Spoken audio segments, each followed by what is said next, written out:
Good morning, welcome to Blast R6 EU LCQ. We've already sent 2 teams home and 2 more are going to be leaving today. I'm Ginny, your host for today, and joining me on the desk to break everything down, it's going to be Fresh and Ollie once again.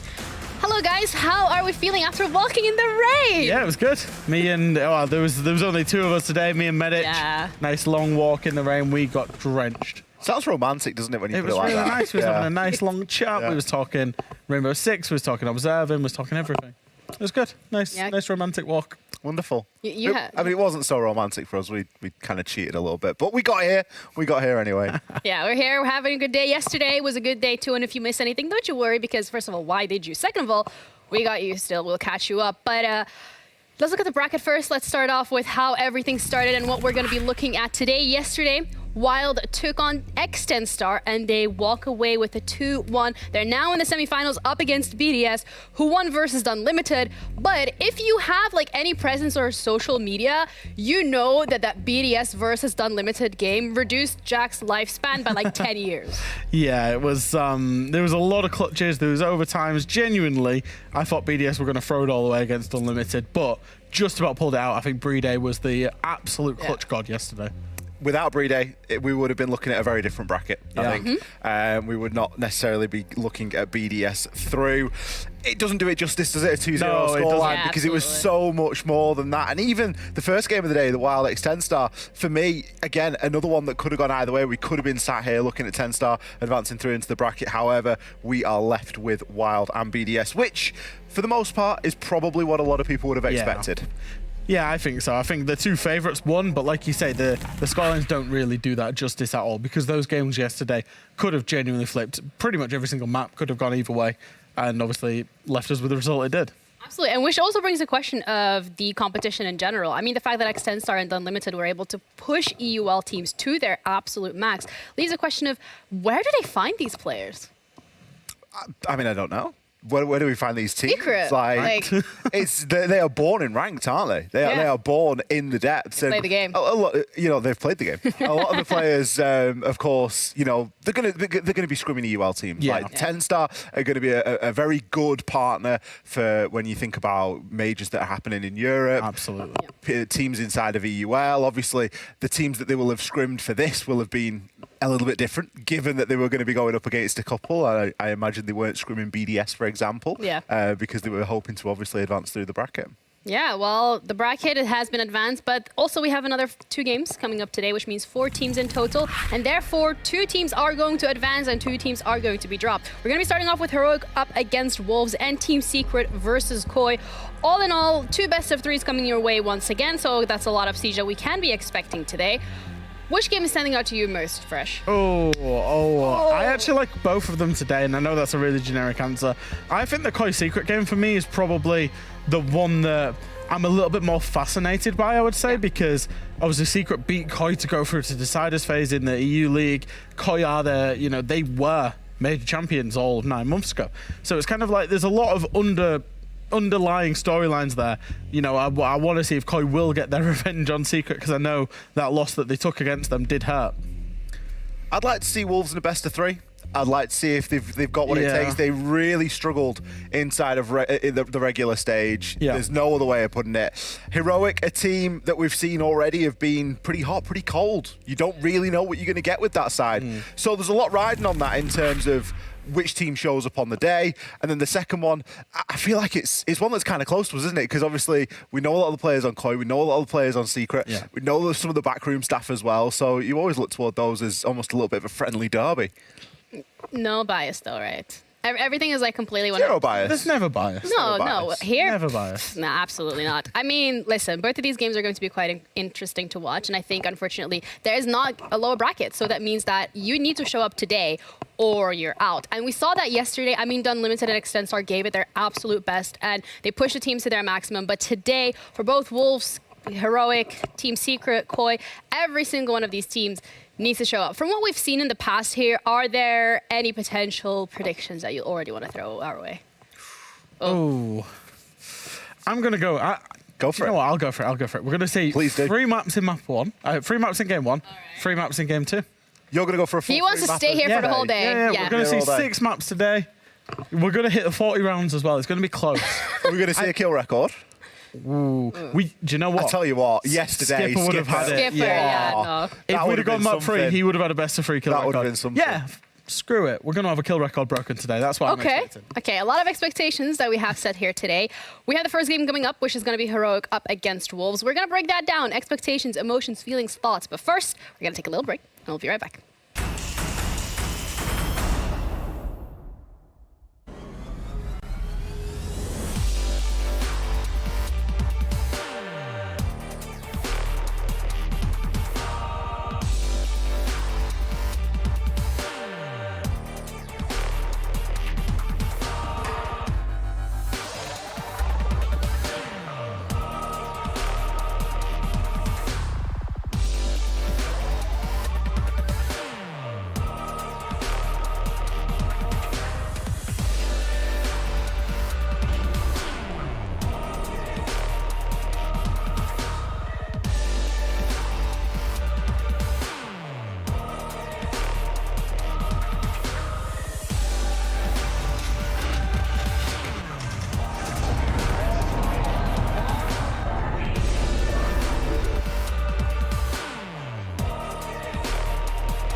We're feeling confident, we are ready to go. Every team wants to win. I can't wait. We are ready, but you are not ready. We're going to try to start it off with a bang. We're definitely an up-and-coming team. No team knows how we play or how we perfect it. It's already decided, it's done. We got these guys, let's go. There's no doubt in my mind. We're going to take it all the way. We're the best team. We do everything for the win. We've won before. Be careful, guys. The one pack is coming for you. I don't think there is other teams that can beat us. We have the gun skill and also the brain for it. Mark your calendars with all the wild games because you're not going to want to miss them. It's all about Team BTS. It's all koi, baby. Team M&M are taking home that trophy. TT9, we are gonna win!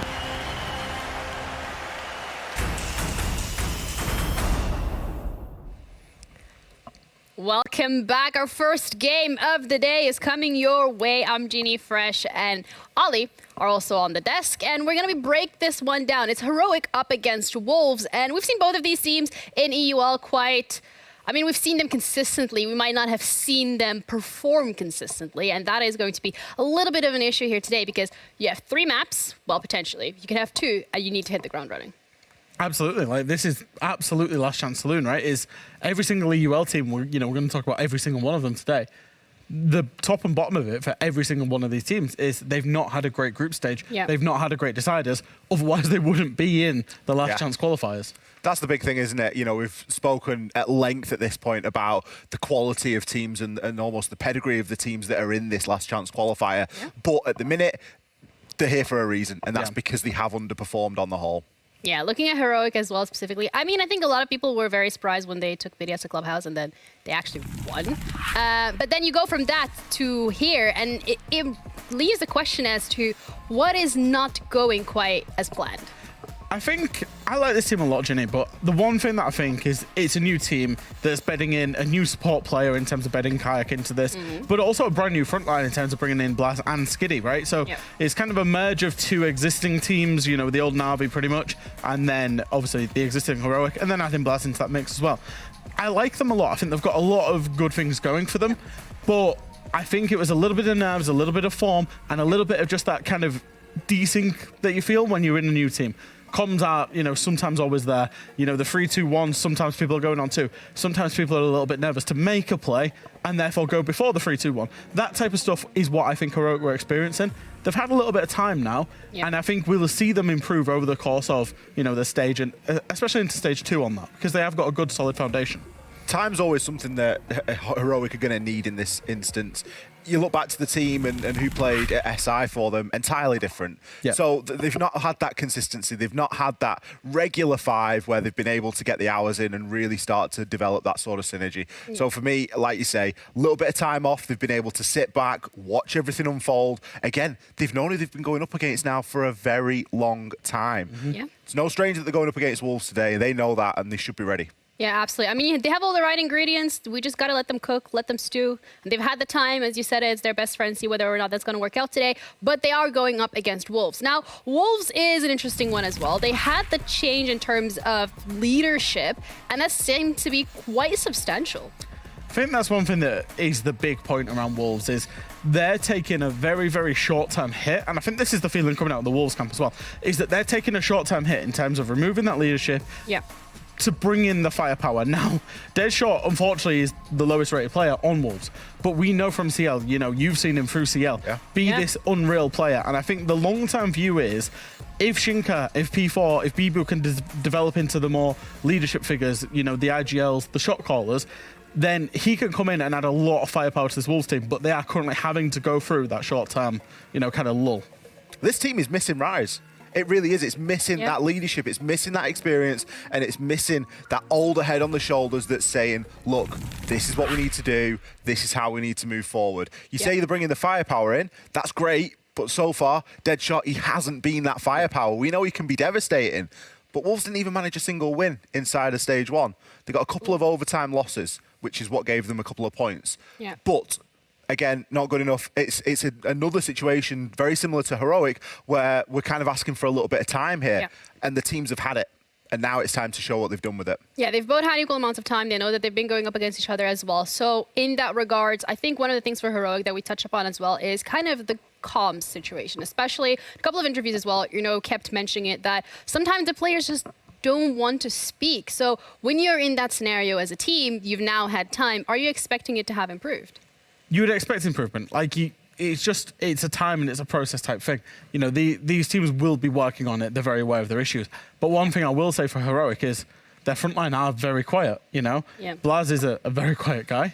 Yeah. Jume's not, you know, I've teamed with Jume. He is not a speaker at all. He will just appear, get 3 kills. You'll be like, Jume, you didn't say anything. What happened? And he does that. And Skiddy also doesn't strike you as a really communicative guy. You know, it doesn't speak a lot. So it's kind of, for them, it will be about trying to get people to speak more, which is not a problem teams usually have. Normally, it's speaking too much. Yeah. It's very strange as well, because I always remember back to a time where I got to watch Heroic on LAN very up close and personal. It was a UK National League. It was UKIN. They were playing up against 10-Star at the time. 10-Star won. It was very telling to me how vocal the two different sides were. It was a very small arena. There was no crowd. It was quite intimate. So you got a really good feeling for the players and a really good feeling for the vibe. And Heroic back then, entirely different lineup. Still a couple of players remain. They were very quiet. And it's something that's almost a trend that's continued throughout their sort of history at this point. and you're just almost waiting for someone to break out of the shell and just be that loud, aggressive player. You think back to some of the comms videos you see, some people don't shut up. You know, you see these comms videos people post on Twitter, and some people just genuinely don't shut up, but it works for them. Yeah. That's what they get. On the side of Heroic, however, maybe sometimes you'd want someone that's just a little bit more vocal in those heated moments. Yeah, it's about finding that balance, but another thing that needs to be balanced is going to be the map picks, because this is going to be best of 3, so both of these teams can try and play to their strengths, take away the strengths from the opponents. We now have Border, Skyscraper, and Chalet locked in. What are we thinking? This map ban phase was definitely a curious one, because both of these teams don't have the biggest of map pools, and they've had to leave open a map that's 8th, 9th preference. So for Wolves, they really don't like Border, and Heroic love it. So they've had to go to Border. And it's kind of the same for Heroic, having to go to Skyscraper from Wolves' point of view, is they haven't had enough bans, you know, in terms of like best of ones, you can obviously ban away 4 maps. So Heroic are going to a map that they love and Wolves despise. Wolves are going to a map that they love and Heroic despise. And then we've got a decider of Chalet that both teams love. So, you know, I'm going to toot my own horn. I would expect 3 maps here. And, you know, I think it's almost as if Fresh had some sort of clairvoyance here and kind of knew what was going to be coming up. No, that's weird, that, isn't it? I just do you have a crystal ball? I don't really look. weird. I don't. Do you know the map bans for the next series as well? I don't have a clue. Suspicious. Do you have a script that we don't have? I'll find them when they turn up. Like, they come up on the screen, I'll talk about them. Okay, we'll see. I feel like there's a script here that we're missing, but that's all right. Let's look at the map specifically. I think this is a bit different than what we've seen yesterday from BDS Done Limited. Yesterday, BDS was very much, we're going to play to our strengths. Done Limited is, we're going to take away BDS's strengths. Whereas this time around, both of these teams are like, actually, we want to go where we want to go, and then we'll let it play out into the decider. So 3-mapper probably potential, but Ollie, 3-mapper?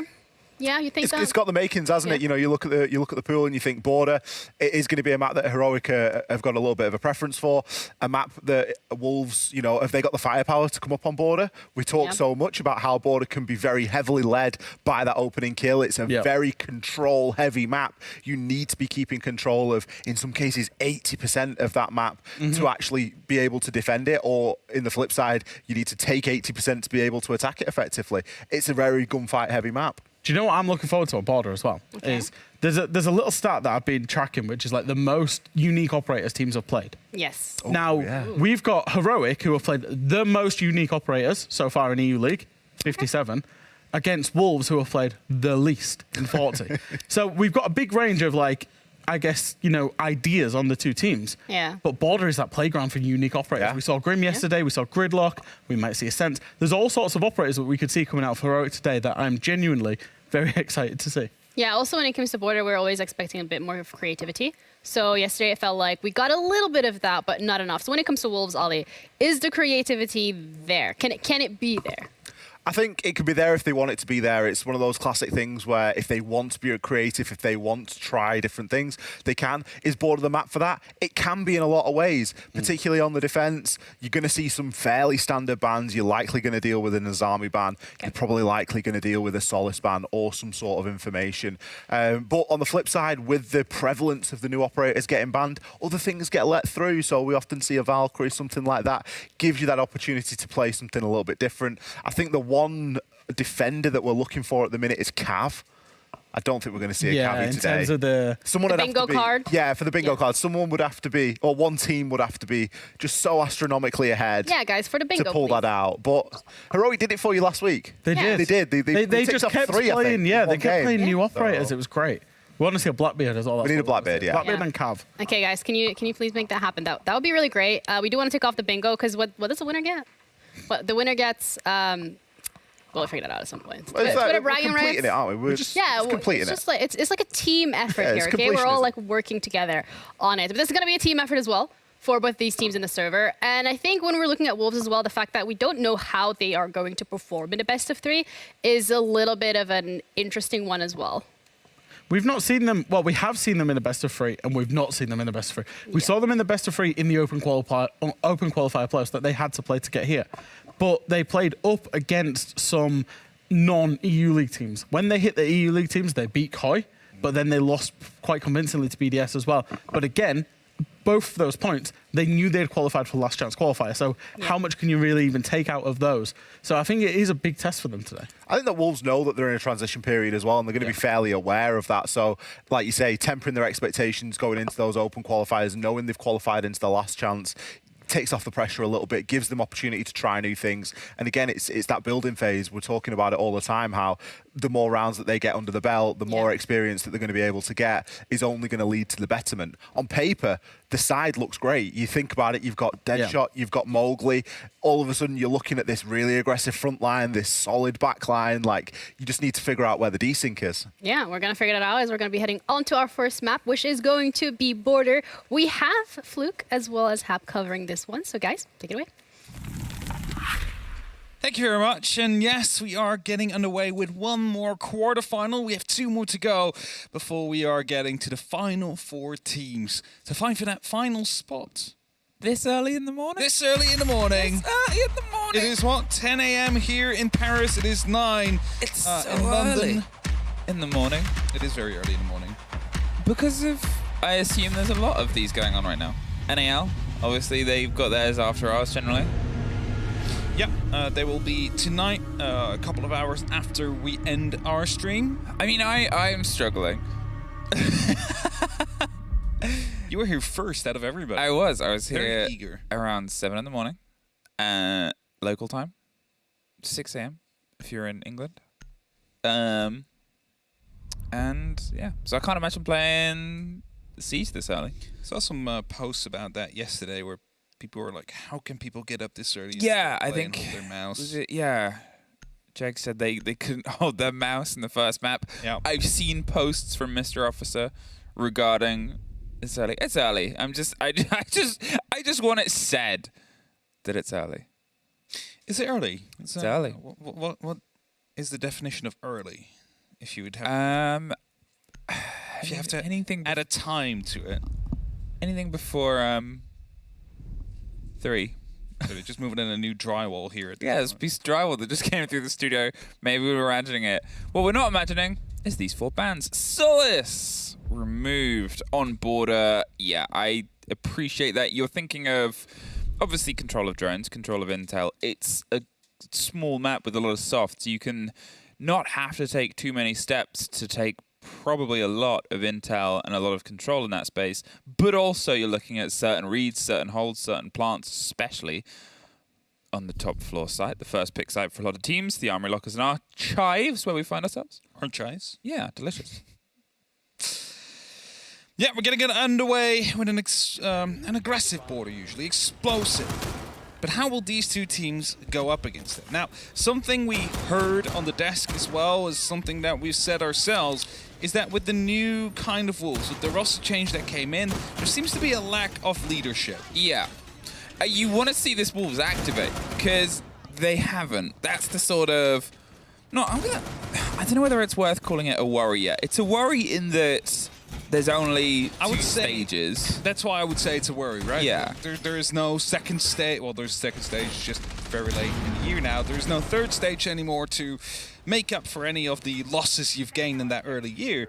And, you know, even if, the fact that they might not qualify for the major, they're still in the running for it. They need to get as many SI points as they possibly can in this last chance qualifier. Yep. To get themselves up on the board to make up for it in the second phase. Yeah, and that's sort of the swing, is you remember the history of the sort of modern Wolves roster. It was a work in progress. It was a project team. The project lasted a whole year over the 3 stages. They just kept on improving. Obviously made a slight roster change and found big success on the back of it, but at the same time, you know, they had to have a lot of room to growth. They don't have that time this time, and P4 almost caught by a very early nade underneath. Quickly getting in the Bravo, the clutch drone. Now that there has been a change, of course, as the patch went through yesterday. Aruni Gates can now officially be hacked. Not that Aruni is on the board, but keep that in mind because... That's so funny. That just came in yesterday, so teams will not have too much experience with those. So who knows? We might get to see some of that happen. Mowgli's eyeing for a jump out here. Hearing the rappel. Waiting for a call to come through. There it is. That's 1 kill. Doesn't spot the second on the rappel, but the entry is there for Wolves. Blair's gone. Kayak, unfortunately, wasn't quite able to get the cover there. And they've slipped their way back. The opening body in this engagement has fallen, and how do you try and move in on the back of that? There's a lot of gunners on the side of Heroic. Unfortunately for them, there's a lot of gunners on the side of Wolves as well, and Mowgli activating, I think, is a worry, because we haven't quite had that, but when he is on his game, he's terrifying. Yeah, that's it. But that's also what we need to see from Wolves. Every single member of them needs to be on all cylinders right now if they want to be making them. Sells a spot over to the semi-finals. Same goes for Heroic. Jumping comes through. Just a free kill to P4. Had no clue the jumping came in, and June looking for a second. Will be deciding to jump back out as he gets tagged once more. I'm a bit curious what P4 was watching in that corner. That's a very aggressive place to be. Skiddy does find Deadshot, and June finds one more, and suddenly everything is falling a little bit apart here for Wolves. Shinka's inside the side, being droned out. They've got Mowgli as the swing round on the rafters, who does win out against Kayak and gets himself a route back towards the site. And Shinka finds one of their own, and suddenly it's a 2 versus 2 once again. A couple of bodies have been traded. A couple has pulled its way. Doom is able to get one more for his trouble. Just sat onto the window. They're trying to isolate the 1 versus 1. Uno doesn't want to give it to them. Slips in by the bulletproof with Doom watching the cover and the rotate. There's no way that he can really get all the way through, so he's got to take an engagement. Wins the 1 versus 1. Uno, he just missed the player. The bulletproof slips away. They throw the drone out over the top. It gets the read on just where the player is. They're watching. They're tucked in a safe position here, and they're just going to hold on. Is this the matter of experience here from the side of Uno? He's on the side of the door. They're pre-firing every which way. They're going to see if they can get the long arm. There's 2. There's 3. Got to act now. There it is. As he walked through, he saw a glimpse of the head of Uno planting. Now, that might have been an FOV thing or anything like that. Maybe just too tunneled onto the scope out there, but missing the opportunity of getting the shot off whilst the plant was still going on is what lost Wolves that round there. Not just that, though, because if we then start to unravel the round and start going back a little bit about what we've just seen, it's also droning in that particular spot, or basically being on the camera as a defender next to a window that's a 1 punch. I mean, you're quite far forward. Yeah, no, I mean, our observer's talking and saying I think it was pretty cool, which is fine, but still, in that position, to be honest, unless you are entirely sure that it's clear out there, that level of aggression to stop the call there, it's a risk. And I'm not just saying it as a sort of being like, we're watching this with all the intel. When you have the extension that they had, you see how aggressive the hold was onto Fountain. The wall was cut across the middle. It wasn't reinforced. They'd had the angle set up, which is what Doom saw, had trouble with and pulled back. Whilst that player still has control of that in a 5 versus 5, it just feels a bit needless to fix your sort of phone problems right next to the one place where they can just get in and get you. The rest of the 95% of that room would have been safe to do that. All you had to do was walk around the hard wall out there, exactly, right? You sit there, you hear the breach, you can instantly turn off, like, or stop the whole momentum of turning. Because they still had Mowgli in control of long corridor. It's picking a problem, but it's the first round. It's the first round of best of 3, and it's early, and it's border, and it's aggressive. It's border. It's aggressive. It's early. Paper thin. Not really a danger donut. Yeah. But yeah. Quick rehost as we're getting some problems sorted. Fun fact, Emmy. Give me one. 3, and of course different iterations of the lineup, have met 3 times last year. Stage 3, Stage 2, Stage 1. Logically. Every single time they met, the score went to 7-4. Yes. Wolves won the last 2 of them. And it was Heroic that won that very first. The thing about stats between these 2 teams... The rosters have changed, yeah. And it's not even just that the rosters have changed. Heroic is an entirely different team. Yes. There's 1 player from 2 of those matchups that's the same person. Well, you say that, but when there was 1 player on G2 who won 2 hammers, we still mentioned a dynasty every single time. Well, that's because we were, like, contractually obligated to talk about how great Fabian is. Very true. That's what happens when he joins the EU. Yeah, I mean, no, but I get the point that you're saying, but it's the thing about this game for all the sort of Wolves versus Heroic. And yeah, Wolves have had a much more sort of less I would say monumental change. It's obviously been a big change for them based on how the team's been playing, but a single player swap out compared to 3/4 players since the last time. Big change. But you know, I just tossed it up there. Give it a go. Maybe another 7-4 will be on the cards for some of these. You know, so. But yeah, as we wait until the issue has been resolved, of which the rehost had been called. Don't know what it is. Could be Doom. Doom's just staring. Eternally staring. Yeah. Looking everybody back at home. If you're in chat, you're in a staring contest with the Doom right now. If you blink, you lose. And I got bad news. He won't blink? He won't blink. This guy won't blink. Well, you think this is a photo? This is a cam. Yeah, this is a cam. This is backdrop, actually. This is a power move. He does. He's just flexing on every one of us. to psych out his opponents. He stares down the barrel of the camera. See, this is how he gains his power. He just absorbs all the souls he gains from winning staring contests. Eldritch horror. Doom. Yeah, maybe. We'll hopefully be back in with the game. Yep. Sooner rather than later. I saw that there was the Korean last chance qualifier finals was happening just before we got in. Or it's still probably happening, actually. Roughly, maybe. Could be. Could be. They were like halfway through their third map at that point. Yeah. Which is Clubhouse. It's the basics of basics. Wow. It's a very fun watch, you know, to wake up with. Early morning Siege. Especially the observers just being like, oh, and now they're going to go over there, and now they're going to go over there, just flexing all their knowledge. Yeah, but observers do that, don't they? Yeah. They let's be honest, they have it easy.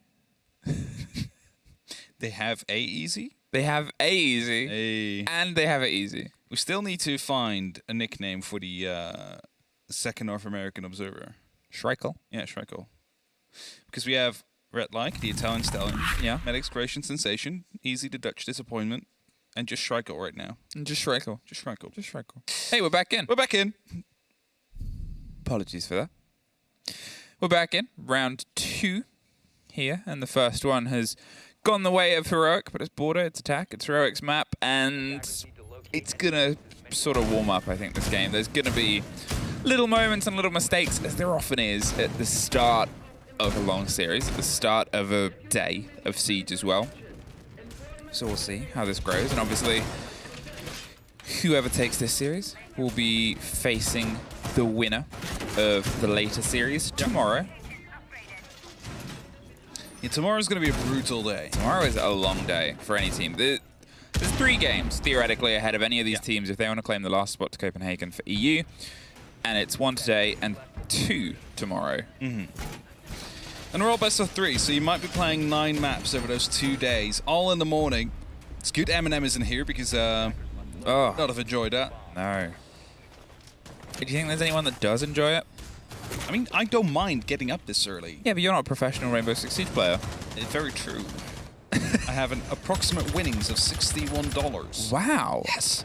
Jeez. Look at you. High roller. Falling in the money right now. All right.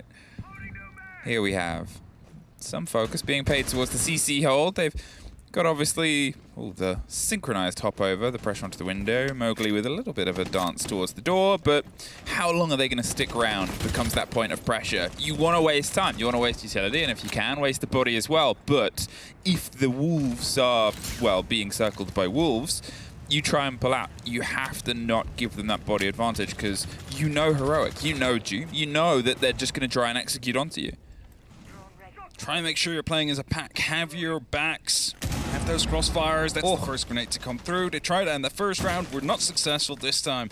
We'll find Deadshot, the entry kill. This time is going to be for Heroic. Mowgli's instantly trying to go for some response, though. Has dodged the drone. That's a free kill to come through. Instantly trays it back out. P4 finds one as well.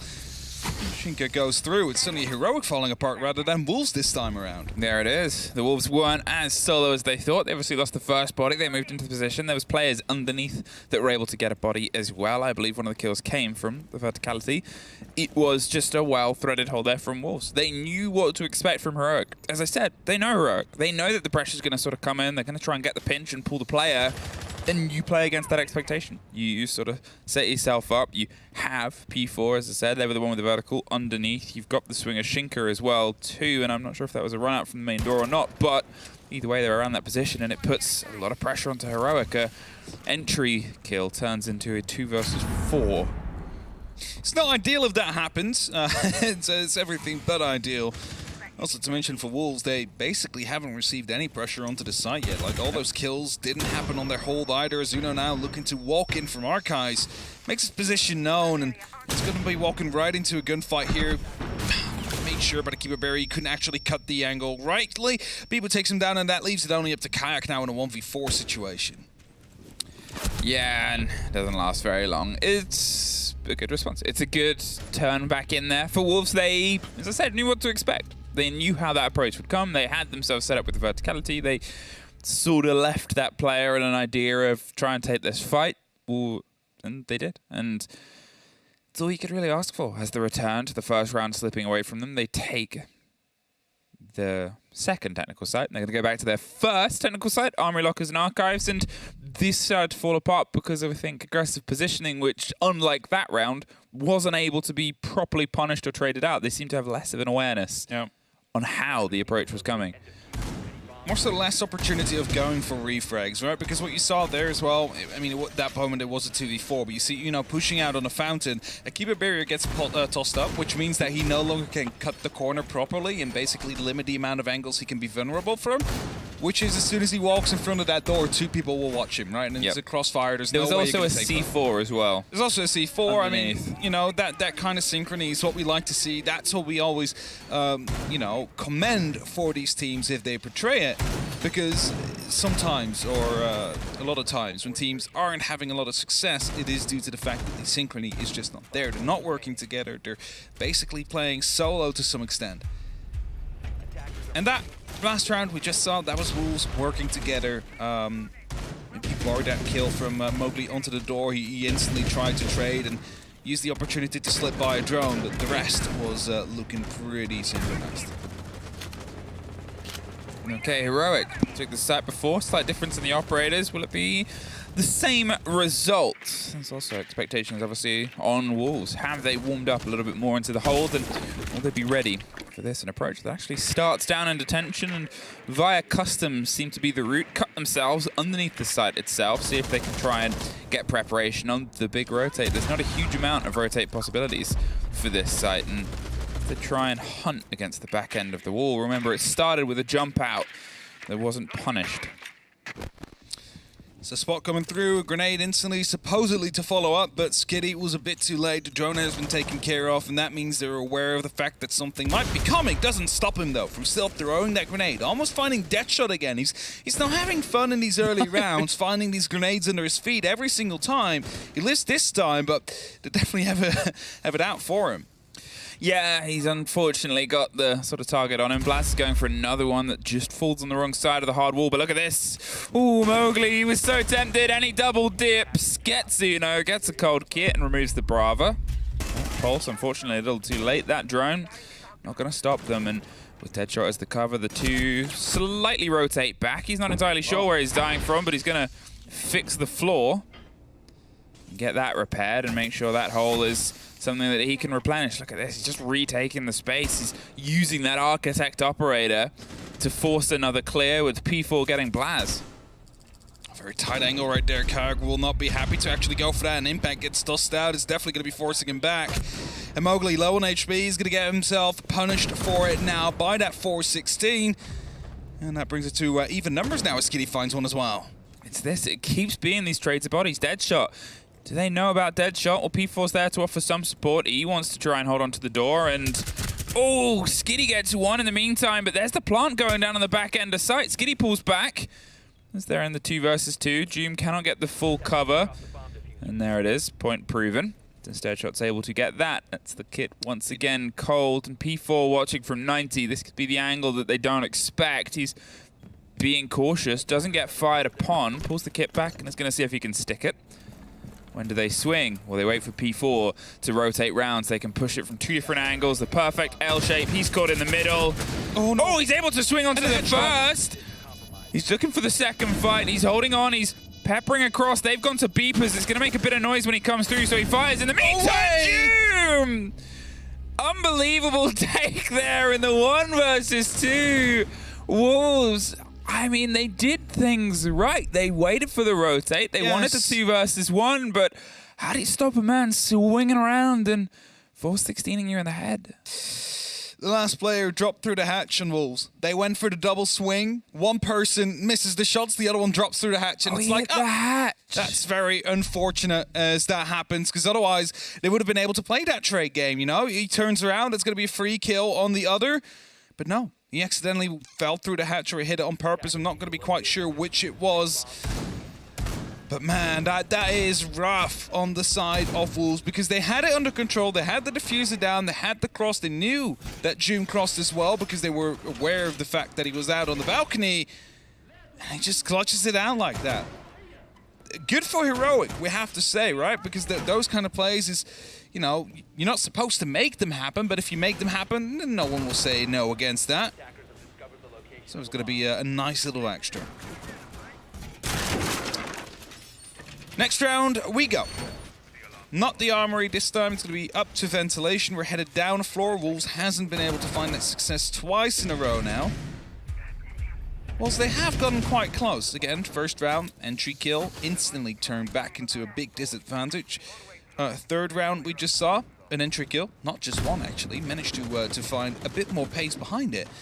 And it still fell apart. I think the thing is, there's a really strange rhythm to this game so far. Yeah. And obviously, you know, as I've made many a joke about, it's the start of a long day, and it's the start of a day of Siege, and it's this very early start. And it's always going to feel like a different rhythm, but look at this. This is a rhythm that maybe they're not expecting. There's 1.5. Don't quite get the full fight onto the next, and with Uno going down in sight, they went for something as a bit of a blitz, but unfortunately they were the one blinded, apart from June and Skitty. Getting 2 on the back, puts it into a 3 versus 2, technically. The player's down inside the site and finished off by a Pokeball. All the while, that camera is now just going to be fervently watched, so now they know things can slow a bit, but there's still 2 minutes left. There goes Mowgli. And with Deadshot going for the call, just either side of this swing, do they know where he is on box? Doom just misses the fight and misses it again! They slink past, they're holding the half wall! They're very isolated, and there's Mowgli for some support, and now the 2 Wolves players demonstrate what I meant at the start of this, of explaining how this is such a weird rhythmed game, is you could almost remove the timer at the top center of the screen and you wouldn't be able to really predict when these engagements are going to come together. Russia time quickly, averted on one side of the map whilst the other side was falling, but as you mentioned, the rhythm is so weird. Like, fights keep happening on these random moments all at the same time, but also like slightly off the timing that seems to be there. And you mentioned that the timer is not really a factor out here. The rounds are ending way before that at that moment in time. But Wolves, they managed to find themselves a second round of the defense here. They are right on track for a decent first half. If they manage to get another round, maybe even 2 in, they will be more than happy with this defensive half they have on border again, considering the fact that it is, of course, an attack-sided map overall. Like, the rhythm is very weird. Right, and Heroic, they have gotten lots of kills, they make flashy plays, but Wolves also have 2 rounds on the board, and that's something we need to remember, because it's going to matter in 2 rounds from now. 2 apiece. And as you said, it's going to matter the longer time goes on. It's Heroic's map. Wolves opted to lead on their defense here. Border can swing into attacker's favor. Obviously, quite obviously, gives a lot of weight towards attackers, but still, you know, the game has a strange weight to it. It's almost these pairs of fraggers that are not even specifically the entry or specifically the fraggers, asterisks, because everybody can kill in this, that are working and driving the pace of this map. It's not something you always see, but I guess that's what you get when you weigh up these 2 teams that are really piecing this together. Ooh, there's the barrel of a gun. There's a watch from above! Deadshot and Mowgli offer some support. Blaz does get the swing onto the player.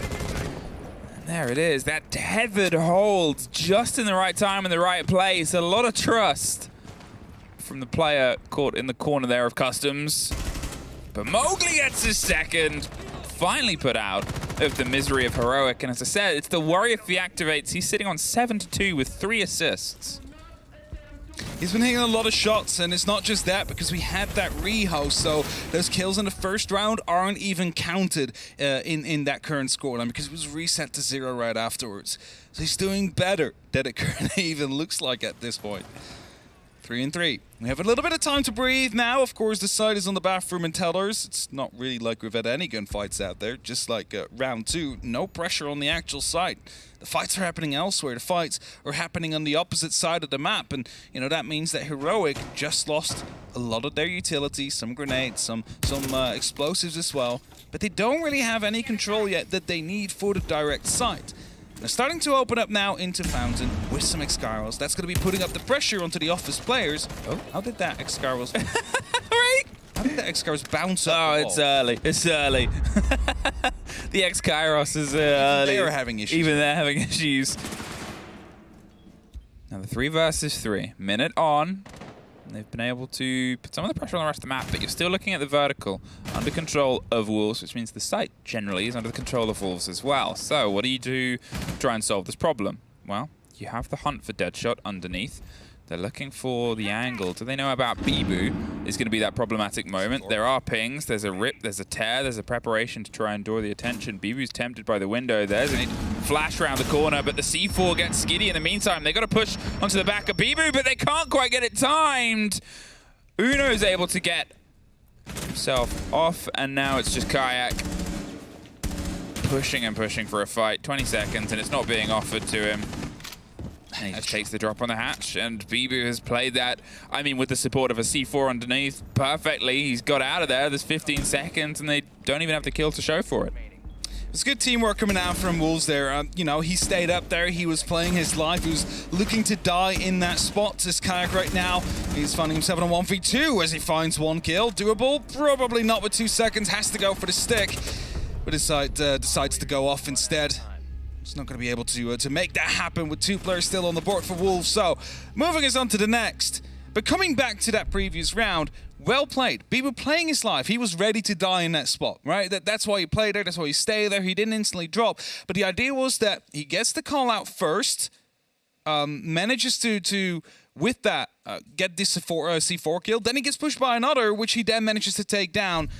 And that's suddenly 2 kills for basically no loss at all.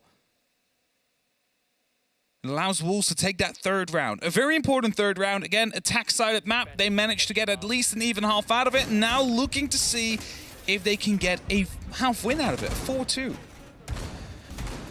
I mean, a 4-2 drive here with Heroic still having to obviously play their defense. It has a couple of points on it. It has a couple of things I'm curious about. Wolves, this is me directly to you right now, is how is attack going to hold? In general, as a varied average statistic, attack wasn't the best thing in EU over the recent sort of split, over the recent sort of opening season. And Wolves were one of the teams that struggled from having those moments. They sometimes looked a little bit lost, and they execute. They've had a bit of time away, and obviously their defense so far has been very well put together, albeit a couple of rounds have gone a bit haywire, but still, the response, the cover of each other on a map like Border, it's coming together very well. But with how things were in attack in the previous, I think the second half of this might be a bit more telling as the drive. Heroic, if they can get themselves an even half here, it's obviously their map, and you know, you're looking at this into what comes next. It's 2 very different handled maps. It definitely is going to be 2 very different maps. Skyscraper is super strategic, super slow, like you're skirmishing yourself literally through the map, and then Border you fire 1 shot and you're already on the other side of the map. So it's paper thin compared to like pretty thick on the opposite side. Thick with 5 C's. Yeah, the 5 C's thick. But the misspelled skyscraper.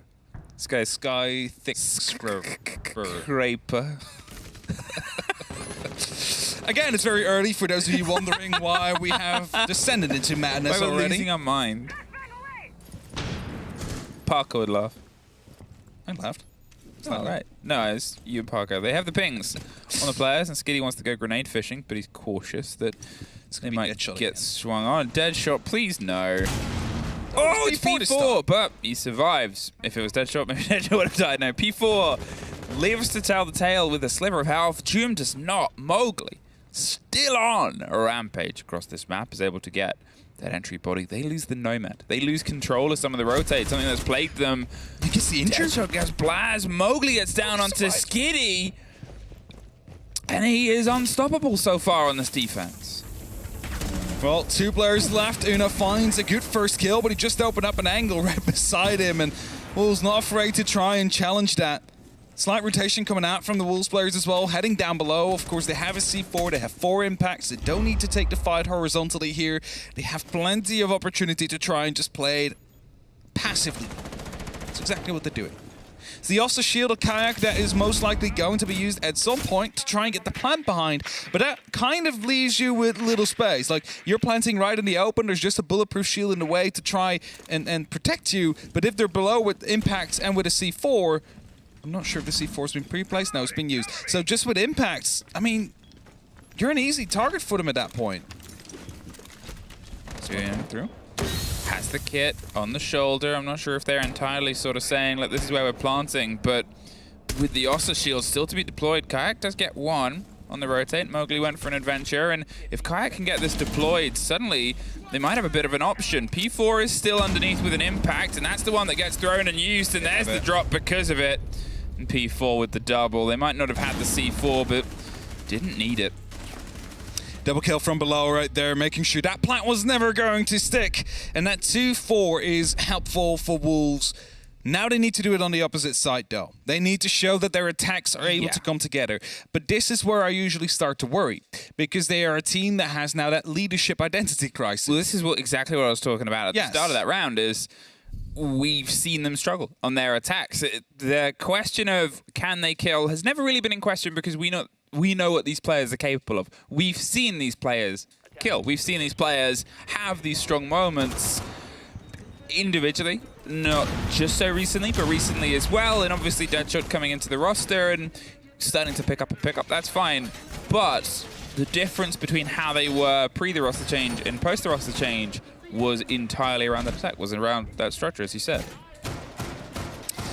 So now, who's going to be taking charge in terms of keeping that team together? Who's going to be calling the strategies, the pushes as they go through? Because it just needs to connect. And if it connects once, you start to get that morale up. And if it connects then a second time in a row, you already find yourselves on a 2-6 scoreline, only needing to find 1 more in those next 4. It's as simple as it can be. Of course, it's easier said than done. That's very true. As we are not the ones on the server right here playing against Heroic, a very capable team. We just have the difficult task of talking very quickly. Yes. This early in the morning. This early in the morning. Without having your coffee. Oh, you actually had a coffee. I'm about to have my second. 4-2. Can they try and push this advantage? Obviously, the first round did go into the favor of Heroic. The opening attack round was theirs on this site. So it's more than possible here. There's a hefty hold onto the side of Break. They're just getting smize on the player tucked in. There's a grenade prepped. It's going to be bounced around to mainly remove all of that utility. 2 keepers gone. The barbed as well, you assume, is also caught in that. 2 keepers replaced as well. Doom, right place, right time. Mowgli, unfortunately, traded out here for the side of Wolves. And as I said, he's been such a big impact in the opening half. How will they fare without him? It's a very painful loss out there. Wanted to toss in an extra grenade to get rid of the keepers again, and then suddenly there is an Azami on the opposite side. That's why you toss them in from a bit of safety. You do not overexpose yourself like that. Bieber's trying to fish from below. He's not finding anything as of yet. There seems to be no information on any of the players currently around from Heroic. Well, there's the 2 ping. There's just no one out there. Stream is still playing around his keeper barriers right here. They need to make sure they get rid of those. Now, Deadshot could do that with one of those S charges, but needs to be very careful to not get his head removed from himself as Dream is going aggressively after him. I mean, look at this. There's 3 players putting pressure onto this balcony side. Kayak is holding aggressively on the door, which is punished by P4 on the back end. They had the read, and now suddenly they've got East Stairs control without so much as a danger to the back of it. And with a minute, it seems like they're sort of propositioning the idea of we cannot get CC, let's angle office. Let's try and put the pressure there. We can maybe pull the player out because there's also still the dock. Uno gets P4, slows their office push, slows their office approach. Uno gets one more. And there's Doom with the header dead shot. Suddenly, Heroic bite back. They retake East Stairs. I'm not going to say a warning bell as of yet. You could see the plan was coming. It was a little bit slow from the comparison, but we feel like we're getting into more of a rhythm on this half. Yes, there's definitely been more of a rhythm, but like if you break apart this round, like they wanted to get control of CCTV, lost a lot of time there, actually lost some players and some utility as well, but they really didn't have anything. Like there was no pressure on the site whatsoever. The closest I think we've had is the Dokkaebi pushing up like the stairs and getting the kill onto East. Yep. Because that was literally the player closest to the actual site if they would have, you know, actually went for it at that point. So there was never really a worry for Heroic. There was never really any stress in terms of like they might go for a push because they were too busy trying to get rid of Doom. Like the 2-3 players were working on getting rid of him and none of them succeeded. We go down to the traditional second site. Obviously, Bathroom has exploded in popularity, but that's a good place for a classic, and a classic feels like vent here, the hold above. And we only really saw one example of this on the other half, and it was an attempted rush that didn't quite make the sort of mark and ended in about a 2 versus 2. It doesn't feel like we're going to get that same thing here from Wolves with the lineup and with how they like to play, but hey, I could always be surprised. Otherwise, you're looking to take the top. You're looking to put the pressure here against those mirror windows, see if you can force these players out from being able to watch it. If you can get a kill for the trouble, perfect. Now, the mirror windows are always that worry now for the side of Wolves. How are you going to be dealing with that? Because currently one is on that main breach. Some Excaliburs already being used to open up in detention. I mean, that's a default. You have to put up some pressure out there. But it's always a bit dangerous on just getting your Excaliburs on, especially if you do not have that CCTV control yet.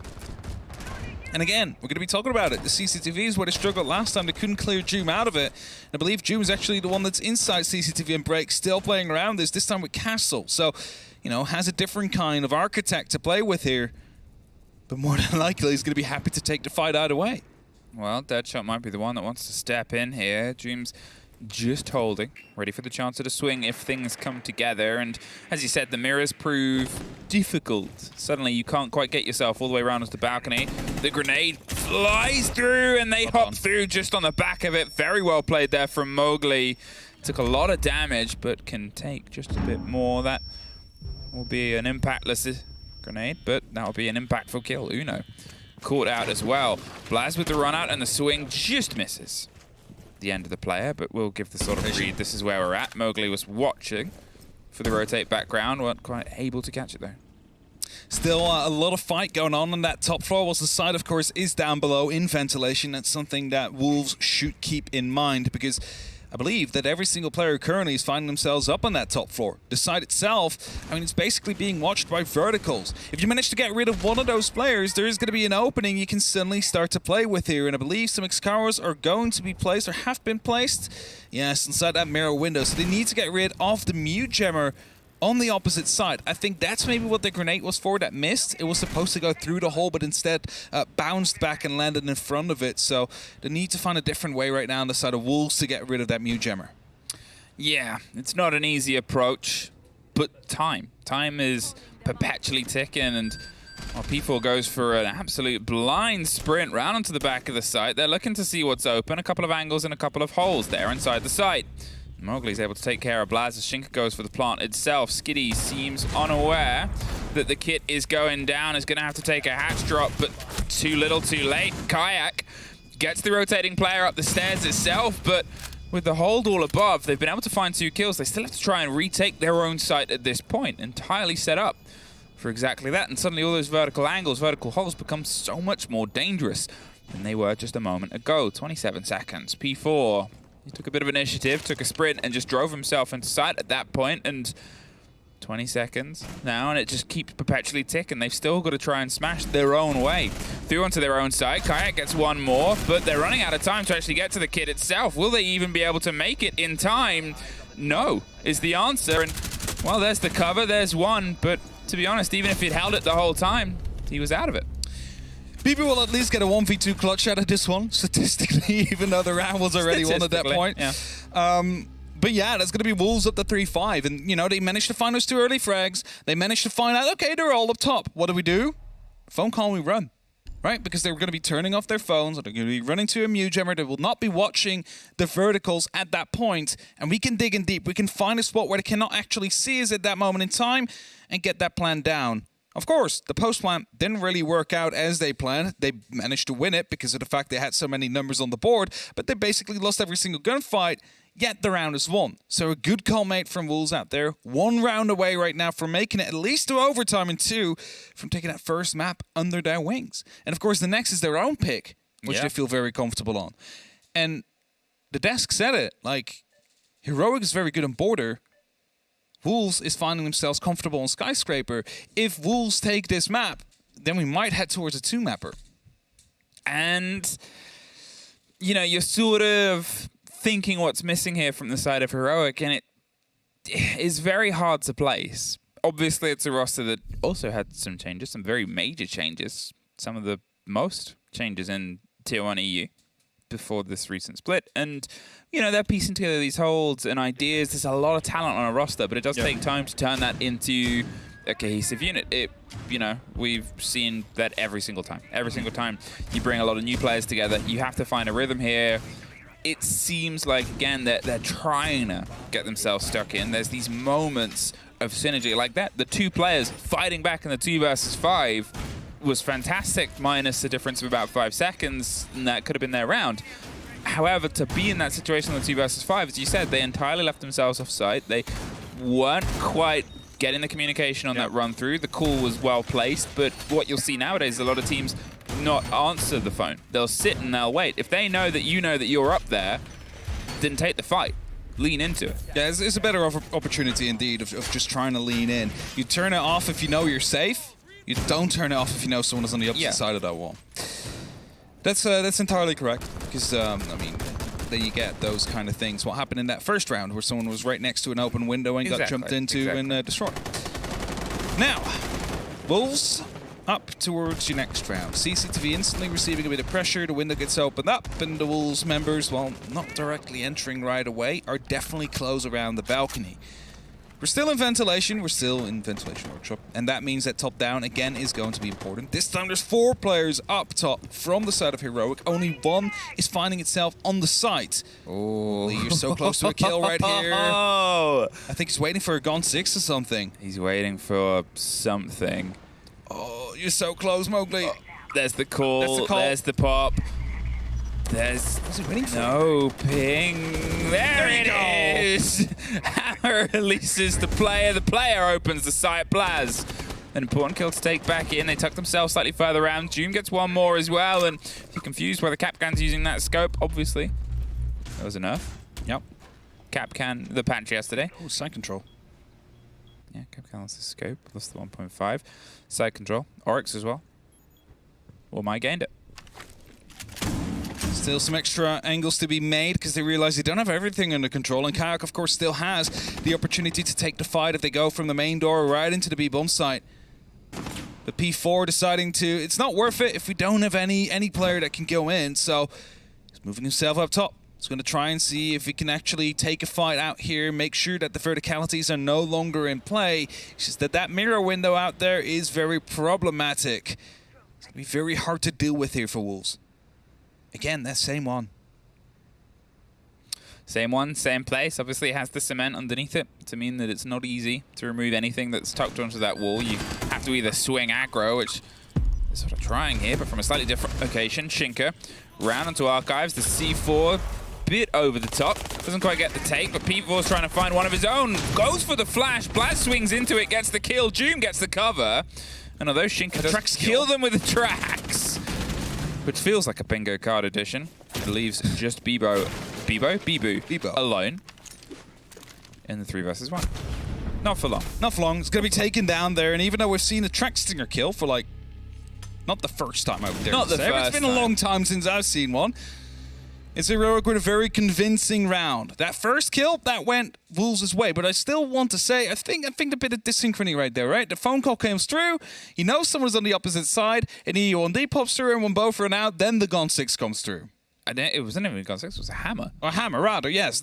Still same thing. Like, that needs to be quicker, right? Yeah. You need to be right at the moment both of those hit. You need to be in there, because then he might have not been refragged instantly, because, you know, every single player had the opportunity to turn down the phone, get themselves back in position, because they knew something was going to happen. Bathroom is where they're going to go to next. They're not going to opt to go back to Armory yet. They want to try and pull this level on the third side. And to be fair, it has its own strengths, and if it's something where they can sort of waste the time, put the pressure on that aspect of the game, they can definitely lead well into it here. Wolves, I'm curious if they expected this, or if they're going to maybe try and, you know, go for a slightly different push, a slightly different take. They went with a lot of pace there.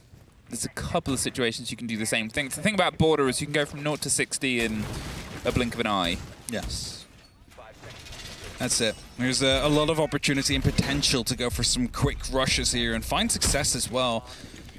I mean, all you have to do is look at a wild game that we had on Border yesterday.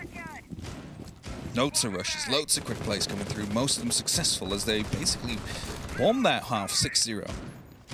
Again, the open... Well, oh, that's just rotten timing. That's some timing out there, but at least he didn't have more on and then the electric line activated, right? So yeah, it's like the second worst timing that it could be. The worst timing would be if they'd done 2 sets and then it had activated. Yeah. So at least they got that going for them. Wolves there. It's going to be still difficult to try and remove it. And they have an opportunity to open up right above the wall, maybe bounce in a grenade and take care of a player in an electric claw like that. But it's not going to be very reliable. They can toss it in from range as well. There's no EMPs to stop it from activating, so have to go for a different avenue. The grenade pulled round, and there's Uno trying to get into the engagement. Does. There's the next, though, Mowgli. Importantly, able to get the trade and remove the Azami. It's an early take, and as Heroic often juggle operators here, they've sort of traded hands multiple times, and I know it's something that they joked about on the desk, that it really helps the bingo of who's played what, but you think about, well, how many different people have played what as well? We've seen 3 people play Azami at this point. We've seen at least 2, maybe 3 different people play Castle as well. They're really just juggling the holds here. Just trying to fit it in, and probably depending on where these players are located, you know, which gun they need for that, etc., etc. There's Mowgli. He's preparing another grenade. He's going to be tossing that deep to the keyboard barrier, actually right over it, not dealing any damage to the player right behind it. He's going to be able to find himself in a fight with Skitty. Both take a lot of damage. Both will survive as well. The next worry, though, is the C4 that could pop up instead to take down Mowgli. Here comes the next grenade. They want to swing around into it, and that will be perfectly placed. They get the down on the back end as well, but Blaz gets one before Deadshot gets them right back. Skitty still in position, able to find one, gets the kit cold, leaves them in a 2 versus 1 with Kayak watching the vertical from underneath. And obviously, you're still looking at where the site is. You're looking at a lot of time here for Wolves. If they can try and find this loose player and find where to thread this needle, they could do a lot of damage. There it is, the reveal of the player. They're caught on the drone, they know it, so they've got to choose an entirely different alternate angle. The second drone is going to get itself into position. They've been able to pick up the kit because they at least know that that's safe, but you have to take the drop. Are you going to go directly onto the hatch itself? Are you going to see if you can try and route your way through? You just want to find a corner and get the cover. And there it is, the corner. Soft Do they have the cover, the soft wall, the hammer through, he's too high, there it is, Kayak pulls back, 10 seconds, Deadshot was hoping it would come through, it was revealed on a bulletproof the whole time. This time, they're planting on the other side of the wall, there's the hefty bit of motion, he's rotating onto the other side. All of this being bulletproof, they get the swing and the pre-fire, they have all the awareness, and there's Deadshot! The bulletproof almost making sure Heroic were winning the round out there. They realized just in time, bulletproof, other side, go safely. He needs to run for too long. There's no opportunity for him to take the fight for you that way. And Wolves find themselves onto match point. But Heroic almost clutching that one out, getting very close. But back towards Armory. Has been unlocked for a round now, but, you know, deciding to go for a different one first, different attempt. 2 rounds in a row. So Heroic need to find themselves in overtime to have an opportunity of taking their first map. Their own map. And Wolves, for now, they, you know, whilst they're still stressed because they're playing, they have the opportunity right now to really up that pressure onto Heroic because they're 1 round away from taking this map. And they have 2 shots of trying to get it. I mean, it's such a boon. It's a boon to take a hyper-aggressive map. It's great to take your opponent's map. You're up against Heroic that can warm up into these series, and let's be honest, in terms of history of generally more the Wolves roster, because Heroic is a very changed roster, best of threes haven't been their strength. They've been fantastic at majors and best of one scenarios, and usually things fell apart a little bit when it came to the elongated play. No, I know it's completely different rosters, but when we had the timeout, Emmy, I did say 4 sevens is basically all score all the time between these two. Well, we're finding ourselves at 4-6 I guess right now. some curses go beyond players. They outlive the players on the rosters. Possibly. We don't know yet, but we're getting very close to them. Shot moving up. He's going to be getting himself in position, I believe, to put up some pressure onto East Stairs if someone is spotted out there, because we have had opportunity where players are actually moving aggressively over there, just looking towards the outside. And Kayak is really debating that. He's wanting to go for a bit of aggression, going for some aggressive shots and takes towards the Wolves players currently outside of this window. That grenade double! And that's an entry. I mean, everything and the kitchen sink was thrown there at Kayak. He really had nowhere else he could go at that point. 2 grenades, about 2, maybe even 3 flashes. Yeah, 2 flashes as well. It was a cacophony of bouncing violence. Last time they struggled with Joom, who was inside of break with these Kiba barriers, able to take out multiple kills. So, for now, not really putting too much pressure down on him. They don't need to. Maybe some grenades will come in from below if there is, you know, any left that could use that way. Of course, one on Bibu, to take care of those Kiba barriers. But at the same time, we might just also want to use them for a different way, and you don't need to have break control if you want to go for a different kind of hole. So, maybe completely try and divert of that. Try and not actually take that control. Just still late there, Bibu. If he was in that room a second or two earlier, might have been able to find Skitty. Oh, they had a drone with some pings and intel. They're just going to go outside, and Mowgli comes in. There's Skitty getting Mowgli. Deadshot does find Joom as the cover in the meantime, and P4 getting one more suddenly. Side's empty. Might not just be the 7-4. There's Blaz. Everything to do. The French pickup versus the French roster. And as he gets not quite blinded, caught by an ADS, the second will catch the player. The third is just the double down. Shinka's planting in the top right of your screen. They have the site control. Oh! Spicy take. And as he hits beepers, because he wants the engagement sooner rather than later, he's happy to swing right with the impact, right on the impact, a triple kill. One more is the difference, one more is the distance. They're upside down repelling, far away. Bibu, with all the experience he has, locks it down. 7-4 on this first map. Heroics is stolen by Wolves. There's going to be a motivational boost coming in from the Wolves here, because they have found themselves their opponent's map. They've shown that they can attack, which was the worry that we've had. Yes, there was still some desynchrony out there, but they worked more as a team now than we have seen throughout the majority of those group stages. So they've managed to find themselves that map win. Now it is going to be time for them to prepare for their second, for Skyscraper, to see if they can proceed through the close qualifiers. It's a very different map. It's a very different play space. It's slower, steadier, and something where you think Heroic, well, they're going to have to try and have a long conversation to try and get things on the rails. We will not be. We'll be taking a quick break before we're back with the desk.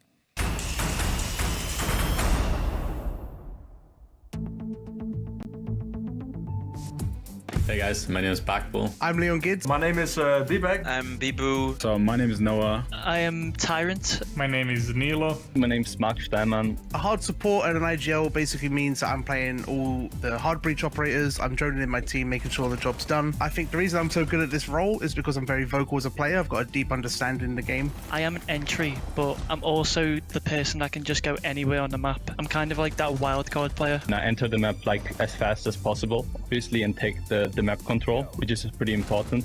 In the team, I'm best known for helping people that are roaming from site with echo drones or file camps. like a backbone of the team. I'm playing anything that's needed for the team. As hard breach, if you die early on in the round, you're just putting your team at a massive disadvantage. So something I always try to do is make sure that I'm as close to the back as I can and let my entries do most of the work. That's their job.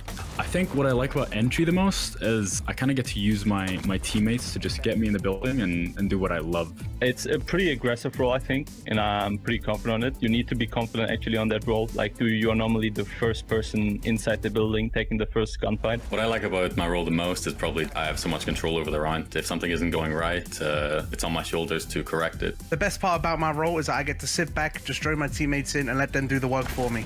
Something I would suggest to anyone looking to go pro or at least get better at either IGL or hard support roles would just be to study VOD of either yourself or other experienced players on that role. Make sure you're stern and you're confident in what you're calling, so your teammates know and they can trust you and understand what they're doing. Communication, you need to have a clear communication, be calm. Try to get your teammate involved to pre-place a camp for you that he can hold in the beginning of a round if you want to take map control fast. Your mechanics, so like your aim or your positioning. By watching other players, you can of course just see what they're doing and implement their tips and tricks into your own gameplay. For me, I feel like you just got to have a lot of game knowledge and then self-confidence as well. Just be confident.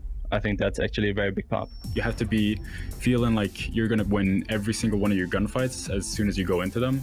I'm very comfortable in my role. I think I'm definitely one of the best people to do what I do. I don't want to say too much, but probably top 5. I can keep a level head in these intense situations. My game knowledge is like, I feel like it's above like everyone else's in UL, to be honest. I can adapt really well. I can just go in any side of the map without even needing a drone half the time because I know that people are not going to be there. I think I'm pretty confident to become the best. I think I'm extremely hungry for it. I can always be working to improve, you know. If something goes wrong, I can always learn from that situation and do better next time. It's been my dream like all my life, and now I've been given the chance to do it.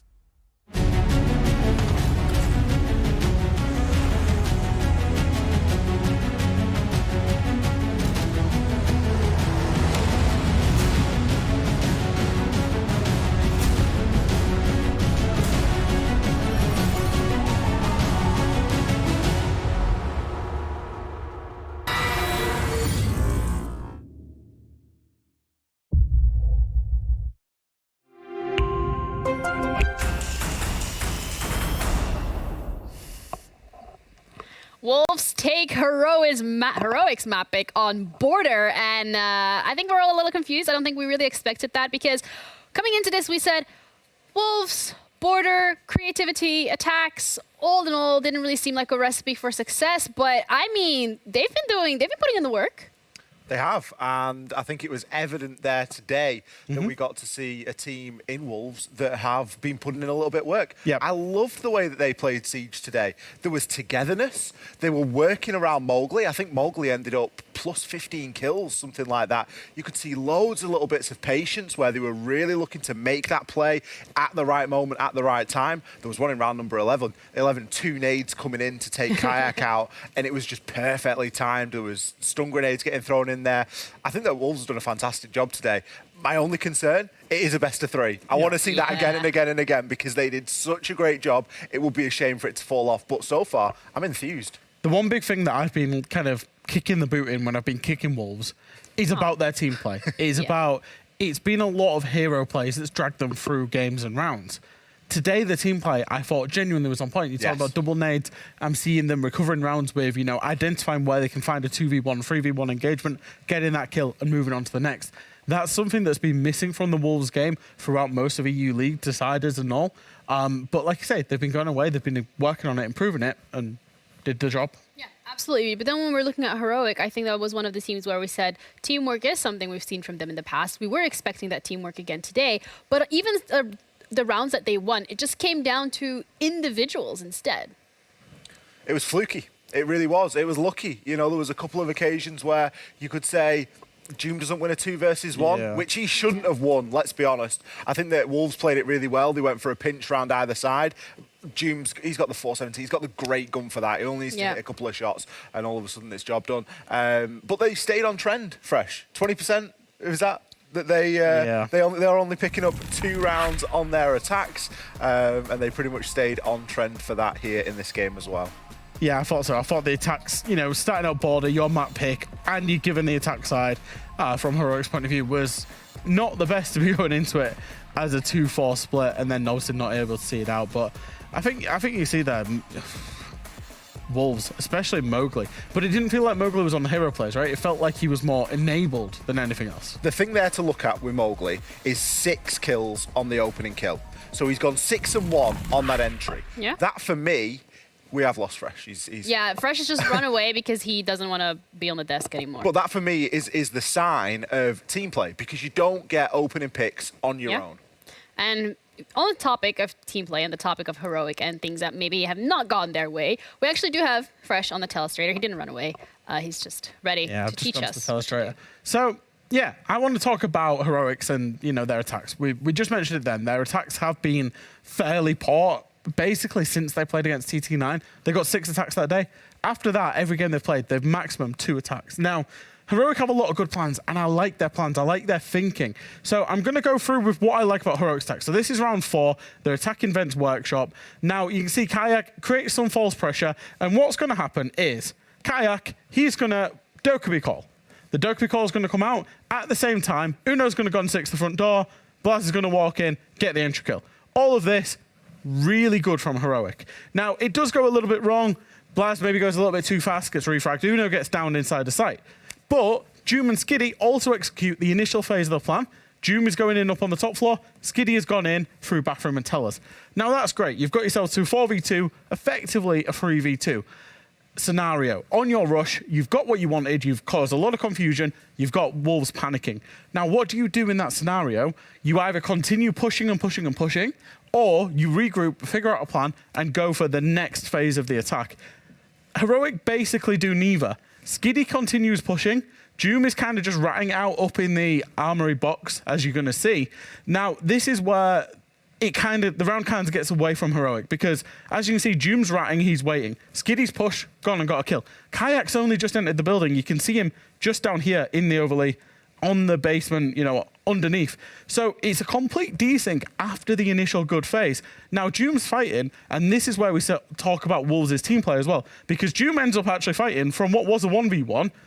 The rotate comes up the stairs from Mowgli, creates a 2v1 for Wolves, gets that kill, and leaves it all up to Kayak in a 1v2. So they've gone from a 4v2 to a 1v2, because basically once their initial plan has happened, it's the second phase that they're struggling with in terms of regrouping, creating another plan, to see the round out, and then executing that. That's the little bit they're struggling with, and that's why their attacks are struggling at the minute.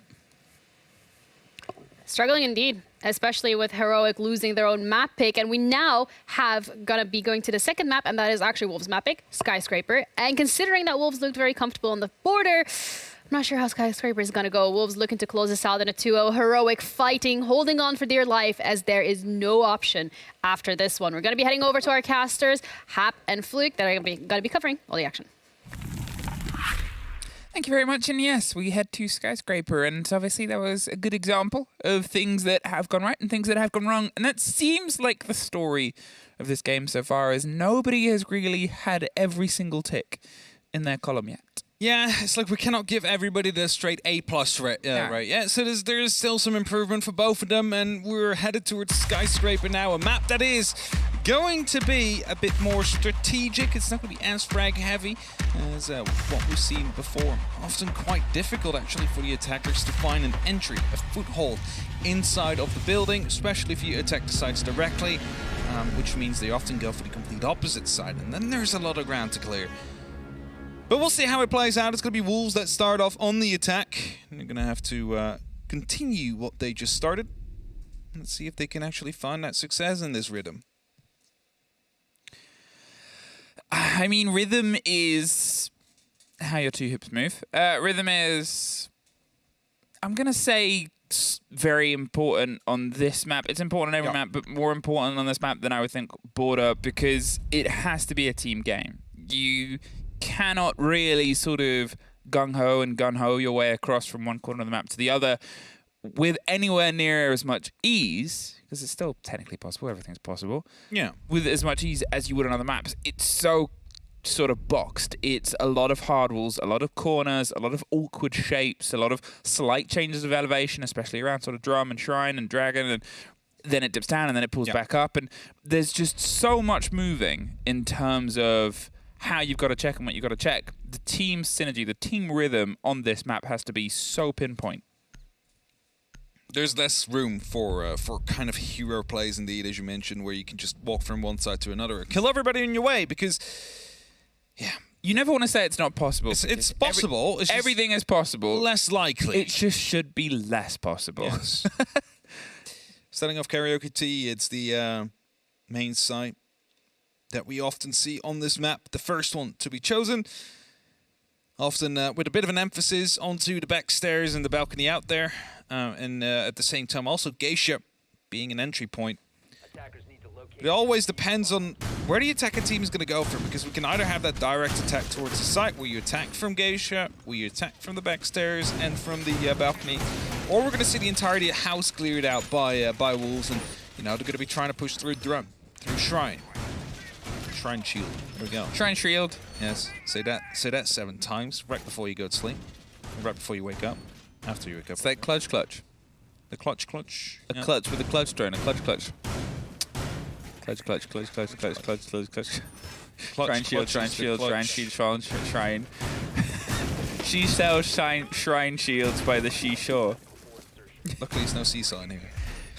She sells shrine shield. Oh no, I can't even do it. Even when I try and do it properly. Okay.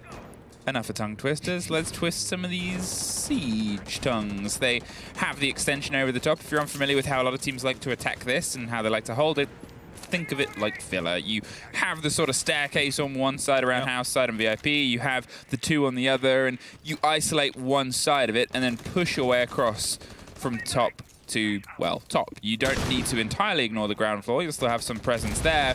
However, it's more of getting control of house side, this area that we see them breaking and breaching into, locking off the house stairs, and then focusing across onto the side. Doom suffers with a grenade and suffers more at the end of Mowgli's bullets as he gets a double. Kayak caught as well. And yeah, you put the pressure here, and well, suddenly now the pressure is entirely filtered. There's a single player inside the middle. They're trying to get a rotation. Skitty's wanting to offer some help. Blast has come underneath as well. Usually you don't get so much from it. Drones have spotted it out though, so they're aware of at least one player out there. Oh, that's just B4 walking in from the pantry door at that same time, leaving only 2 left alive. You know, he's going to look for a flank potentially. Skitty is looking to find aggression near Dragon, and now both of them are going to be in the backs of Wolves. Wolves already have that side control. The tables have turned quite literally as Skitty will finally find a response into Mowgli. I mean, it's one, but Shinka's going for the plant. There's an E1D, which will stop everybody moving. They have full site control in the post plant now. And they also have a lot of utility still standing. So those shields, those positions, they can now be used against the attackers, the defenders. Even there's the hold over the top. There's the catch on the second. They're concerned about being swung, as they should be with P4. Locking in the last 2 Wolves, making sure that this first round is pace matched with how they ended the previous game. And that's a worry for Heroic. That's definitely a worry, and especially if you start looking at the site setup. I believe the grenade wasn't actually meant for Doom. It was meant for the mute jammer that was on that wall, which stopped the heart bridge from going on. Oof. Did a lot of damage. In the meantime, Mowgli already in sight sees him run away. He's like, why not? Like, it's a free kill that we take at this point. And I just go on from there. And then Heroic might want to go for a bit of an over-rotation. I don't know why there were still like 3 players on the house side after you basically lost the entire top floor. I mean, yeah, sure, you might want to go for a flank back up top, but you get spotted out by a drone and instantly there's a Wolves member out there to pick you up, to catch you. See, I think the idea there is obviously they lost 2 bodies. That is beyond horrible for that position that early as well. Yes. You want to waste time on the top floor. I know I talked about how that's how attackers and defenders usually hold it and take it, but usually it's one where the, you know, defenders, they might sort of leave one straggling, but they'll pull back and back and back, losing not just 1 but 2 bodies that early. Yep. What Heroic then wanted to do with the rotate underneath was, well, if we can take 1 and then rotate back to site, we can at least put a bit of fear back in. Wolves did not give them that 1 body. Instead, they went, let's take side. No, I totally get what they wanted to do, but it just left a free avenue into the side open, right? Like, the route was clear. They could just go for it, and at that moment in time, you're already so far behind, and they also know where you're going to be coming from if they have the complete side under control. But that's dumb, and we'll get back to that. If we get back to that, we're going to go for a repeat in the round. Still Karaoke Tea. Some quick openings are being made. This time, House is not being held onto as tight, if at all, because it's that giant wall in between. The divider of the two sides of the map that is currently being protected by the heroic players, both on the Shrine Shield and, of course, near the drum door. They're not giving them those early bodies this time around. As I said, it's the extension, it's the stretch, but at the same time, you still want them to have to bite and fight their way through the map itself, and that's the game that Heroic are forcing Wolves to have to play this time round. They're smashing onto this line, this cut across the map that is constructed around Drum and around the top of Shrine. And it's something where, well, how do you knock out this Azami? There has to be a coordinated effort. They've got the cover of Kayak, a couple of ADSs. It's an awkward space because you can't really, truly get in from anything more than that door, and maybe some pressure from the soft underneath if you don't have Geisha open. So, do you try and rotate Geisha? Yes, is the lead in here. You can see the pair of them are putting pressure onto the back of Drum. They're going to make things awkward. There will be some pressure that comes back against them in Uno's position. But if Uno goes down or Uno has to rotate off, suddenly Drum is very open. There's definitely pressure coming down from two sides now. They know he's on that divider. They know that's what they need to take care of. Also aware of the fact that someone is around, though, in Drum. So the rest of Wolves needs to make sure he's not going to be going aggressive. The Azami is not going to be stepping out and behind that keeper barrier, which is exactly what they do. Another E1D goes off, and that's Skitty finally removed. I mean, there's one more as well. They get control of Geisha. They just swing on. I think he might have been blinded as the swing comes together. Blast with a C4 and June with a double. Brings it back to a 2 versus 2. P4 and Deadshot are trying to get themselves around to the site as the rotate happens as well. Luckily for, I'm going to say Heroic at this point, and Blaz. Wolves weren't in a position to try and capitalize directly onto the site. There was the fight underneath. There was the fight on the site. And with 20 seconds left, now P4 and Deadshot have to try and drive themselves in the wake of what has been left for them. There is obviously no C4s, no proper gadgetry in the pockets of anyone outside of soft breaches, so it's going to turn into a gunfight. The first fire over the side of Gold. They're dancing either side of the bomb chassis, but wasted time is only going to be a favor here towards Heroic. They get one more. They're going to see if they can just hold the plant. The swing comes across. P4 isn't going to let go just yet. They hold off, and there's Blaz with a triple to take a round back. Waiting patiently there, realizing that any moment from then on, he could go off that plant and will be able to go up for the fight. So, held a tight angle, managed to find the kill instantly, and will put a round on the board for Heroic. But, again, good work from Ju and Blaz, because that round basically was looking quite lost as soon as the explosion happened over the Geisha and the Drum at the same time. 3 kills coming in such quick fashion. If it wasn't for the C4 and June just stepping up at that moment in time, it wouldn't have been a round for Heroic right now.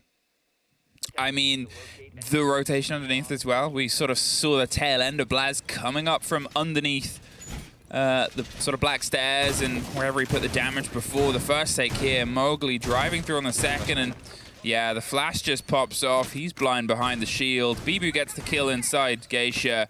The trade out was an important one there from the swing onto Gold. But it was a great idea from Wolves. I'm still obviously impressed by the Wolves' plays compared to how we saw them. It was coordinated. They were doing the steps they needed to do. Yeah, it's their map, but this isn't, unfortunately, the Wolves that we've seen so much of recently. And them having what was a very clear strat, a very clear plan, and a very clean execute for most of it. Yeah, for sure. It's still scary. It is still scary to play against, and, you know, those trades happening when they did, very important, because as soon as they got that first injury on the Azami, it was like go time. All right, there's no stopping it now. We need to go in. Talking about going in, a Ying very close to the window right here. He's going to be holding off some potential rotates. Might be tossing in some of these Candelas at some point, or just rotating off and going for a different kind of take. The top floor is often quite important here, and just a single player currently in Geisha might be an easy target to go for. Oh, been a trick. Too late. Oh, only just though. Fortunately for them, that also takes care of the 2 charges that he put there, and, well, it means it's not a rotate, but it's an angle. And to be honest, that's just as dangerous from some of the holes that you'd otherwise want to put together. They still have control on the back end. There's still some drone work coming out. The frost mat on the other side of that window should get seen, hopefully. I mean, they're just breaching through. They haven't quite maybe droned in there. And if they haven't, that could be detrimental, losing so much HP that early on, because Candelas are already starting to come in. Often that means someone's going to be following up. The second Candela goes in. Skitty will find Bibu in the meantime. He's going to go for that jump in. I'm a bit curious what they're baiting here. The smokes, 2 Candelas have been used on that, and they haven't really been able to get anything on the back of it, and then they pull themselves away. I'm not sure if they wanted to try and execute a plan, but unfortunately for them it hasn't come together. Deadshot gets caught by Ju in the meantime, and as Wolves go for the rotate onto the far side, whatever plan A was, it doesn't feel like it's worked. You will find another one. P4.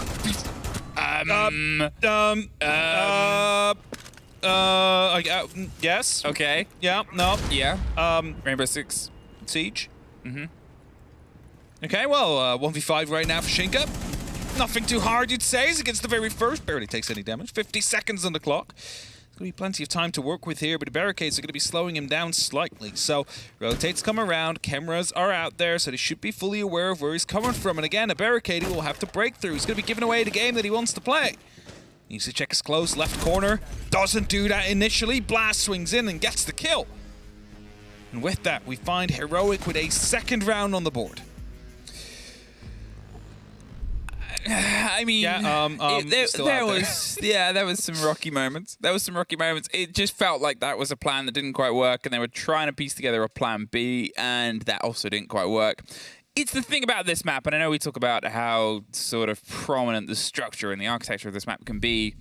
It's a long rotate map. If a plan goes wrong, or a sort of hold or a take goes wrong on one side, or you have to do a plan B that requires often a very long rotate. You think about where they were from that original take, which was the bathroom, sort of on the ground floor, on the far side, on the opposite, and then you've got a couple of deaths that happen, I think around bedroom, on the opposite side of the ground floor that those deaths happened, and then they rotate their way towards Geisha for the next fight. That's 20 seconds of motion. It's a very loud bit of motion as well, where you've got to repel, you've got to make a lot of noise. It's awkward, it's clunky to rotate here on Skyscraper, and it's something that I think bit Wolves a little bit, but they've still been able to call one from their first 3, and now they're on a technical tertiary site. I mean, it's always the pain on Sky, right? Like, the rotations are so long. It's either through the building, where you do not have any control at all, or you need to go up and repel and make a lot of noise, and as you mentioned, like, waste so much time. That often we see teams that they have one opportunity to call a rotate, and it needs to be like within the first minute of the maps of the round starting, because otherwise you're just going to run out of time. Well, they don't run out much there, as Zuno gets one, P4 gets the next. And for everything that they might have been a little bit slow out on previously, they're definitely going full guns blazing onto Exhibition. They get the break here onto the VIP wall. That'll get themselves the control over the house stairs. Mowgli wants the grenade onto the back of it as well, just hoping somebody was rotating around, but it's Kayak just aggressively holding the angle. Not quite in a position to get anybody on the back of it, but Shinka has other things to do, and that includes this wall. But with the hole opened at the sort of ankle height, there's a worry of potential tricks against it. However, anyone that might have been able to do that has been removed from the board. There's no impact, but talking about that, grenade coming in from below, Mowgli finds Blaz, and this is a very convincing round from Wolves so far. They just need to pull it together, because look at that, 1 minute 45 left on the clock, Emmy. There's no need for them to go for a rush. There's no need for them to, not think this through. Use your drones. You still have 9 available. Make that 8 available. There's plenty of opportunity here for you to isolate these 2 players, maybe find the first, especially Skitty, who was so aggressively towards that one breach, and then try and go for a plant. Yeah, for everything we say about things being slow on the previous round, this has been exceptionally pacey. There's Skitty getting 1. There's a fight for Mowgli, and Skitty still doing some damage on the back end. Skitty with 3, but Bibu was just in the right place at the right time to make sure that Skitty didn't go a little bit rampage. Swung to Bibu as well there. He was prepared for his 4th. Heroic and they find themselves tied level. We find ourselves going back towards Exhibition at this point. Currently, they haven't locked it. Now it is, so not quite ready for a karaoke encore. Now, maybe that's it, the fact they lost 2 of those players so early on down on the bottom floor. Like, the round started and they were basically dead already because, you know, Wolves just managed to find themselves with some quick pace into the building. The reason why Wolves wanted to be in the building that quickly is because then they can take care of electronics from below, they can make sure that the wall opens up, and suddenly you have that pressure onto the side on a horizontal manner as well. So, Heroic choosing to go for a replay here. Might be finding themselves in either a bit more of a safe position, or will be utilizing more utility down below to make it safe, or another option, just completely forget about it. Who needs that bottom floor at that moment in time? I mean, going safer was their change in karaoke. When they played karaoke the first time, they lost 2 bodies on Exhibition side very, very early on, and then they went, nope, that wasn't very cool. Let's double down on the site. But this time, all 5 players were roughly around the site itself, with only the furthest extension towards the Shrine Shield and Drum. And it technically worked for them. It was close. It was the only round we've had a plant on this map so far. And it didn't quite go to the way of the attackers, but still. Safety first, and as we see at this point, there was 2 people dead in the last round. Yeah, so definitely already Heroic having a bit of improvement here on the site. There's definitely good information coming down from Wolves, though. They just spotted out the rotation coming around from Blaz. As he's looking himself up behind him, just making sure he's out and about on that top floor. They don't want to actually worry too much about the bottom floor itself. But neither does Wolves as they start opening up. They're using the EMP impacts, they're opening up the sidewall, and that means Kayak and his bar now are under slight pressure. Una will be there for a bit of support though, so as long as they do not take care of the terrace, it is going to be almost impossible to remove Kayak from his current position. Yeah, it's a power play here onto the wall itself, and obviously, you know, I sort of alluded to the impact possibility. Doom has used both of his, whether they were to try and stop any of the swing on the break either way. There's still 1 Selma in pocket. There's still probably some electrification kicking around, at least for now. There's ways to clear that from underneath. And we're about to maybe get that demonstrated. There's the first, the impact attempt to trick against anyone that might be trying to trick onto that hard breach, but the walls shall fall. A minute 20. And still it's only Structure that suffered on the wrong end of anybody.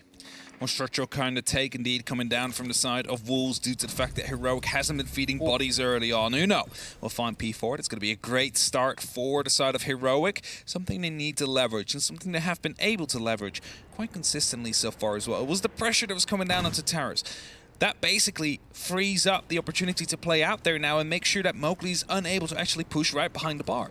This is also the worry. That's the last bit of those Selmas gone. You gotta the lineup! Do the swing round. Mowgli with the lineup gets 2. Suddenly he's found himself tucked into a pretty strong corner. They're trying to rotate their way back via Shrine. June gets 1 more and gets just a bit of a hold here as the pings come together on the player onto Dragon. Oh no. That grenade is caught, and now it's just going to be a gunfight as he breaks his way all the way across the site. They're either side of it, though, and it's an awkward play space because the 2 players aren't connected, and neither is the kit with either of their pockets. So, how do you try and force the fight, or do you go for the 1 cover, 1 plant, and hope for the best here? They're going to seemingly try and pick that back up. It's a little bit longer than they wanted. Hops back over, and they can try and get themselves tucked onto the side of the hard wall, hoping that Deadshot has the cover. They go by the soft, because it's a little bit more to work with and gets the cover from the wider swing. There's June, there's Mowgli with 1 back, but Blaz trades it out, and only 1 player left standing in the final 10 there. Once again, they double back on a site. Once again, they're able to win their 2nd attempt on it. It wasn't for a lack of trying on Mowgli's side, though. The moment he wanted to go for that bar, 2 players lined themselves up and instantly cutting across any form of opportunity of trying to retake. Just a long angle that they missed on the exhibition, which otherwise would have meant the plant could have gone down. A good fighting from Heroic, managing to stay in it, not panicking too much as that push comes through. Now finding themselves in the lead, with the opportunity to find a 4-2 split themselves.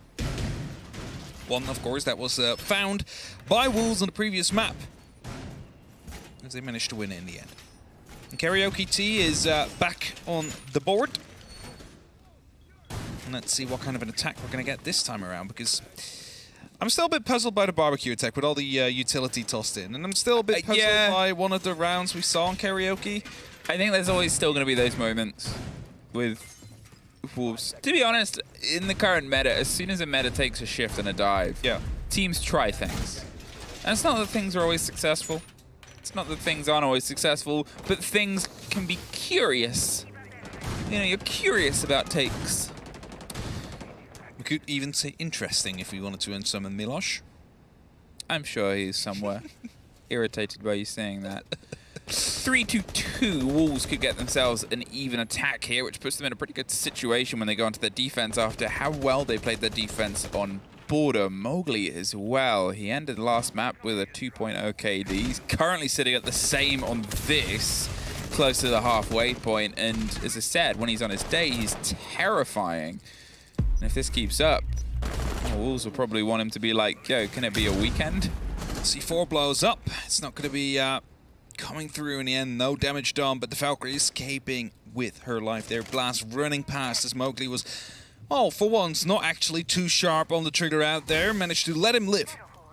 Now the Keeper barriers are going to be set up. Now, luckily, Mowgli is carrying an operator that has a gadget very capable of taking care of these Keeper barriers, which is that RC Rotero. He's going to use those to also try and get rid of the shield, I would imagine. Needs to take care of the Valkyrie cameras first, because, you know, you can leave that up if you're not out there, but it still feeds information that, oh, this is clear, there's no one out there, so you'd rather just remove it and keep them in the dark. Gets the shield as well. I thought it was just the ADS. Yeah, the Kiba was caught. That was the perfect place. They're able to replace the Kiba, but at this point they do not have that swing support, and there's another Kiba gone. Forces the players out of position without having to do the swing round in the fight itself. They get some of the control. It means that the player that's now on the Shrine Shield is a lot more potentially vulnerable, especially if Geisha gets opened and the Geisha player has to fall slightly further back as well, so they cannot watch Drum Door as aggressively through the slight opening. That is what's happening next. So you see the Shrine Shield player move off. They know that they're going to be under the next bit of pressure. They pull themselves around, but look below that player. There is somebody ready and waiting in a position to potentially catch and swing if they do go for the drop. Everything is pre-aimed, but they weren't aware!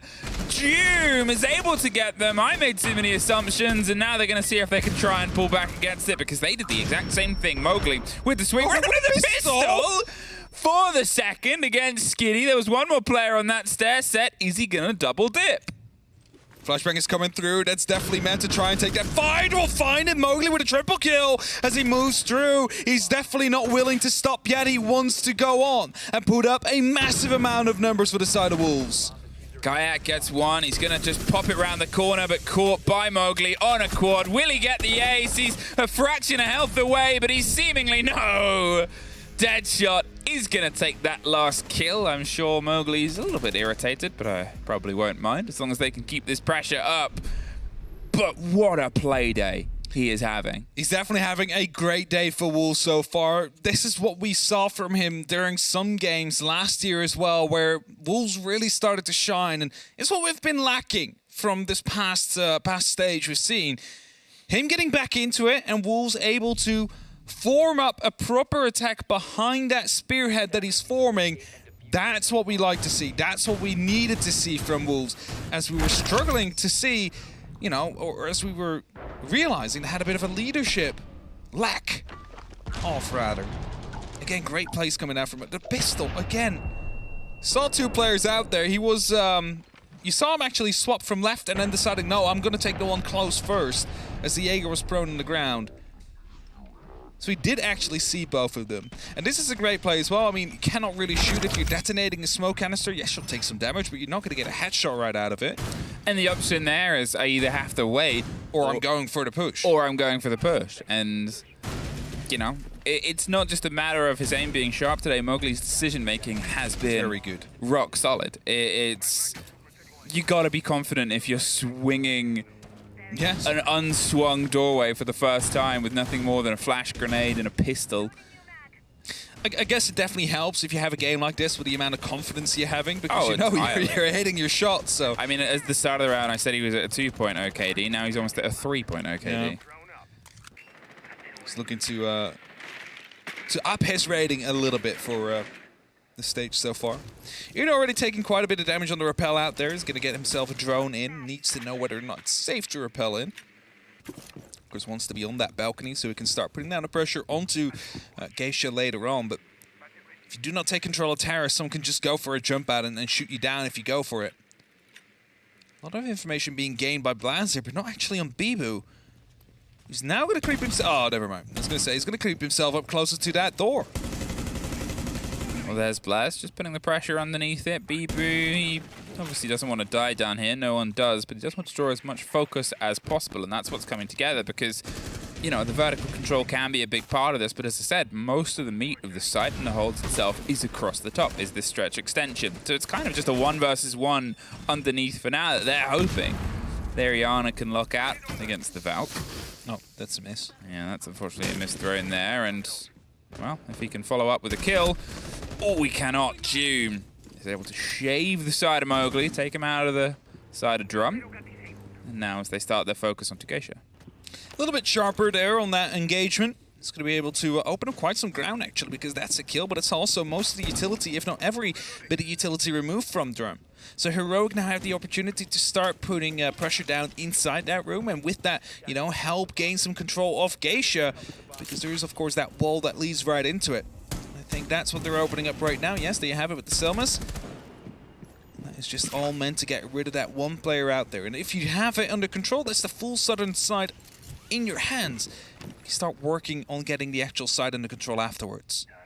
And Breach will get open. They got themselves the width to get rid of the mutant. Bibu's going to see if he can go for a little bit of a retake. Obviously still has that C4, and if the calls come together, with how there's only 30 seconds left, he could be very defining here. The gold wall is going to get popped. There's the C4. It's ready and raring, but misses the catch. That one doesn't. Doom takes care of Shinka with his own pocket explosives. Finds his second with Blaz getting the third for the team, and Uno getting one as well. And suddenly Heroic is striking across all faces of the site hold. 15 seconds.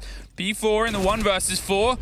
Unfortunately, can't see more of it. There it is. The first attack round is in Heroic's favor. They're getting a bit heated up here. It all came down to that drum clear, managing to take control of that, because afterwards, Geisha is an easy domino to just tick down as well, because you get that extra line of sight. And Wolves unable to hold on to that. Maybe, I'm not sure if there was anybody actually playing around Shrine that could have came in to help Mowgli as he fell. Well, they'd reinforced off the sort of Geisha wall as well. I think they sort of put him in a do-or-die situation. He might have put himself in that situation. When you're 14-5, that's an okay decision. I think you're playing as armor. You're playing there to survive and waste time. The fact that Keeper Barricade didn't pop off. Now, it went through the drum and hit the wall right behind. Probably made the decision for him of, I need to swing this. Especially if you just see the sledgehammer just swing across and you're like, oh, there was someone close in the left corner. If I manage to actually get that kill, oh, they're struggling with getting that drone. They might have actually thought they have it. The one in the shrine. It's a tricky boy. It's going to be providing a lot of information now. Oh, you can't see anything now, but they just have to hop it back up, and it's going to be saved. It'll probably do that at the end of the prep phase. Well, we'll see if it survives and how long for. If they forget about it, it might become a problem for them later on, but you know, you have to give credit there to Heroic's take. As we said a little bit on the first map on Border, yeah, it's a different place. This has to be more procedural. This felt very well procedural. It was a good balance of their attention. They were moving as a unit. It wasn't everything that we got on Border. Border was jazz. This is rhythm and blues. It's like, where are you going with this one? But yeah, no, definitely is. But last time, House was given under control of Heroic quite freely. No real pressure coming down. And again, this time, it seems like there's no real contest being tossed up by Wolves here. Two players, Mowgli and Deadshot, were rotating around, now taking control of Drum again. They saw that the windows open up. They know that the drones are starting to roll through, and they've realized there is some opportunities there on the side of Heroic. Some lack of... Mowgli taking a shot there as well. He's going to be rotating back out. He's still willing to hold on. He knows how important Drum is for this hold. At the same time, Shrine equally is important as well. As the lead-in came here with the sledge on the swing round, they're paying a bit of keen attention to the break that happens across onto Geisha. It's forcing movement, forcing Skiddy. Deadshot gets the opener. They still have the Valk cams and the intel. Anyone that might try and swing themselves a bit closer, and 1C4 has just been loosed towards the roof.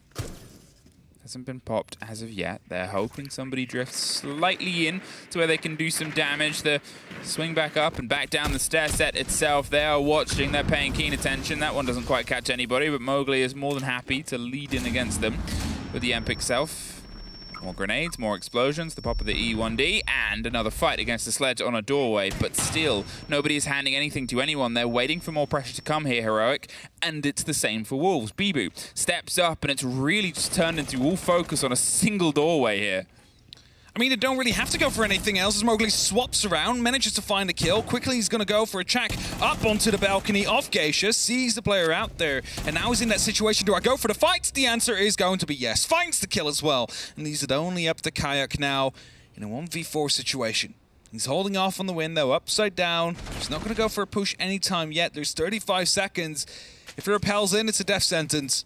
Probably going to be wasting some time out here and using this as an opportunity to top for the team. As he's going back to the helipad and flying back to the deployment zone. He's taking the little bird out. Imagine if you could. Imagine if this was something that because nobody's ever tried it. Like you could go into the helicopter. What if you could just interact with it and fly? And you could fly around the map. See, that would definitely... Look at this skyline. Allow for some... It's red. It's red like on that board. See, what if you could get in the helicopter and just hover right next to the Geisha window and create an alternate angle? Put a DMR up there. You just hover around. Imagine. Have a sniper looking in. Definitely change. Would it be too broken if there was a helicopter operator? We need like an RPG as well to take it out at that point. At that point, I think the game has maybe got in a... Imagine who, we're banning the helicopter guy. I guess no, technically we do have a pilot. Yeah, Jaeger and Thunderbird, but they're both in the defense. So. Yeah. A new spawn peak attempt kind of situation. Remote control helicopters. Flying drone. Okay, now I'm actually getting on to... I'm tangenting to things people already request. 4 apiece. Will this be another accursed 7-4? Whoever wins this round is going to win it. It's just how it goes. It's just how history has written it.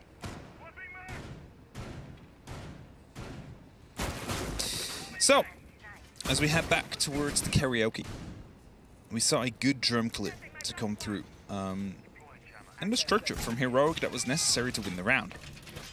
Back then, though, there was no real pressure coming out from Wolves onto the house area.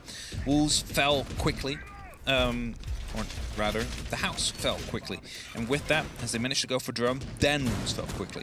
So, I want to see a bit of an extension. I want to make sure that they are holding onto drum and to shrine, but also have the opportunity to waste some time near house. Be out there. Be aggressive. Maybe take a gunfight or two, but more importantly, make sure that they do not have 2 minutes to start working on your drum. That shot down. Yeah, just sprayed through.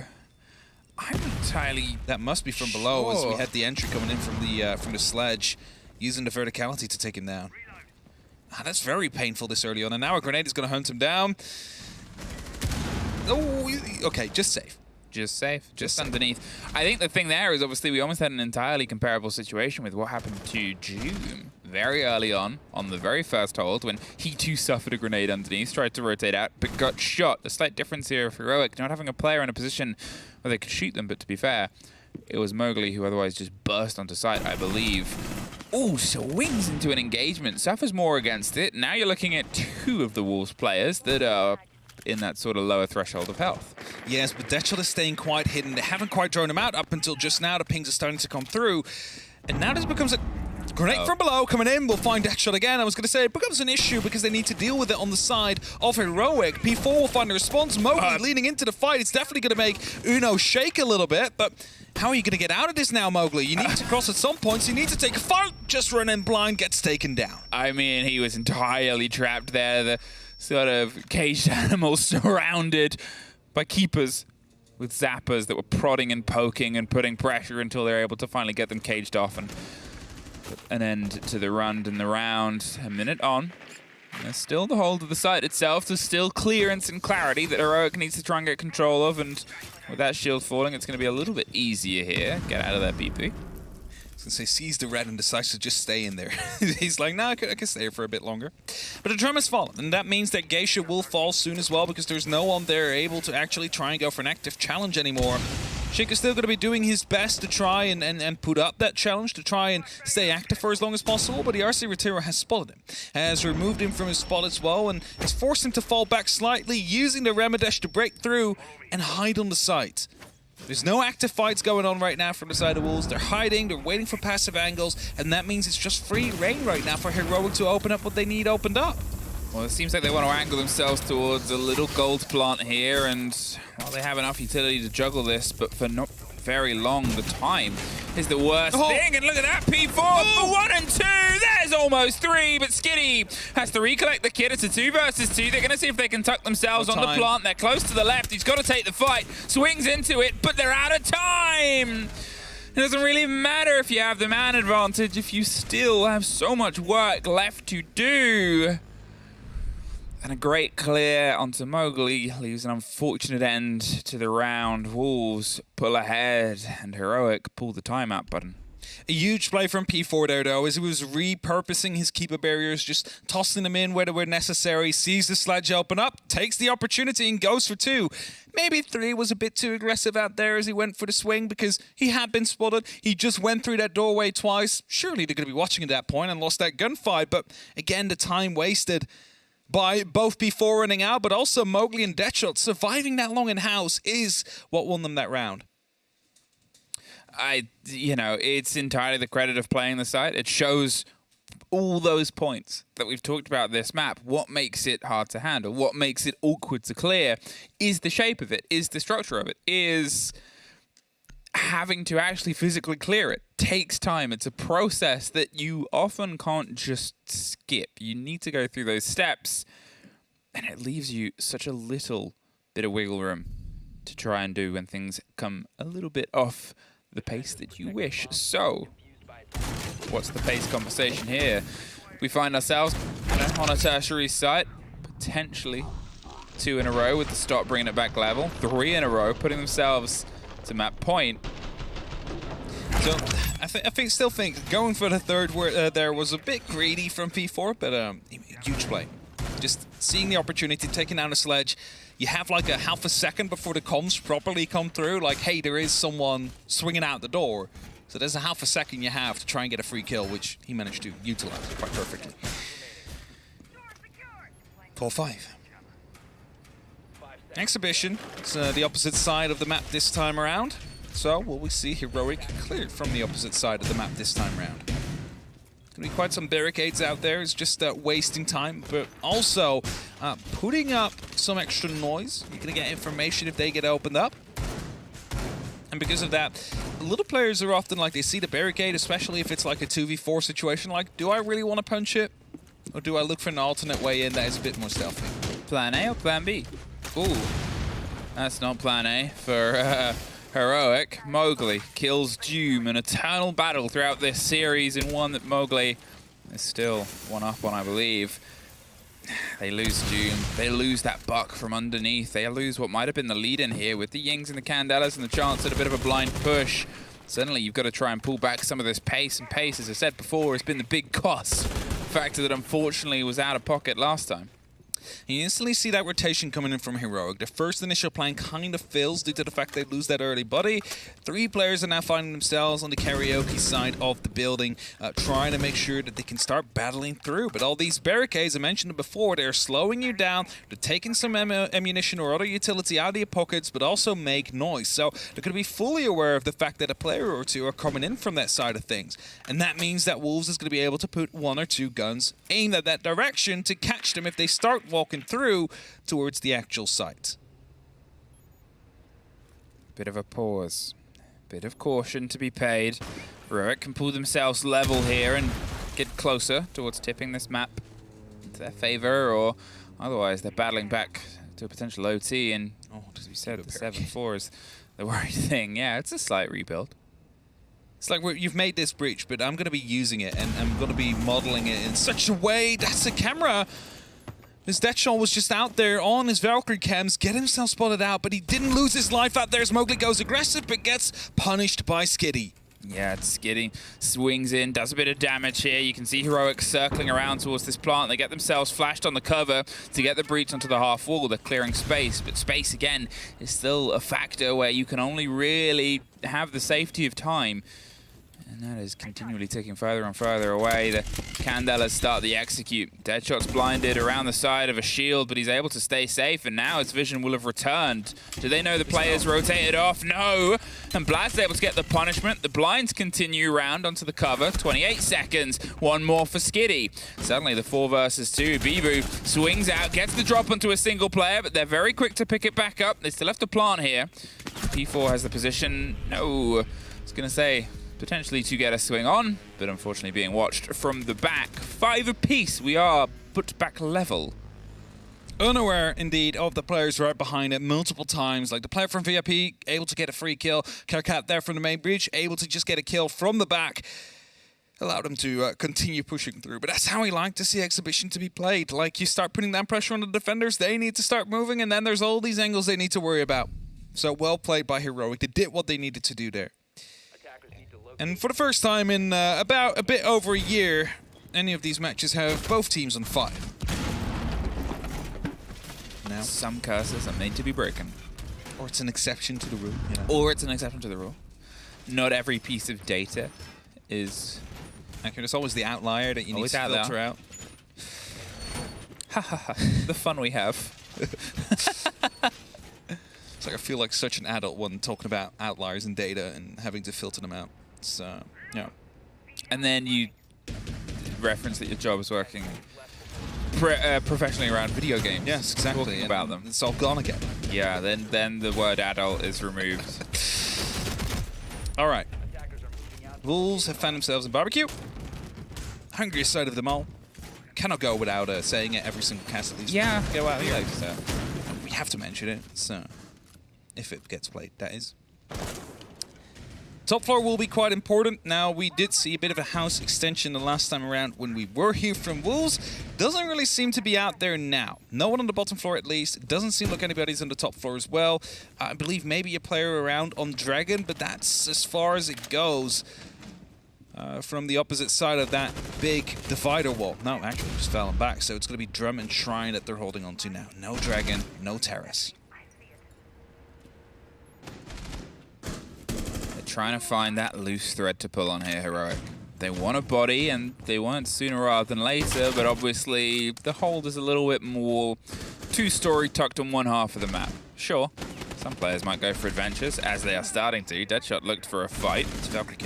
Nothing was handed to him, but Blaz suffers next, and as you said, there's reads on intel, the information in those Valk cams for something that Wolves were adamant that they wanted to shut down. We saw many pings and pushes here. Heroic are suffering moving against them. We did just see a ping onto one, though. Grenades are being tossed in quite blindly here. There's no one there to either move on the back of it, which is something we saw Wolves do quite well, or there's no information to get them in accurately. What we do know is that Geisha is going to be opened up, which is going to provide an opportunity. Joom does get down, not quite sure from where. There's also no confirm coming through, as they are probably unaware of the fact he has been down. The giant blood trail that might have been spotted right now is going to be giving that away, but it's still unsafe to try and actually go for the follow-up, as Mowgli is going to rotate around. It's going to use a C4 to confirm that kill, as there's no one there to pick. Oh, still gets it. I was going to say, like, that might be a bit too short, but still finds it. Yeah, it just gets the wing, but there's Skitty with the response, ready and waiting for the aggressive rotation. However, a minute, and time is having to become this once again pressure point for Heroic's push. They jump in, find Bibu inside Geisha and put some fire over the top here of Deadshot. If they don't know he's tucked, it could prove problematic. Another E1D pulse. And there it is. Skitty had the awareness, had the resolve and the result. A fight back up the top of Black, and P4 pulls himself back. There's pressure on the window, and it's just going to get rebuilt right in front of them. We don't have time for this, P4 says, and pulls themselves back into the fight in the 3 versus 2. They could not risk losing another life just on a catch on a fight on a window when there's 25 seconds and they have a chance to put themselves on map and series point. Calling time from above, 18 seconds. That means that Heroic, they need to get a move on right now. Exothermic used in the softball. P4 is going to dig himself in deep, holding the hatch, which is one of the entry points. The jump down comes through. It means that Barbecue is the actual side, but there's a player right behind. Shinka finds one, digs himself a bit deeper, goes for another couple shots with the TCSG, but he survives just slightly, just enough, and P4 clutches it out. The time runs out, and with that, bit of chaos in the end. The TCSG, suddenly that player that pops up. We have ourselves a map and series point coming through from Wolves. 2 rounds ending to time on this second half. From Wolves. Timeout from Wolves. I mean, it got close. Let's be honest. They're in the 2 versus 3. It's the clutch in that situation. They almost lost one of those players as well. You saw the health was exceptionally low. They're got to keep a cool head on, because it's either we settle it now or we have to settle it on a third map. They're looking at Chalet. I think the only person from Wolves who might kind of want to go to a third map is Mowgli. You might want to give a go at the best of 3 at the best of 3 record. I mean, he's 17 on this map. I think he was around the same on the first map. Yeah, I think he's on 34 total right now. So that's a possibility, but I think he'll also be happy to just... I mean, if I'm going to be looking at that previous round, I get why they called a timeout. They get the entry kill. After that, Mowgli swings aggressively with little information, gets himself killed as a result. Bibu sees that Geisha's getting opened up. It's been opened up. The window's opened up. And he moves over into Geisha, not looking at the actual breaches that have been made. So he finds himself picked up as well. 2 players over-aggressive in that round find themselves killed. And then trying to rotate back out, there's a player on the window, a lot of damage taken. After that, they played it well, right? Like, as soon as they keep a barrier on the window, they managed to find themselves, like, one in the kitchen, one all the way in the back near the actual restaurant, which was allowing them to go for that crossfire, which allowed them to have that initial bit of surprise. But everything leading up to that point was a bit too aggressive, I would say, from the side of Wolves. So maybe they've been told right now to slow it down just slightly if they have that opening kill. Yes, Mowgli, you run 35 kills, but you do not need to take every single swing that is in the books, because sometimes doing nothing is still better than going for a swing and die. What's the best of 3 record? I'm not sure what the actual record is, because we give different annotations to it, because one is like on LAN. One is the on LAN, one is the online. Like, one is tier 1. Technically, this is a last chance qualifier. Does it count as tier 1? It's 2 tier 1 teams. It's 2 tier 1 teams, so yes. The other one is for major tournaments or the 6 Invitational, so it's like, depending on which one we're looking at, it differs. But I think it's somewhere in the 50s, like 54? Something like that. That's what I'm thinking. The words Palu and 54 come to mind, and I don't know if that's... I don't know if it's 100% accurate. Citizen also had it or was close to it at one point. There's statistics pages of this. That's what Between Maps and Fresh is for. Oh, there's an early engagement, and Mowgli, well, he's still going to angle for it. Gets another, gets himself rotated round. Blaz is gone. He's been a big fight back in for some of these rounds that have otherwise slipped away from them here on the other side. They lose 2 grenades. They lose the Iana. They almost lose Skiddy as well from another vertical. He's swinging around in every single one of these engagements. Now that Heroic are sitting on, unfortunately, not sitting on the plane, they have to take so much into each of these fights. They have to make sure that they can get in, get clean, because risks. I think he's been spotted. There we go, definitely spotted now, but Mowgli up top. The bait, it's the bait on the hold. He's ready to go for another kill. Are they aware of the verticality though? Because I don't remember that drone checking up top. They're grenading around it, but they aren't going to go for the push. As I said, they know the weight of these risks. They know that there's still work that needs to be done. They know that they've suffered from the vertical before, but if they can get the pinch on the player, well, it's Skiddy that goes down next. Shinka with the spray. They have the player locked down from on top. They still have the vertical control. There's a minute, and there's Uno putting a line through on the site. And we'll just sort of put that pressure onto it, but otherwise, I say the line through the site, the line under the site. Yeah. Jim, the last remaining member on Heroic that has been able to make plays happen consistently, because we've seen the loss of Skiddy, we've seen the loss of Blast at this point, which means that Kayak and Uno really need to step it up for this round if they want to be able to get themselves way back in. And Kayak does just that, takes down Mowgli. The man who has been leading for the majority of this series is now off the board. Brings it back to an even 3-on-3, The talent shield there will provide some safety, as right now they're getting at least one spot through, trying to go for a bit of a wallbang, I believe. Uno, but he's not quite gifted with the opportunity to. They're staying low, and Shinka goes high, takes care of Doom at the top of the stair step. Kayak, he's going to see if he can try and put the pressure onto Geisha Window as Una is under his own. The smokes come out on the close swing. They push themselves down the corridor. Shinka's holding onto one swing of the angle, waits for the audio cue. They move into it, and it's the Wolves that trade it out, take the series, take the round, and take themselves one step closer to moving on to Copenhagen. They found themselves a best of 3, but more importantly, they found themselves with good attacks. They had a spearhead, they formed themselves up behind it, and they attacked as a unit against Hero. That's the main criticism we've had of them for the majority of this stage so far. Today looked like they were improving themselves. Today looked like they have improved themselves. But now they need to keep it up for tomorrow. That's entirely the thing. Obviously, we say that Mowgli was on a great day, and he was. There's no denying it, and the team had some sparks of life. But tomorrow is a best of 3 into another best of 3 potentially. And that is a long, long day of Siege. It's definitely going to be a long day for them. They have plenty of time to rest, however, before they are going to get into that game. But first, we don't even know their opponents yet. But before we get into that, there is still a desk segment and a break that we have to go through. So let's get started with that right now.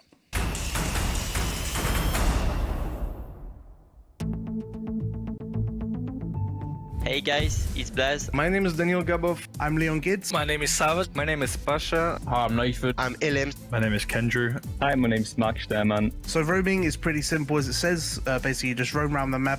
You look for the first entry fights into the building, stop them from getting inside. Being able to pick between multiple operators and having flexibility and basically what we need. In this role, you have to be a risk taker, because if you don't, then you are either not helping your teammates or you are not making the enemy's life harder. If I would have to describe my role, that you're normally the person offside trying to waste time. Can give info to my teammates to allow them to get kills, or to myself so I can get kills as well. I think I'm one of the best on the role.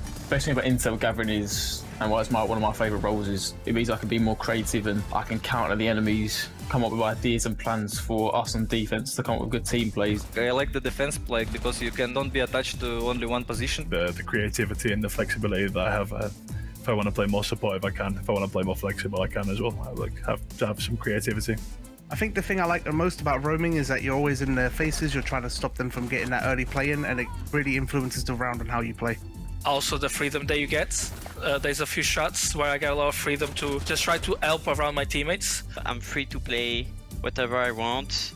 I can go in roaming sometime. I can play site. Yeah, I can do whatever I want, so that's pretty good. I can move pretty freely around the map. I can be there where there needs to be help or where the enemies are pushing, and I can just play my style.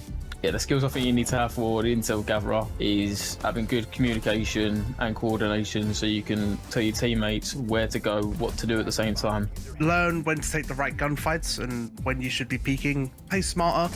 Let them come in the building first, maybe play off your teammate, bait each other. I think you need to be smart and know where people are gonna push. Try to predict the enemy and try to figure out what the next step will be, so you are always one step ahead of them. You need to feel the game. That's all. You need to find so much frags as you can and need to waste so much time as you can again. What makes me the best at the role that I'm currently playing is having experience on more supportive roles beforehand, so I can kind of see the game differently. Knowing my surroundings and where I can dive from and where the enemies will be and where I'll be. I'm good at wasting enemy time, my aim, and I think my flanking. I have good gun skill and I have good map knowledge as well, so I can use that along with my teammates to make sure we're winning those gunfights. What makes me great? The map knowledge. My best asset in this role is definitely game awareness, to know what's going on in the game and being able to act on what's going on in the game and what the other team is doing.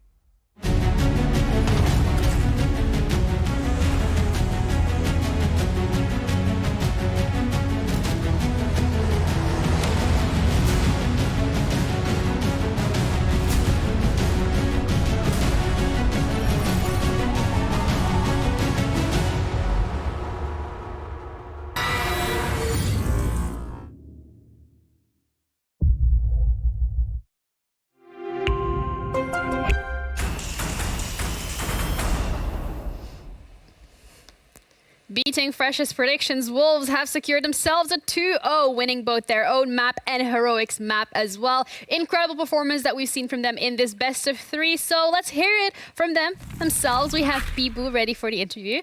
Hello, how are you doing? Hello, I'm good, and you? I'm doing good, thank you. I like your name, by the way, Bibu. Very, very interesting. How did you come up with Thanks. You know, I had a friend a long time ago his name was Sebibu, and I'm Bastien, and he was Sebastian, so I just stole his nickname. Okay, just well, remove the prefix. That's all. that works. I mean, speaking of stealing, actually, can we talk about round 6 where Deadshot stole Mowgli's ace? What was the comms like at that point? Was he happy? Nothing. No. We don't need to. I mean, we don't care about ace or Fokker. That's good. So, I mean, it's teamwork every time. So don't. It's an ace. Okay, it's cool for Mowgli or for any players, but at the end, we're just happy to win the round. So. Yeah. Absolutely. I mean, you guys had quite the run on EUL. Maybe didn't go up to what you've expected. You then came through to open qual. So what has been the main takeaway from you guys? What have you been focusing on in the last couple of weeks to actually get to this point where you just beat Heroic 2-0 and you look really good doing so? To be honest, we didn't have a lot of preparation for our first our group stage of EUL. So it was hard. We made a change. We took Deadshot, who is like a young player who's needed like some lack of experience on the top level. Even though that he is very good and have a lot of potential, and we think with this lineup we have a lot more potential that we had before with the whole lineup. So it was hard for us, after having a good year like we had last year, like having all the majors going to the top 6 and top 6-5. So it was hard for us, but it's the part of the job. Sometimes it's going down, and sometimes it's going up. So we just focus on trying to have Deadshot in the team, make him comfortable, trying to find our new identity, because we had now P4 leading more on the shot call, on everything, like on the game, and I'm trying to take more plays too. So it was hard to find our path, but now I think we find it. We're still trying to improve every day because it's not perfect, but I think we finally find it, and I think we show it on the quals and today. Yeah, absolutely. More of an identity has been formed. But talk to me as well about the comp. So you're saying P4 and yourself are kind of taking lead. When it comes to it, is there anyone else contributing? Is it mainly P4 and you jump in afterwards? What is it really looking like when things are down to the wire? We have P4 who's like doing a lot. I think he is doing like 50% of it, because like we want to build the team identity around his game vision, that the team is approved, like everyone wants that. So and I mean it's working, so we are happy with that. And after that we have me most of the time calling the defense, what we are gonna do, or the attacks. After that, in middle round or execution, most of the time it's P4, but at any time anyone can just pop off and just say, okay, I think we can do that. We can do this. This strat is better for any reason. I mean, we have a lot of people talking, even like people don't think, but even I think don't think about it. But even Mowgli is talking a lot. Sometimes we have really great ideas to help him entry or even execution, have a good execution on rounds. And we also have now Deadshots, we didn't take him for that, but he had like the IGL role in his previous lineup. So obviously he had like sometimes some ideas, some shot calls to give. So we are listening, and I mean, sometimes it's going well, sometimes it's going wrong. But it's the game, right? We don't have perfect calls every time. So no, everyone is contributing, but most of the part is P4, and after we can say beat me. Okay, well, that's good to know in terms of the balance. When we're speaking of balance as well, I think the map picks were something that we were a little bit worried about, especially the map pool. When we saw Border, we were like, oh, this is maybe not the best for Wolves, but you guys actually won that map pick and you looked comfortable on it as well. So any leaks on the map pool? How's that going? As I said, we are working every day. We also had like a new player. Maybe he helped us to have a new map pool. But I mean, our objective after the season, last season, was to improve our map pool, and we are working every day for it. So, and I think we did it well. So, I mean, people just can be just more scared from us than before. Okay, people got to keep an eye out on you. Thank you so much for the interview. I really appreciate it. Enjoy the rest of your day, and we'll see you tomorrow. Yeah, thank you. And Thank you. just a last word for Wolf, for all the support they are doing for us. Thank you for every fans, for everyone, and thank you for the interview and for any people on the desk. I know they are doing a great job, so thank you everyone, and see you. That's so nice. Thank you so much. Bye. Aw, he said you guys are doing a good job. That's Great. That's so lovely. I mean, he's been playing the game, so he's obviously not heard what we've been saying. Yeah, I like to think that they're sat in the lobby listening to the pre-desk like, oh, should we have picked that map? Ooh, it's our team playing this shit. Fresh thinks that there's three maps. Like. I mean, looking at the performance data from Wolves, this is definitely the map that they should have picked 7-5. Heroic was struggling. Heroic really was struggling, and they didn't break the trend, unfortunately for them. They still only managed 2 rounds on the attack. Yep. Mowgli, again, the star of the show. He's had a fantastic day overall. And again, I want to highlight that opening kill, 4-1 on that entry, all enabled by the team. And I think we got a great insight there from Bibu into how the team is working now, how some of those comms are coming through, and how they're all working together to help each other. I mean, of course he's MVP, right? 36, 18 in Final each. count, 18 in the first 18 game. in each map. What was that? 10-2 on the entry.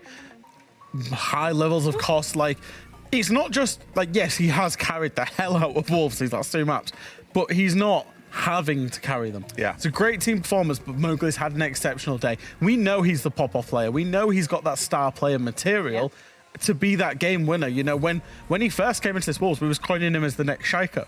He's shown that today. Yeah, I match think this MVP. is the stats have just been updated actually to show combined. So we can see there 36-19 plus 17 there. Intra kills, as you said, quick maths, always good from you, Fresh, 10-2. But the cost is the interesting one, 78%. He was in and around the 90s, I think, in map number 1. And obviously dropped off a little bit toward the end there, but still, great performance. Yeah. Good job from the team, and exactly what we wanted to see from Wolves. Yeah, absolutely. It feels like the time that they spent in the qualifiers have just solidified them even more. It feels like a lot of prep went. I mean, they did say there wasn't much prep, but I think just in general, spending a lot of time together in that team environment, getting those games in, learning those best of threes, because coming into this, when we were like, oh, best of threes Wolves, a little worried, but they did pick up the pace. I think you can definitely see the difference in time that they've had between phase 1 of this stage and the last chance qualifiers. And they've turned it on in that amount of time.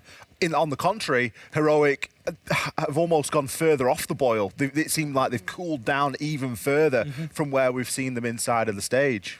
I think just coming back to Wolves as well, I think, you know, they're really starting to piece things together now. Yeah. Where it's looking very good. They're managing rounds well. If you look at the 2 maps played today, they played Border, very attacker-favoured map, and then Skyscraper, very defender-favoured map. And realistically, the rounds that they lost when they were on the unfavoured side, half of those rounds you could argue were down to either clutches or huge plays, particularly coming out of Doom. Yeah.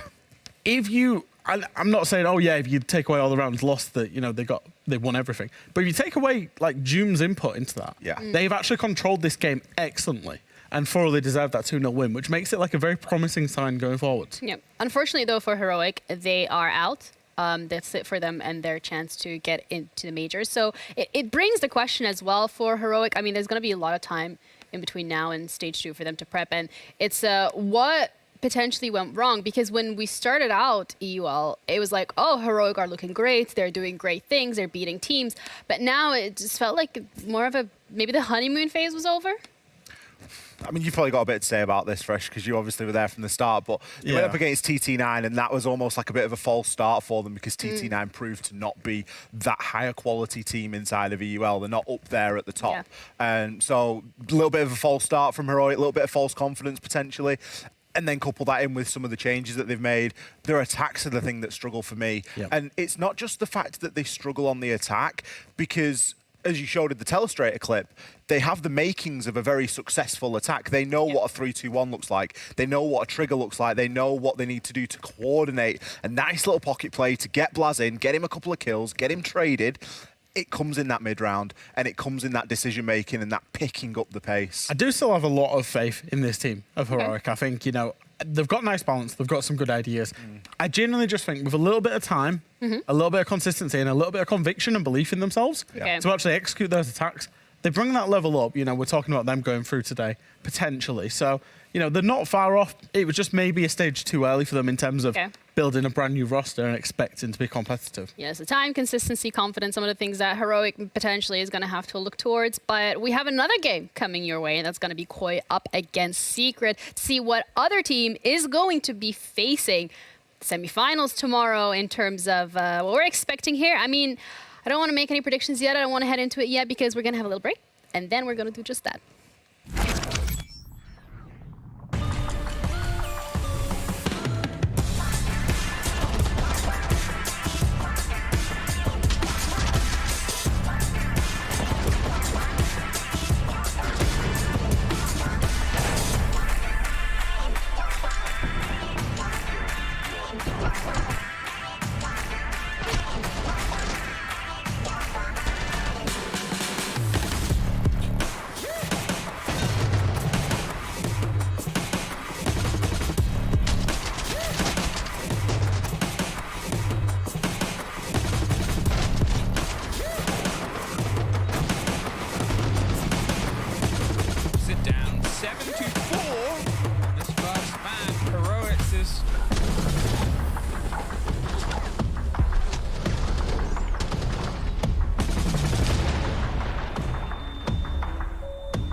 Take the series, take...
We're feeling confident. We are ready to go. Every team wants to win. I can't wait. We are ready, but you are not ready. We're going to try to start it off with a bang. We're definitely an up-and-coming team. No team knows how we play or how we perfect it. It's already decided, it's done. We got these guys. Let's go. There's no doubt in my mind. We're going to take it all the way. We're the best team. We do everything for the win. We've won before. Be careful, guys. The one pack is coming for you. I don't think there is other teams that can beat us. We have the gun skill and also the brain for it. Mark your calendars with all the wild games, because you're not going to want to miss them. It's all about Team BTS. It's all Koi, baby. Team M&M are taking home that trophy. TT9, we are going to win!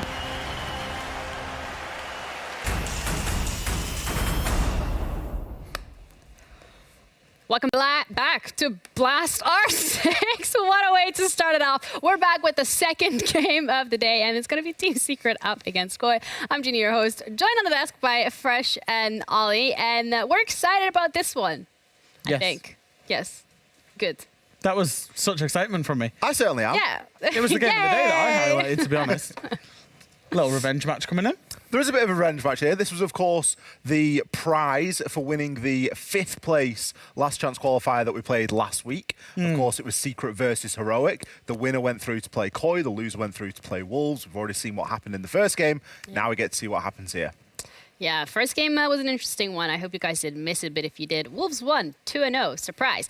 We have some expectations for this, but before we go into those, we're going to talk about the roster, starting off with Koi specifically. When it comes to Koi, they haven't been looking potentially as great as we thought they would be looking here at the UL. I think there was expectations of this team, and there has been expectations of this team ever since they won the major in Berlin. But the expectations of this team going into stage 1 this year was very different to the team that was essentially fielded on the very first day, in terms of adding in Noodle and Leader. Now, nothing, against those, but they lost Spoit. We all know how that went. Spoit's going to the major, Koi in the last chance qualifiers. But the quality remains. The expectation remains. This team is good enough to go to the major, but they've not been showing it. They've been going through their struggles, particularly with regards to who's playing the front line, who's playing those aggressive operators. We've seen Deepak at times, we've seen Cryan at times, we've seen Leon at times, we've seen Leader at times alongside Noodle, but they've not yet figured that bit out. I know that you've had a bit of a sort of question over the identity of this team and where are people playing? Where are these people, actually landing and finding themselves? Because there's big boots to fill here. There's got big expectations off the back of obviously winning Berlin, and they're going through the sort of trials and tribulations of a team that have been successful, lost players in a roster shuffle, and now trying to rebuild. They have a core that remains. They have those 3 players in Cryan, Deepak and Leon that remain, but it isn't the full 5, and there has been changes there. But again, balance of that is there's still that expectation for them to do well. And also, again, when it comes to Koi, time. That's something that we've already given the other rosters. It's something to talk about here as well. Time, can they gel together? Is it going to be working out? We're going to find it out as they're going to be heading against Secret, who is our second team up for today. Now, Secret, massive restructure. Put them as a dark horse during SI, but now they're here, and they're here for a reason. Absolutely. Secret, for me, they've been a team that have been on the up and up. I think they've certainly ascended in the past few months and weeks that we've seen. Obviously, getting to SI through the last chance qualifiers, and for where they came from, doing pretty well, in my opinion. I think they outperformed. Now we find them inside of the last chance qualifier here. I think they've got as good a chance as anybody up against Koi today. I think obviously Secret made the change, moving Kendrew on, bringing Wise and Den in, changes the identity and the fabric of a team. But one thing I will say about Secret is I actually feel like they've lost to themselves more often than they've lost to the opponent. Okay. Where they've had an idea of what they want to do, and the idea and the plan is good, but they've just not had that final piece. They're very much Heroic-like, where they've got a good idea, but they can't just get over the line with it. Maybe it's a little bit of nerves, maybe it's a little bit of stress. But once they get over there, there's a really good team in the making here. I think there is, and we see the sort of the foundation again of that good team. We talk about the front line, back line that they've got going on, and we talk about the backroom staff. We know Twister, we know that he puts a lot of time in, and we know that as a team they are putting in that work to get better. There's players in here that we've spoken about already on the desk throughout the weekend. You'll notice Savage is there. Obviously, we did a little bit of piece about where he came from yesterday. So there is quality in this team. Absolutely, but what there's also is 3 maps that we're going to be looking at today, because again, a best of 3 coming our way. We're going to be starting off with Villa into Clubhouse, and the decider is going to be Oregon, however you want to call it this time around. Villa, picked by Koi. Yeah, so Koi's pick and ban's very interesting here, and I've got a bit of a hypothesis. Okay. Is that with the makeup of Koi's team changing, that they are now essentially rocking with 3 support players, 2 aggressive players, they've actually had to change the map pool. When would you ever see Koi banning Bank, Skyscraper, and Border? They're 3 maps that was like Koi's like go-to in previous iterations.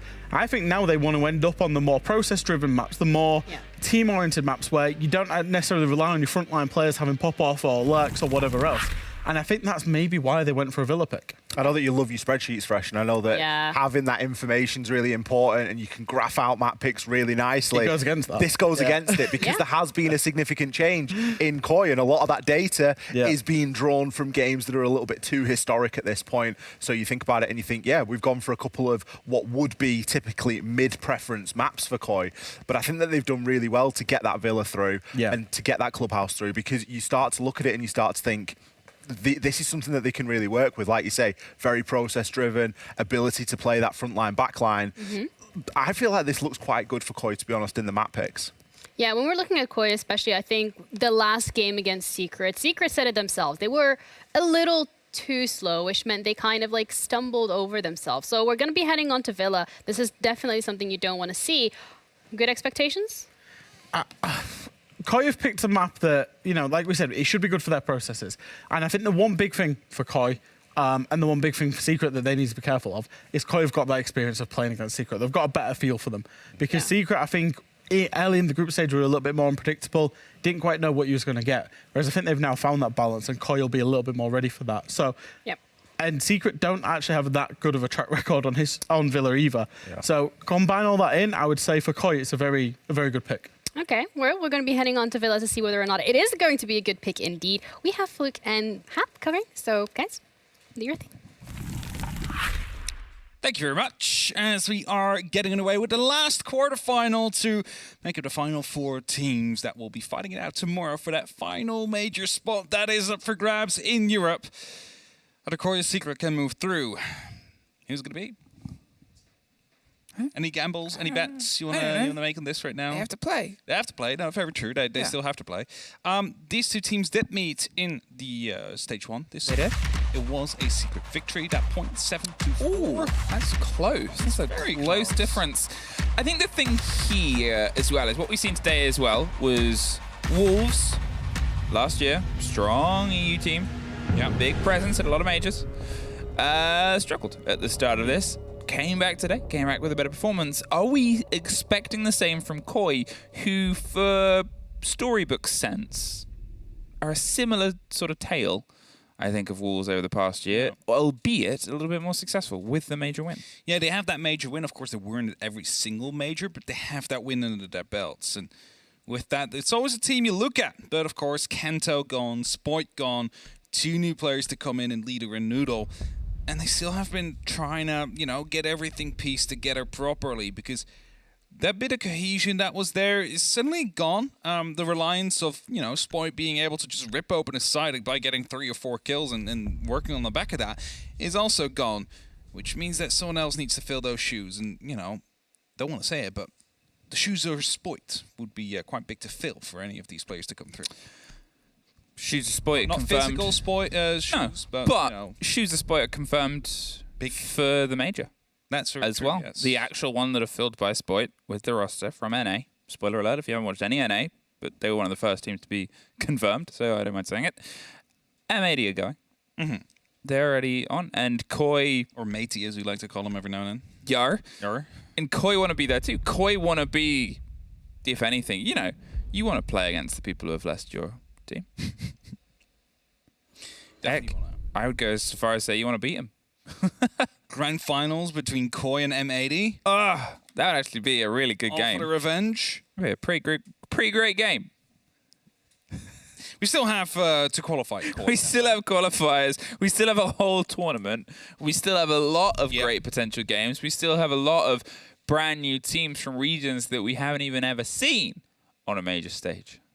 Who knows? I mean, before this started, we were watching the Korean games going on. It's like, I don't know these teams, I don't need these players, but they were playing Clubhouse, and it's like, if there's any map you can look at and see like where the region is in the meta and how good they are working together, it's Clubhouse. So those are always fun matches to look back onto from different regions. Of course, we're going to get our own Clubhouse as map 2 as well on this one. But first, we have Villa to get out of the way. And we're starting off in Aviator Games. Secret will be starting on the defense here. Looks like there's going to be a slight move over towards the trophy statuary side of things. It's not unusual for an attacking team to take control of that first before starting to head towards the actual site. Okay, Koi, your map, your start, your Villa. Let's find out. They're leaning in with the glass. Leon playing that role for the pressure to be applied here. Across the site itself, they can get a quick bout, a quick swing, and a quick lock. And with Noodle on the kit, just getting the read on where things are placed. Now, it's not that they're going for something blindingly fast, but they are ready to. In case that's a possibility, the smoke cover, the E1D, Cryan hops in, they're already up against the wall and knocked right back out. There's the Glaz, trying to get some revenge, but Noodle gets dropped with a kit inside the site. Although they thought it was a clean route through, unfortunately for them, Secret were more than ready. They pull themselves back, leaving only 2 left. The Glaz on one window, Deepek on the red stairs, and Koi wanted to open with some pace, and Secret, although slightly injured and 1 loss from it, more than happy to meet it. Yeah, the quick attempt failed there, so that leaves it up to Leon and Deepek now to try and go for a clutch out. 2v4 situation, still 2 minutes left on the clock. It's always that advantage if you go for a quick play and it fails. Plenty of time to try and make something happen. That's exactly what they're trying to do now. Grenade coming around the corners, not going to be finding anything. Leon just goes off the angle at the wrong time, but still managed to find a kill in the end. Deepek now holding on the back, turns it into a 2-on-2. But he's still very worried about a potential flank to come through, whilst even both players of Secret are on the opposite side. Make that just one. Savage through the classical hall, trying to retake the bar, spots that one player. That gives Deepek the opportunity to get in position and try and provide some support. Ooh, a very aggressive bit of motion there from Leon is punished as they get the kit recollected. There is the 2 fire canisters next to them, and the hop-up might get the reveal. There's the take on the player. There's Deepek! Biggie T gets the end of that round, and I mean, everything fell apart there for Koi on the approach. You said the one thing they have is time. They also have Biggie T and Leon Gids. All that Deepek did, holding up from the red stairs. Knew there was still someone out there, was waiting for that flank to come through. Leon Gids, he was like, we need to make something happen, so he just walks into the site, clears it. And then you realize, why is there only one person in the site in a 2v4 situation? They gave it away for free. Yeah, decisions were made, and obviously the one kill that came through was against the site already. They had some of that pressure that was put towards it. You're also still looking at, obviously, the canisters still sitting. If they'd have shot the fire canisters, they went for what they thought was the swing on the player, and you should still probably win that engagement. It's a rough one to lose in that 1 versus 1 there on the back end, but still, you hope for the side of Secret that it's a bit of a wake-up call that Koi can do this. They can see opportunity and take it with a huge amount of pace there. They had the lead in with the glass. It was a specific take that they've opted to move away from here. But suddenly the Ashes shading hands towards Noodle. There's the IQ, the pace that can be applied. There's always that worry when you're up against Koi. That's it, right? Like Leon, for example, very, very experienced IGL coming through, is often going to be able to make these kind of calls as well to get with the rest of his team. Like, they see an opportunity to just go for it. Whilst that rush might have failed, it shows the clutch potential they've had. And it shows the clutch potential that actually managed to, get them to where they were during the Berlin Major and allow them to win the whole thing back then. Quick rush again going through, very quickly onto Astro. Now they managed to take Trophy under control, but instantly lose 2 bodies out there. And this time again, it's going to be a 2-on-4 situation with Deepek and Cryan up for the clutch this time. I mean, it's going very quick, this is. The opening minute is a lot. The opening 30 seconds is a lot. They're putting a hard and fast game onto Villa, and it's not really the easiest map to make that happen. It's not the easiest sites this time around. Once again, Secret in a position to win out these engagements, as you said. trade-off here is Cryin is now in the spot Leon was in last time. They made it happen before, but 2 versus 4 clutches in a row is sort of a fool me once position. I mean, the big difference is that there's 3 players of Secret on the site. This time, they're not going to be allowing them to just get 1 kill, take that side under control, and, you know, basically hold those angles as they rotate back in. Drone gets spotted out. Savage is going to go on the hunt. Doesn't actually know that there was a player quite close right behind the Deepak, was looking to go for the... Oops. It's unfortunate. And there's not going to be a pickup, I believe, from Deepak, so he's going to be in a 1v4 situation to try and clutch this out. He's aware of the fact that someone's around on the main stairs, actually being hunted down in the meantime as well from the drop to come through. And that's a 1-1. Whoops. Yeah, that's that. Yeah. You go from like a 2 versus 4 epic clutch, breaking through onto the site, exploding, pulling kills, swinging shots. Hey, the coin of Siege has 2 sides. I mean, duality of 2v4s. We've just seen the sides of the coin and the coin landing on its side, rolling and falling into a gutter. Yes. 1 apiece. They go to the second side, Trophy Statuary, to see if they can try and get some stretch here. For all the curiosities you have of Secret's hold, will they start with how many players on site? It's a different beast, yada yada. How are Koi going to move? Because that's 2 for 2 in a row where they've gone breakneck at the beginning of the round and suffered massively on it, regardless of the fact it's a 1 apiece at the top. I mean, I said it, like, when we were seeing the Wild game. Like, they tried 6 rushes in a row on border. They managed to succeed 6 times, even though 2 of them kind of failed, but they managed to clutch them out, like that first round we just saw. So, and you keep saying, like, how often can you get away with a rush? I think Koi are going to try and find out how often they can get away with it until they're fully ready for that to happen. I mean, it makes the game a bit awkward. You question then at that point, what are they trying to force here against Secret? What sort of play are they trying to make the standard for here? Again, on Villa, it's their map. They're playing their game. They're bringing to it. You're looking at 2 very familiar maps as the follow through. Club and Oregon is. As we wait, an Echo drone is going to be giving away the information. The drone just went through. Should be taken care of. Indeed, it will be. Second drone is coming in. Also will be spotted. Zidane is going to get himself ready to go for a bit of a, you know, an extra bit of help out on that balcony if there is pressure coming out from the window. Leader is currently out there. He's watching it as well. Frostmat underneath that window might actually catch off a player if they're not too careful. Savage going aggressive in the meantime as well. On the back of these stones. Should lead into a kill. No, Leader actually managed to get the better hand of it. The Echo drone pulling itself back. They're trying to save the utility, but also offer the support towards this and stop the pressure. Groovy's underneath. They are watching towards the bottom of red, and Groovy for now hasn't been able to give the game away. Cryin is just going to be in a steady position to maybe catch the player. Hope that they force some of the motion here, either down the stairs or up it. Either way, that's his job, that's his role, and the Echo drone of YZN just looks away at the worst possible time, gets taken out. That will still at least give some game away that there is somebody around this position, so Groovy has to be extra careful. That's it, right? It gives the information, hey, someone is down below, just killed my yokai drone. So he's going to be aware of it, he's going to be careful. Anytime you start Cryin rotating out, Noodle now holding onto the red staircase. Rotation coming around from Koi as they're trying to get themselves in the right positions to go for a form of an execute. Was that the diffuser drop, by the way? Yeah, currently no one in hand with the diffuser as Deepak gets Astra from the window. Yeah, didn't want to slow him down there. They've just got it prepped ready. Didn't want to have it dropped and cost them. Slightly further away from the site itself. This way, it's only really a hop and a skip away to get it right towards the site. Sleben moves his way into the bedroom, close. He's hoping he can get a bit of a surprise swing and pull a body before he pulls himself back towards the site itself. Just tips some of the scales back with an unexpected swing round. The kit has otherwise been recollected, and there's Leon trying to break his way through onto the site. One goes down, the second follows.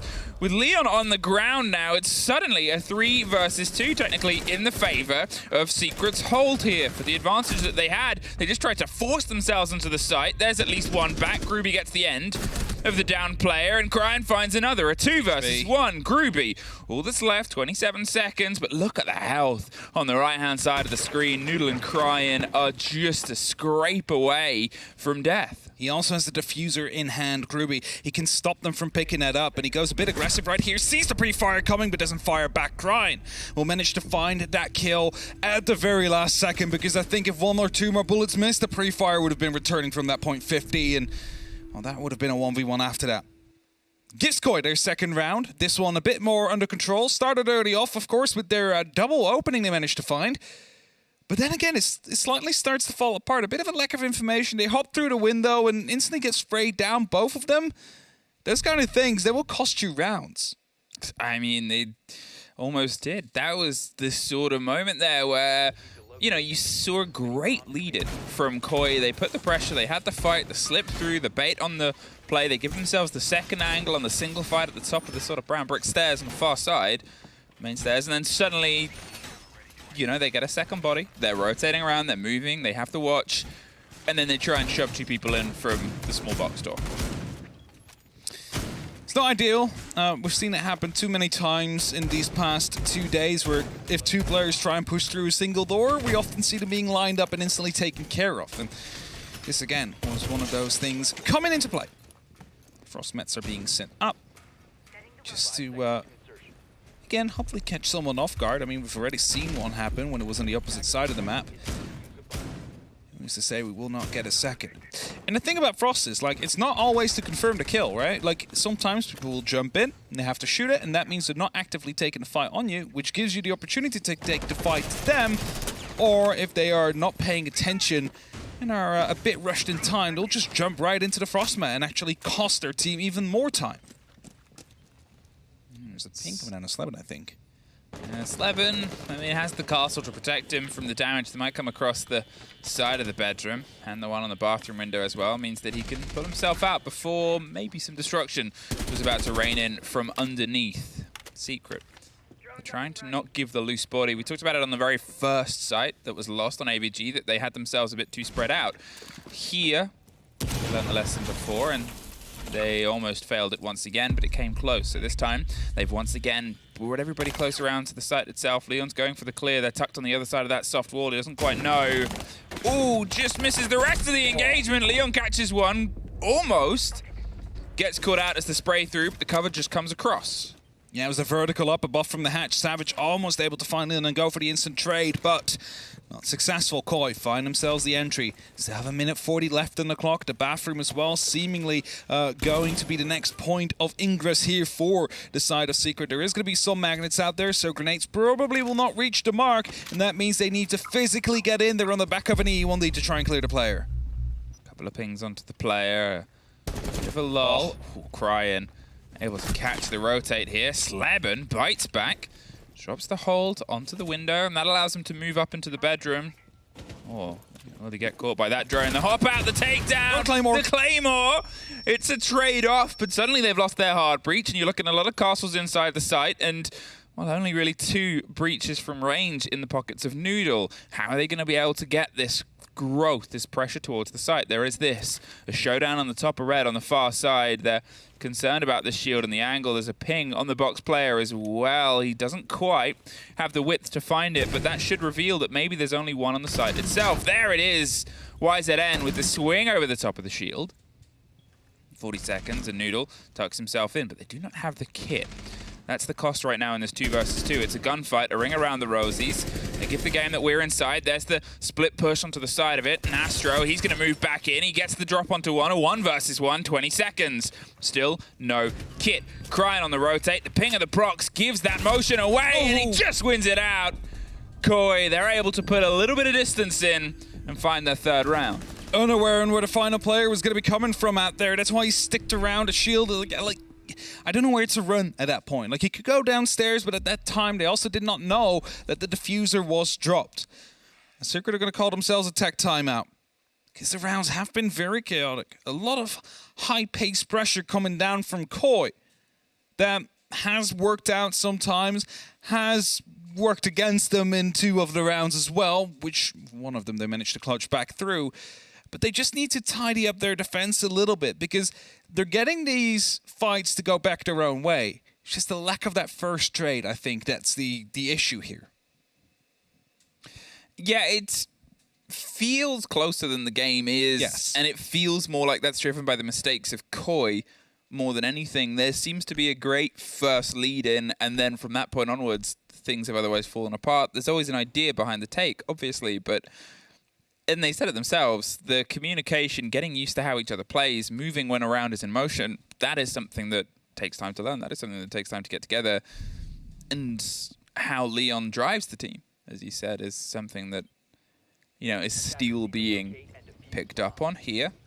Doing the distance on their attack. It's obviously their map, and we still, as I said, have 2 long potential standard fight maps in Club and Oregon afterwards. Yep. And of course, these 2 teams, they met each other on border this stage. That went to the way of Secret, which shows that maybe, indeed, the structure is what they need. Not that there's a lot of structure in some of the attacks we've seen, because it has been very chaotic and just being in their faces from the get-go. With the exception of that last round, which was a little bit more composed. But maybe that is exactly what they need. And if they're taking out a solid first half here on the side of Koi, they're going to have a good time for the rest of this map.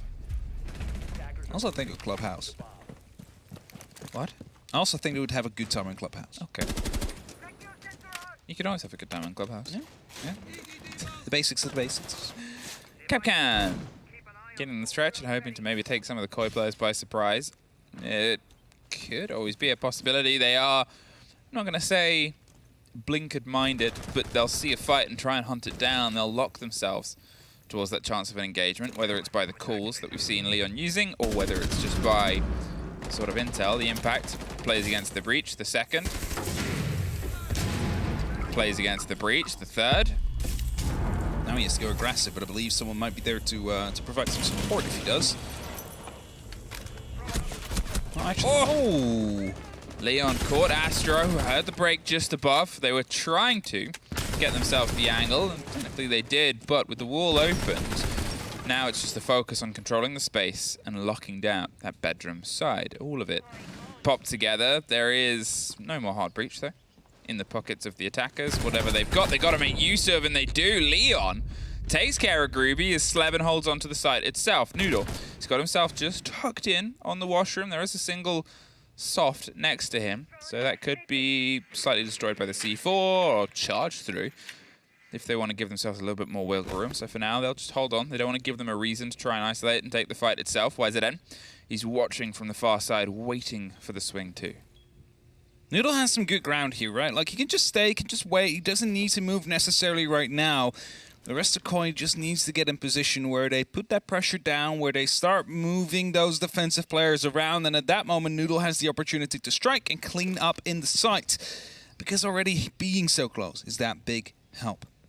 Noodle gets coming from above, has a ping. He's going to try and put some pressure down onto the player they spotted earlier. Missed the opportunity, but that forces him out, and that allows D-Back to pick him up. And now Noodle has the opportunity to move through freely because he knows they're around the Memorial side of things. And again, a clean hatchet to come through, and now it's only up to Savage in that 1v4. Not for very long, though. Leon locked down most of that round. Who needs a sledge above?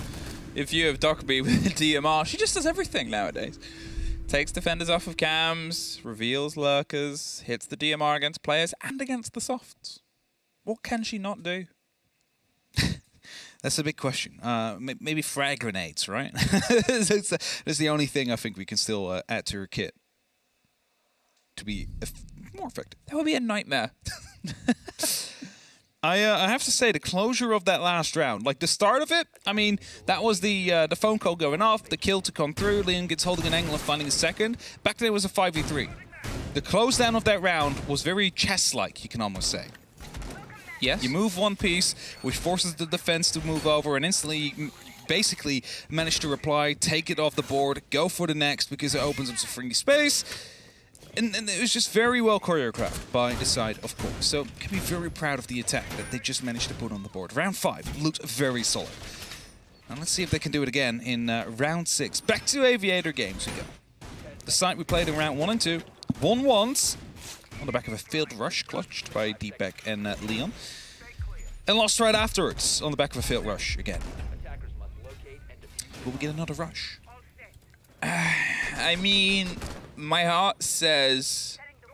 My mind says no. My mind says no. My heart says yes. My common sense says maybe. Because you never know. You never know what they're going to expect. There's that strange chance that you can make it happen. They don't really have the operators to go for that quick pace rush, but they didn't the second time around, and they still tried to find the fight very early on. It's just Secret were a lot more prepared for it. Going up red. Yeah, it seems like they've slowed everything down here, Koi. I mean, things have improved since then. They've gone from close rounds to what was their most sort of heavy-handed control. Still the idea of a bit of pressure with Noodle and Deepak, right? They're ready at the wine barrel, ready to open it up. What's going to happen right now? Probably rushing up the red stairs to see if they can quickly take some ground and basically split the defense in half. And that's what Noodle is going to go for now. They took care of the camera. If no one was watching it, this might have gone unseen. Now the calls come out.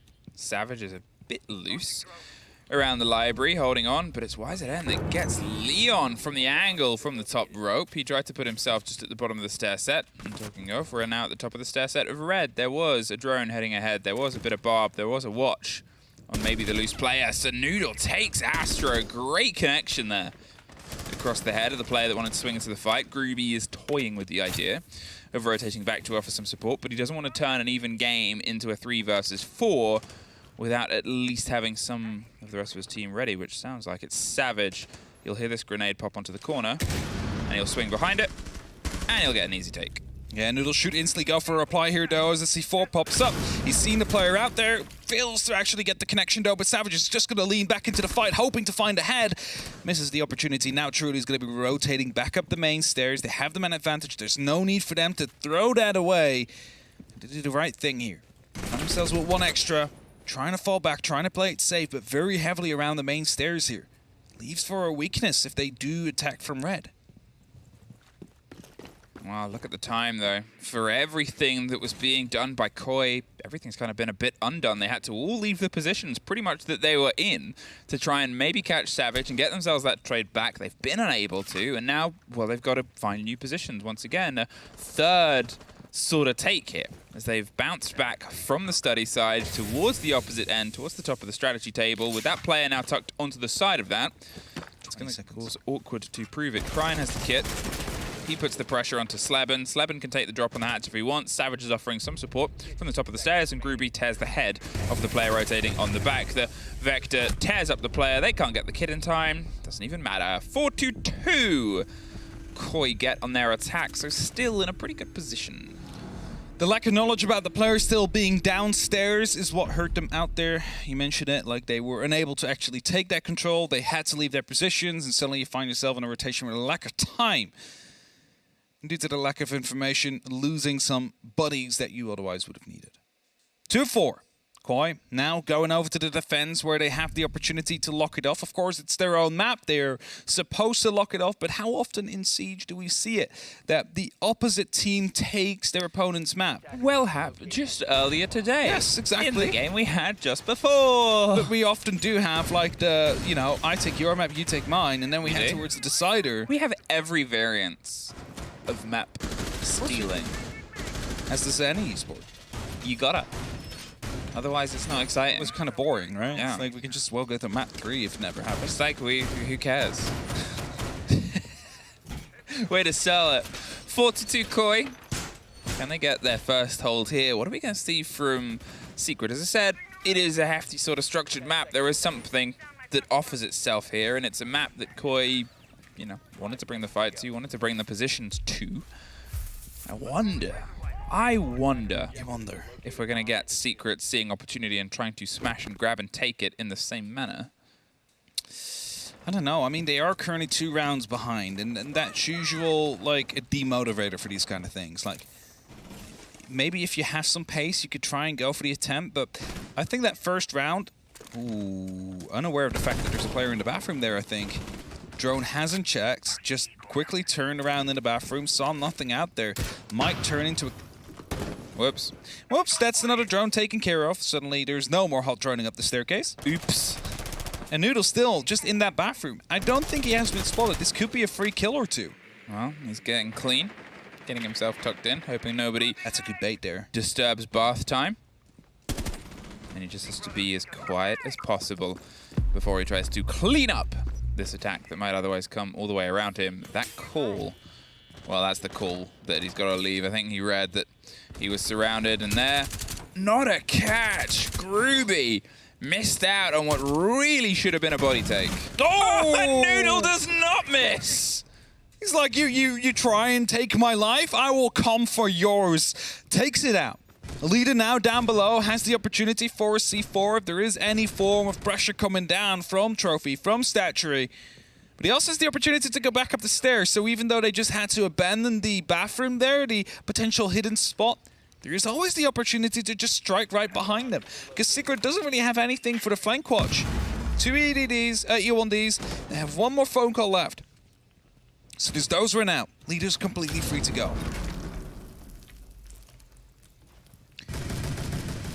As the hefty hits of the danger of a Dokkaebi rains out on the back end.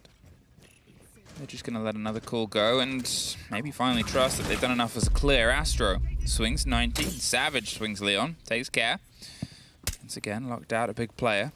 But they still need to try and crack themselves through onto the site itself. We hear a smoke canister pop off towards the opposite side. They've tried to maybe get some of the control here onto 90. The blinds against Cryan on the back end. Savage goes for the hop and Leader knocks them right back out. Look at this. Cryan, an aggressive retake round onto the corner. The pings are coming through. Blinds himself as Noodle gets the cover. Deepek gets one more and Astro is able to find one on the way out. But with 3 more, no kit and a pretty solid lock on Study on the site itself. This isn't going to be an easy fight. It just takes 2 of the Koi players to swing at the same time, at the right time. And with everything still locked, Astro does not have the wiggle room.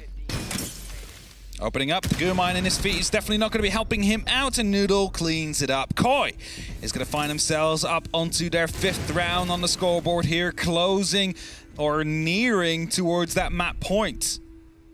And not under too much pressure throughout this round so far. Yes, it should have been a kill onto the Legion walking by.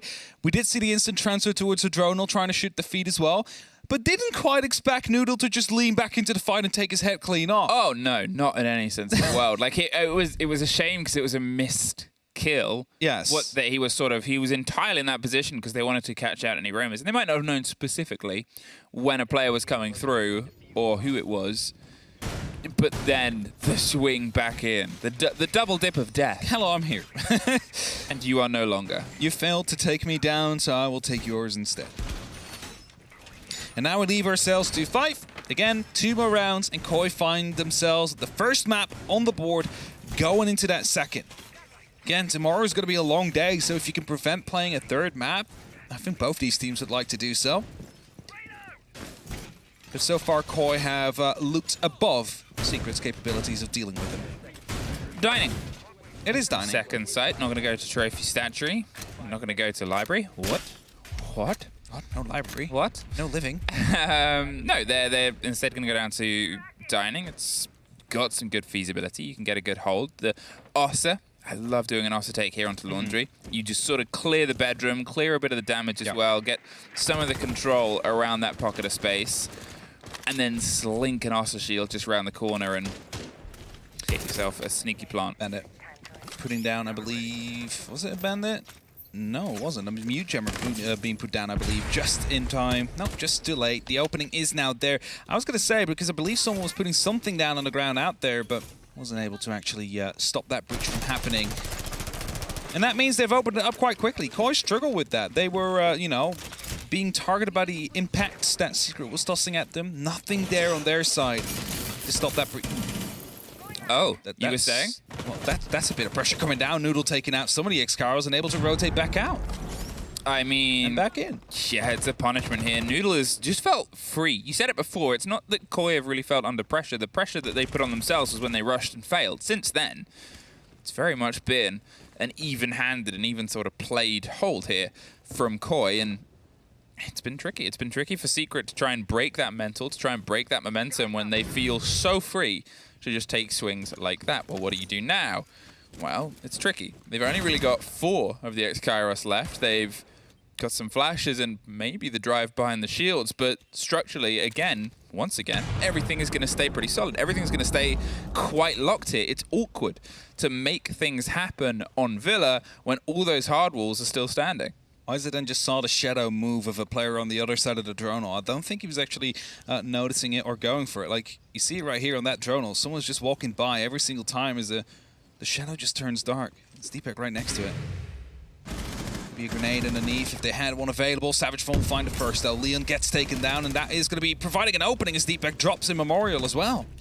Well, there's one back. Noodle finds the kill, and there's the quick rotate round to Memorial because they've sort of said, well, we've got the bodies here, let's take it. However, this motion of Cryan, his new position in Laundry, something they might have thought was safe before, if he's able to pull off a bit of a gambit play, that not being checked on his side either, I mean, you're looking at 30 seconds. You're looking at an unknown factor right now for the Guns of Secret. They're fully focused on the vertical. Astro gets one more. They're trying to fight their way back in. Astro gets one more. A huge round, leaving just the sneaky man behind the Ossa. Drops the player. 20 seconds. That was the kit as well. He's got, unfortunately, a lot of time to try and survive. Nowhere to go. I mean, it could have defined the round there. I'm going to say he played his hand a bit early. But what other options did he have? I think the only way he could have really done that is, like, you take the fight onto the Ossa, then you have to move. Like, you cannot stay in that room. So either you need to dig in deep, but you expose yourself to all the angles, or you run out and try and retake Memorial. But if you have no information about whether or not someone is still in Memorial, you know, that little jump-in room right behind it, it's also kind of a death sentence, right? So he was basically stuck in there, trying to go for a fight, maybe take out one more before he started to move, but pressure quickly arose as Team Secret realized, hey, he's stuck in that room. Like, all we need to do is play this with time and make sure we take this fight with like 2 or 3 people at the same time to give him no opportunity of winning. But then we're headed towards living. The library and living room. We mentioned it so many times, one of the rarest sites in competitive Siege. Barely see this around. Yeah, I mean, we sort of joked about it on the previous round. Yes, we did. You really just do not see it. So I'm excited to see what we get from it, from both teams. From the sort of approach there on the attack to how it's going to be held off. We get occasional sort of Amaru takes on it. Yeah, we do. Not going to be the case now as the lock-in has just come through. There is going to be an Oryx on the board, though, and I believe hatches on the side have been opened up. So there is the opportunity for Cryan to play in the basement and come back to the side if there's a need for it. But then again, like, how much would Secret want to take that basement under control? Like, how much is it going to help you? I don't think it will help you much, which means that the top floor is more than likely going to be the pressure point they're going to go for. Take Trophy Stat Tree, then move onwards towards Aviator Games to have the direct top-down view. That's exactly what they're doing for now. Taking control of the opposite side of the map. Just systematically clear it. Maybe you pick up a kill or two and really ease up the defense you have to fight through. Well, if they can pull off the hold on this site, they have pretty much every major site as an option open to them if they then want to rotate back towards AVG as their first hold, or maybe even see all 4 sites. It's Leon. Locked down. Savage underneath. As I said, that hatch and the pressure of a quick zip is always funny. Ooh, but funny isn't a joke that Leon is privy to. As soon as he shot that camera, they realized, hey, there's someone down there. Let's go for a swing. They managed to find that kill. And with that, an opening. And with that, it's going to be even more difficult now for the attack to actually try and fight through because there is still quite a heavy contest out here. Yes, they have Trophy Statuary under control, but now they need to move across. They need to take 90, they need to take landing. But there's players out there. There's players contesting this, and Groovy taking small amounts of damage is going to be forcing him to back off again. Bit of a pause, bit of a lull. Well, not for very long. Deepak cuts off Slabin. And cuts off any of that extension now of the E1Ds. They're still holding a lot of control of the map itself. Koi and Secret seem to struggle as they're trying to just piece together which fight to take, which direction to throw themselves in. They've got pressure on Study. They've got pressure pretty much directly onto the site, onto the mudroom side in the bathroom, and then they got pressure onto the back of Vault. It's a spread of the remaining Secret players with only 40 seconds left. They do find the first. Leon caught out. Cryan hiding, though, in a very cheeky spot in the piano. Is Astro going to be aware is the big question. He's definitely coming across. Is he cutting the corner? No, he's not. That means Cryan gets a free kill, but in the meantime, YZN found one as well. He's in the site. He has the opportunity to go for the plant, and the verticalities are not really putting down any pressure, so they need to start to drop. Groovy takes a lot of damage, and that means that the plant does go down. In the meantime, Cryan doesn't properly check it, but still manages to transfer in time and get the counter defuse on the way, which means it is going to be 6-3 in favor of Koi. Cryan shot everything, including the player. in their round. All those books. Hey, remove them. Got the books out of there, got the player out of there, got the defuse as well. I mean, the sneaky positions, you have to give credit there to Secret from being on a deficit of 2 players and suddenly finding themselves with the kills to bring themselves back level and inside the site. You know, they lost the one slip in there. It was from, as I said, 20 seconds, 30 seconds prior, 3 kind of different locations for those 3 players to, listen, I've got to root in. The first kill was Leon. That's sort of the red flag because that was a player. Yeah, that was deep in the site. You couldn't be more core in the site than Leon on that Maestro. It was a good bit of rotation, a good bit of flex there from Secret, but unfortunately, Koi just had a bit too much momentum and time on their favor as well. They now have 3 opportunities to claim their map. And Aviator Games is where it all starts off. Of course, has been unlocked again to be played. They managed to waste a lot of time the last time around in Trophy Stat Tree. Because of that, ran out of time, Team Secret that is, to actually try and mount a proper attack onto the direct site. So we might see a change in the approach from Secret. Blitz is kind of giving that away, kind of change in approach.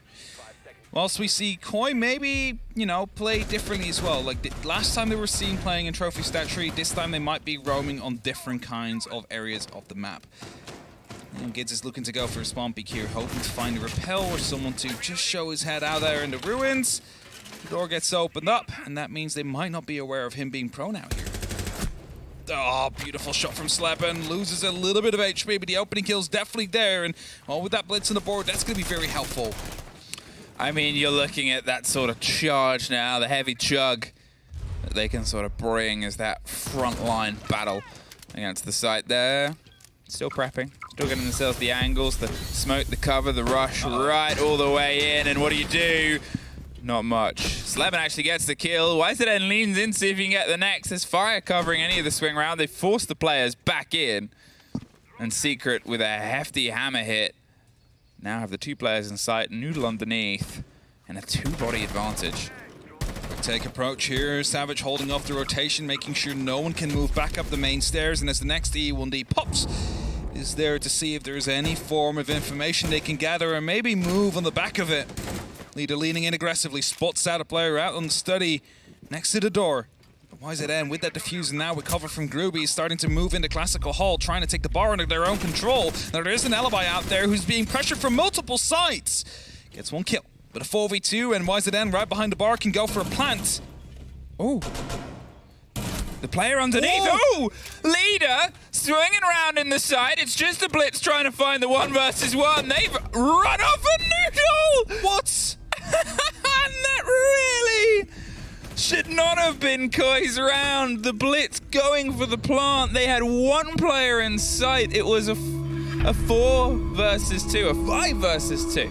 All they needed to do at that point is make sure that the player inside of the vault does not get over to the bar to stop that plant from happening. They could have held that more passively. Instead, they took the fight, they lost it.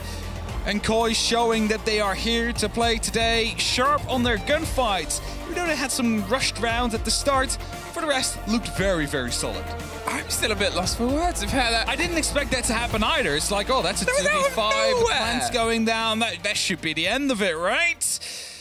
Answer is going to be no. So, as the analysts quickly hurry back towards the desk, as they probably did not expect their round to go that way as well, we are going to a quick break before we're breaking that one down.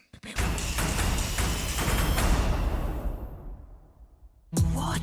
Where is that? Oh, come on. Ooh, that's ridiculous, by the way. That's ridiculous. Hi, my name is Jack Doki Robertson. Hi, my name's Mark Steinman. My gamer tag is Doom. I'm Tyrant, also known as Luke. My name's Noah, and my in-game name is Noah Urs. So I'm Bibu. I'm Leon Giddens, also known as Leon Gids. I'm ready to play the game, and guess where the drone are? I actually don't know. I'm going to say bank the drone hole into server. That's, I think, a drone hole, or is that a microwave? I've seen that microwave many times in my lifetime. Many maps, but I'm certain this is the bank one. And there's like a microwave on every single map, so I'm just going to go with cafe. Oh, it's the microwave. If someone gets that right, that's like no-life material. Yeah, well, that's what happens when you play this game too much. You know what microwaves look like. It's constantly a microwave. I would have never guessed that anyway. If it's anything like that, I may have lost this whole game. I was actually so ready for this game. I thought it was going to be easy. These modes are actually hard. I'm gonna guess a Villa in study. Like a bathroom floor, bathroom stalls and border. I can't think of a white carpet anywhere. I think it might be Geisha room. It's like a Asian carpet, like in Geisha maybe. I'm gonna go skyscraper. One of the M&M players is going to get this one right. I know that for sure. Let's go, 2 points. Every time I drone Geisha, I just see that in the corner of my eye, and I'm like, why is that even there? Oh, it's a rug. That's not fair. I'm going to say that for everyone I get wrong, that it's not fair. Oh, that's Villa on top main stairs. On Villa, let's just say I put my drone in plant pots too many times. Oh, and we got it. There's so many people that put their drones up there in the UL, and if they didn't guess it right, that's terrible. What? Oh, it's that late. So you give me a really easy one, and now you give me a really difficult one. I think theme park, maybe somewhere in lobby. I'm gonna say this one's on consulate as well, but only room I can think of is Visa. I'm gonna go border break room. Oh, I got it. Okay. Ooh, it is consulate, but it's Visa. We're meant to be world champions, you know, but apparently we know nothing about the game that we play. Oh, this is easy. This is games inside the foosball table. If it's not there, I'm going to retire from Siege. I'm never going to play again. Yeah, let's go. Easy peasy. But everyone's going to get that. No, man. I should have got that consulate one. If anyone is going to beat me, I think it'll be Doki. What's that, 3 points out of a possible 10? I'm feeling pretty confident. I'm going to be in that top 2 definitely first, I reckon. I reckon no one else has got this right.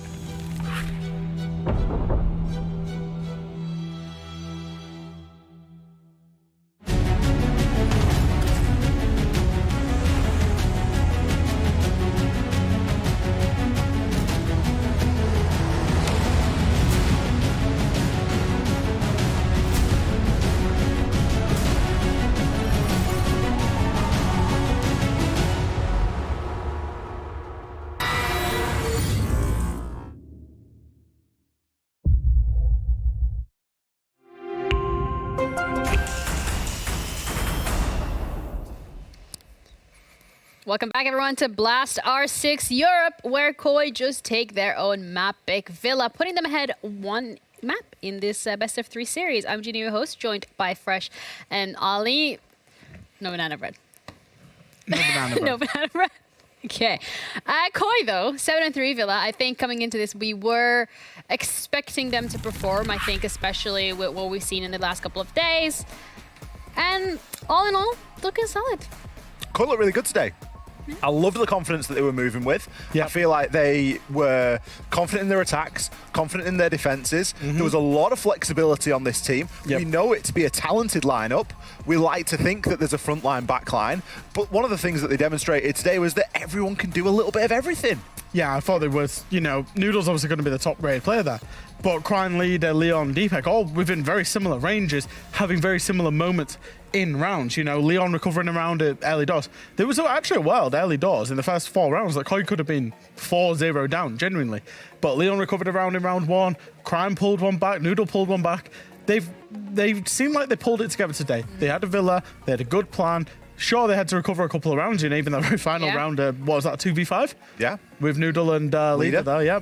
Very good team play. And I think, actually, they just capitalised on Secret's nerves a little bit there. I think Secret, towards the end of the round, was really stressed, really nervous. Yeah. And Koi just held their nerve and close those rounds out. Yeah, Noodle even getting that MVP, I mean, has to be, I guess, expected. But coming into this as well, we said from Secret, they have the making, they have the recipe, same thing for Koi, and it was just a matter of who was going to be showing up on the day the most. It comes down to the fact that Koi show up in Villa, they are the most comfortable on this map. And I mean, for Secret on Clubhouse, there's going to be a lot of, there's going to have to be a lot of changes if they want to push this. There needs to be. And I think one of the things that we talked about with the confidence on Koi today, and that they were feeling very confident themselves, it was maybe Koi just looking quite normal, and it was Secret's lack of confidence that kind of amplified how confident Koi could play. Because we saw a little bit of that inexperience showing through. We've talked about Secret before as a team that, granted, haven't got as much experience as a team like Koi, but they're getting there at this point. They've been to an SI. They're getting themselves, they've got the feet under the table, and now is the time to start finding that belief in themselves, because that was something that was really lacking today. I think when you've lost multiple scenarios where you're up by 2 or 3 on the man count, that's that's not the other team winning them. That's generally you losing them and you losing that nerve and just managing the round out and seeing it out, trading each other out, being in those positions. Secret haven't, I don't think, played badly. Yeah. But it was genuinely just those late rounds that they need to focus on, hone in on, you know. I think once they get onto the next map, Clubhouse, it's a little bit more structured. It's a little bit more, you know how the round plays out, the timings, where people are going to come from approximately. Villa can be a bit spontaneous and a bit erratic, whereas Clubhouse will be a little bit more, I'd say, quote-unquote, normal for them. Yeah. Okay, well, let's bring up the maps once again just to have a little bit of a sneak peek and to allow everybody to get into their position. Never mind. It's not going to cover the whole screen. Instead, I mean, Clubhouse, we said it already. That's the map that we're going to be heading to, and the decider is going to be Oregon. We've seen a good performance from Koi on Villa. Question is, can they bring what they had on Villa, bring that success, bring that momentum, bring that teamwork and those individual plays and translate it onto Clubhouse? There's a good chance that they can. You know, we're moving on to a little bit more of a structured map now. Something, if we could bring it up, would be the graphic from the end screen of the last game, just to highlight the opening picks, because it was something that was a little bit of a problem in some cases. You know, we mentioned there that it was Secret that was struggling at the end of the round, and they were struggling to get that conversion. But in contrast, the opening pick often went the way of Team Secret. We can see there, they were actually able to get the opening pick 5 times. So they weren't really too far behind in that aspect, and something that we do look toward for teams, especially when they're struggling on the attack, is are they getting the opening pick? Are they able to get that opening pick and get that advantage? Koi, fantastic from playing from behind. There was one round in particular, it was later on, and Leon was peeking out a study door, and I was like, what?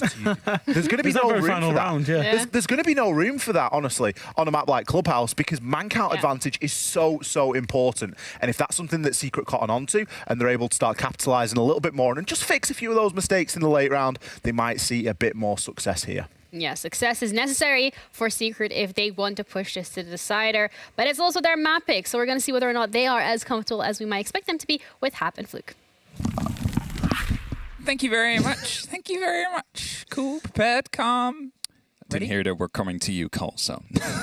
Yeah, well, people hearing calls, I suppose. It's a problem in this room, and is it a problem in the game room?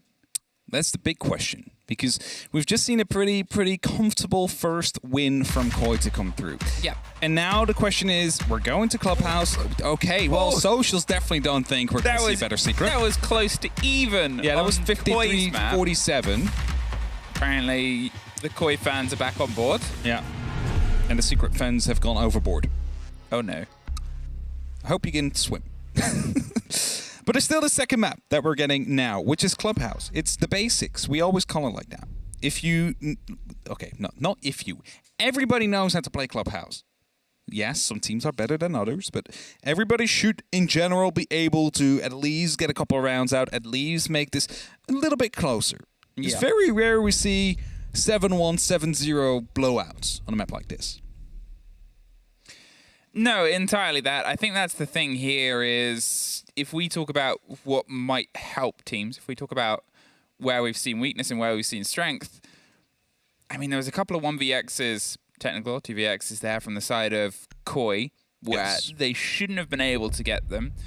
I would have said at the start of this that coming to a map like this with a bit more structure might help Koi pull some of the pieces together because obviously they were on, 0-1 against Secret. But I guess on the other side, Secret. They now have Club. They now have something to get their mental on and get their heads screwed on a little bit tight because there was a lot of moments where they were driving that pace. That's it. They have the opportunity to repay the favor right now, get themselves back into the rhythm. Because we mentioned about how rhythm is important on some maps, not so much on Border possibly, but definitely on others. Border is definitely a map with rhythm. You need to have certain things done with a certain timestamp that has passed. It often starts with, opening up certain hatches of taking control of top 4, depending on what side you're playing on. Again, we'll be describing it as it happens. We'll be making sure all of you are going to be fully aware of the kind of point these teams are on their attacks. Starting off Church and Arsenal is going to be the bottom floor. And that means that we will most likely see Secret starting this off by taking control of the full top 4, then starting to work their way down, just to make sure there's no roamers, no stragglers left behind, have the opportunity to come in your backs as soon as you are trying to get that plan down. Because there's nothing as frustrating as you opening up the kitchen hatch, dropping to go for the plant, and then the player coming down from the top floor and taking both you and your cover out, dropping the diffuser and basically having the high ground, which means that the rest of your team's basically lost for words. Yeah, we call that an oopsie. Yeah, that's an oopsie. We've had quite a lot of them today. We have. Not these kind of oopsies, but different kind of oopsies. Just an oopsie kind of day, you know? Hey, observed by medics. My favorite oopsie. Been waiting for him to respond, but he won't. He said we. All right. Let's get in. Let's get into the take here. The Iana and the Nook, as we sort of commented on.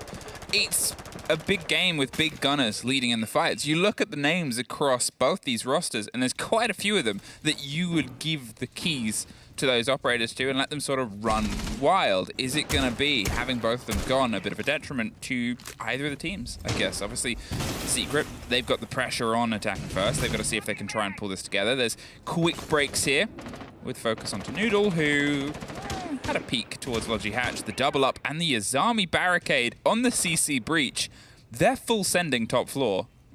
They're definitely trying to make sure to keep hold of that, and Astro now inside of Jim. Of course, has a bit of cover. Leon gets taking quite a lot of damage as he wants to rotate out. I think he's stuck in the corner right now. It's Noodle taking a bit of damage. Ruby finding the first entry kill. It's all going very quickly here for Secret as he finds a double kill.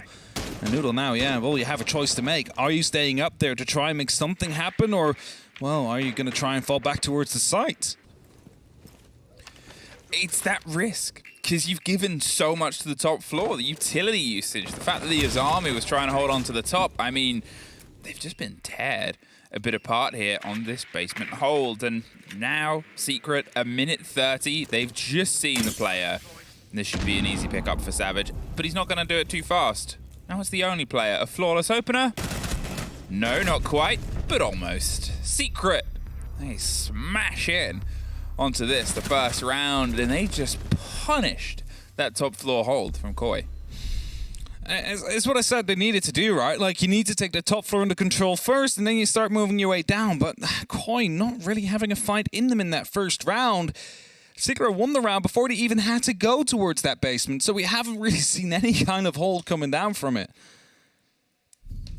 And I really expected that could have gone the other way if you were looking at how they were set up, right? Like, they were making sure they held onto the top floor, but if the gunfights don't go your way, I mean, you can set up whatever you want, but it's not going to be successful. Unless we change. We're going and staying on the top floor now, headed towards the gym and bedroom.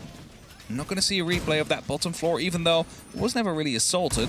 No, you know, the site could have been anywhere on the map. Yeah, fights were all over the place, but the actual site. Could place it in strip club if that was even possible. That would be a bad site because it's like there's no way of defending it. Imagine a strip entrance site.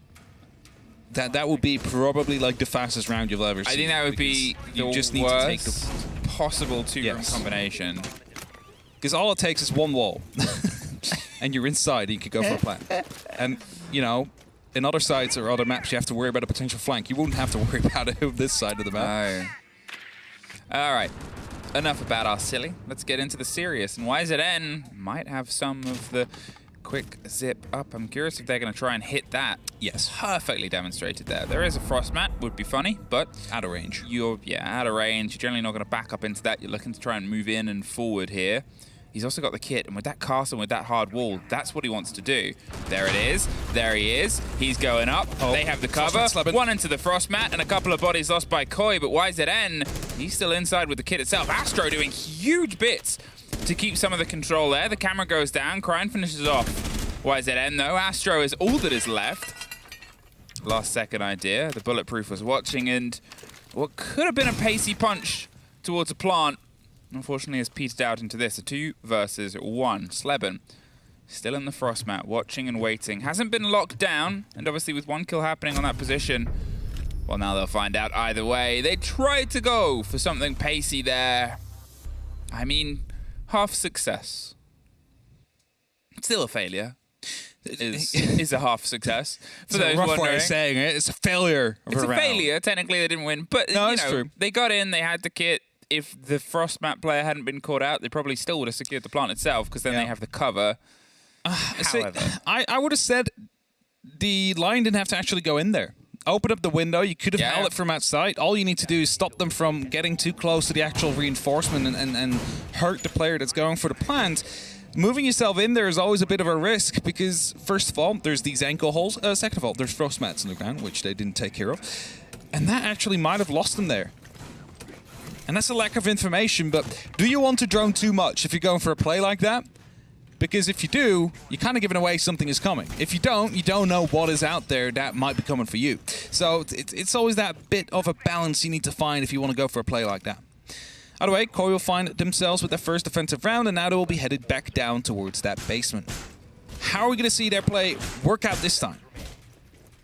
Deepak just got locked up by Noodle, bit of a troll. That's teamwork. Sees Deepak run back, and he's like, no, I'm closing this one. I need my 5 points. It's team building. Yeah, that's softing everything. You could say that this is almost the entire opposite of the hold they had before. There was one player on the top floor. I think even they have maybe pulled back now. They realized we cannot do this tall hold. Secret were just too good. The smash and grab was entirely in their favor. We didn't even see the site. This time we'll only see the site. All of the Koi players have fallen their way back, handed over the rest of the map itself. Sure, they put up some softs and some slow downs, but how slow will it truly make them? And it's not a bad thing to turtle up on this side. Like, there's a reason why a lot of teams play this with like 4 or 5 players even on the site, because it is just so defensible. The main entry point always consists of these hatches that they need to take into control, and often you can deny a lot of the heart breach capability with your impact nades. Look over to the left-hand side of your screen now. You see 2 can openers on Savage. That's the Heartbreak gadgets. You see 3 Selmas on Slebin and 2 exothermics, which means that technically everything they want to have open up should be opened up. There's not enough explosives on the opposite side to stop that from happening, unless a C4 catches off a Thermite or maybe Slebin. The angles grow as they stretch themselves. The Buck should be able to get the clear here on towards anything on that long corridor, the stretch into kitchen. They don't have to worry too much about the C4s that come underneath, but with the Azami and the ability to set up those stretch barricades around AKs, it'll still be a problematic drop. It still won't be something they can be truly clean and clear about. They set the preparation onto the back end as well. They're trying to get a bit of an angle on towards Pipe's wall. They're forcing the ground. They're going for what is a pretty traditional take there, just a plant tucked on the inside of church. Yeah, that's it. They need to open up the triple wall now, and that's what they will be aiming for. They don't really care too much about the kitchen, even though Savage right now is opening up some floorings. Now, you don't necessarily need to go for a take if you do, but it's mostly also just making them uncomfortable, making sure there's something out there. As the C4 pops up, doesn't quite get the kill. C4 doesn't quite land over, but Leader will find Slevin, so a good opening for Koi. They're tucked inside Moto. They're not going to be able to get the breach as of this moment in time as well, unless they rotate YZN in to see if he can get the hard down on it, but Groovy swings on, takes them with the secondary. Noodle goes down. Savage is holding an angle and almost gets the fight there as the pressure comes down onto the blue stairs as well. Blinded on the swing, has to pull themselves a little bit further back. 30 seconds, and with Crying getting one, can he get both? Groovy, in the meantime, still doing damage on the backside with YZN for that support. Tucked on the plant, close on the door, and it makes this cover a little bit awkward. Which way do you watch? He's had to choose both of them, but there hasn't been a reaction there. There's the top over the top, the third for Groovy. He's looking for his 4th here. The little dabbles, little dances, and big bits of damage done to the 2 remaining secret players. YZN means there's not going to be a Groovy ace, but Deepak might be the only thing that stops this as the count continues. The pre-fire doesn't quite get the full catch. The position of the rotate, they've gone even further and further away. 21 seconds. He's on the far side of the split and the swing. They're going to see if they can hold on to it. They're waiting for the call. The rotate, he's tucked in safe. Will he survive? No! Groovy just gets the end of that and held on to the corner territory for all he could.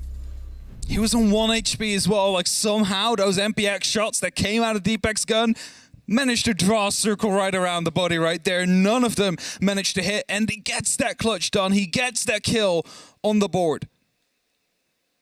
2-1. Team Secret in the lead. And Koi, they should have really had that round, I would dare to say, because they had quite some control. It's just that they lacked the pressure towards Motorcycle. That hatch was opened up like second, within the first 30 seconds of the round. there should be like a clear telltale of the fact that, the push is coming down from that way. Maybe we should make sure that we have at least an angle which we can use to try and challenge back. But it wasn't there. It wasn't being created either. As a result, Secret, you're just playing for free. Get that plan down, get back out, and take the 1v1s. It's also rocky as well. When someone pulls off a 4K, I mean, yes, round, it's like a driving factor. Of course.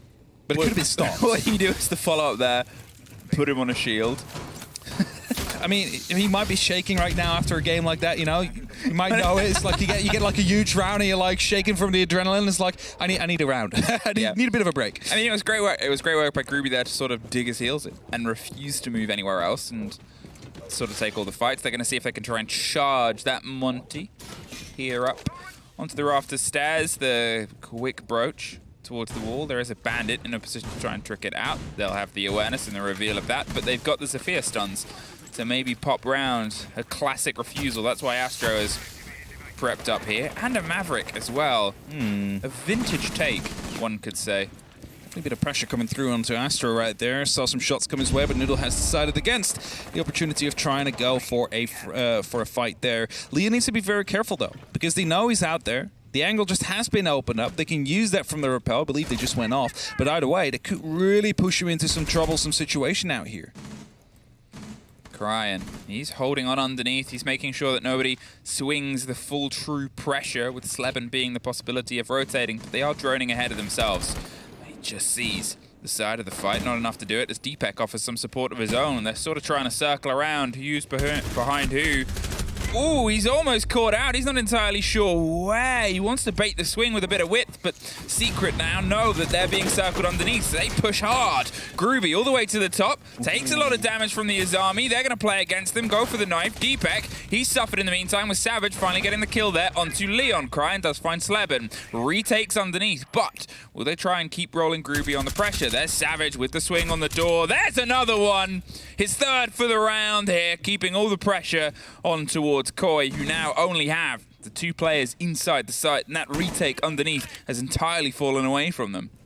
Grenade coming in from below. They have some things coming through from the Monty, but none of the lines inside to actually get the grenades to where they need to be. And of course, with the bans that are currently in, Sledge is one of the two operators that carries grenades left, and you know, the only one that's currently in the lineup. Opportunity will be there to get the Monty inside. YZN is the one actually carrying the diffuser, so he will have to dig in very soon to try and get that plan done. I think that's going to be the default server stack. The Monty all the way in the door, but the C4 threads over the top. They get Noodle, leaving just Leader, but not for long. And Secret, they put another round onto their tally, 3-1.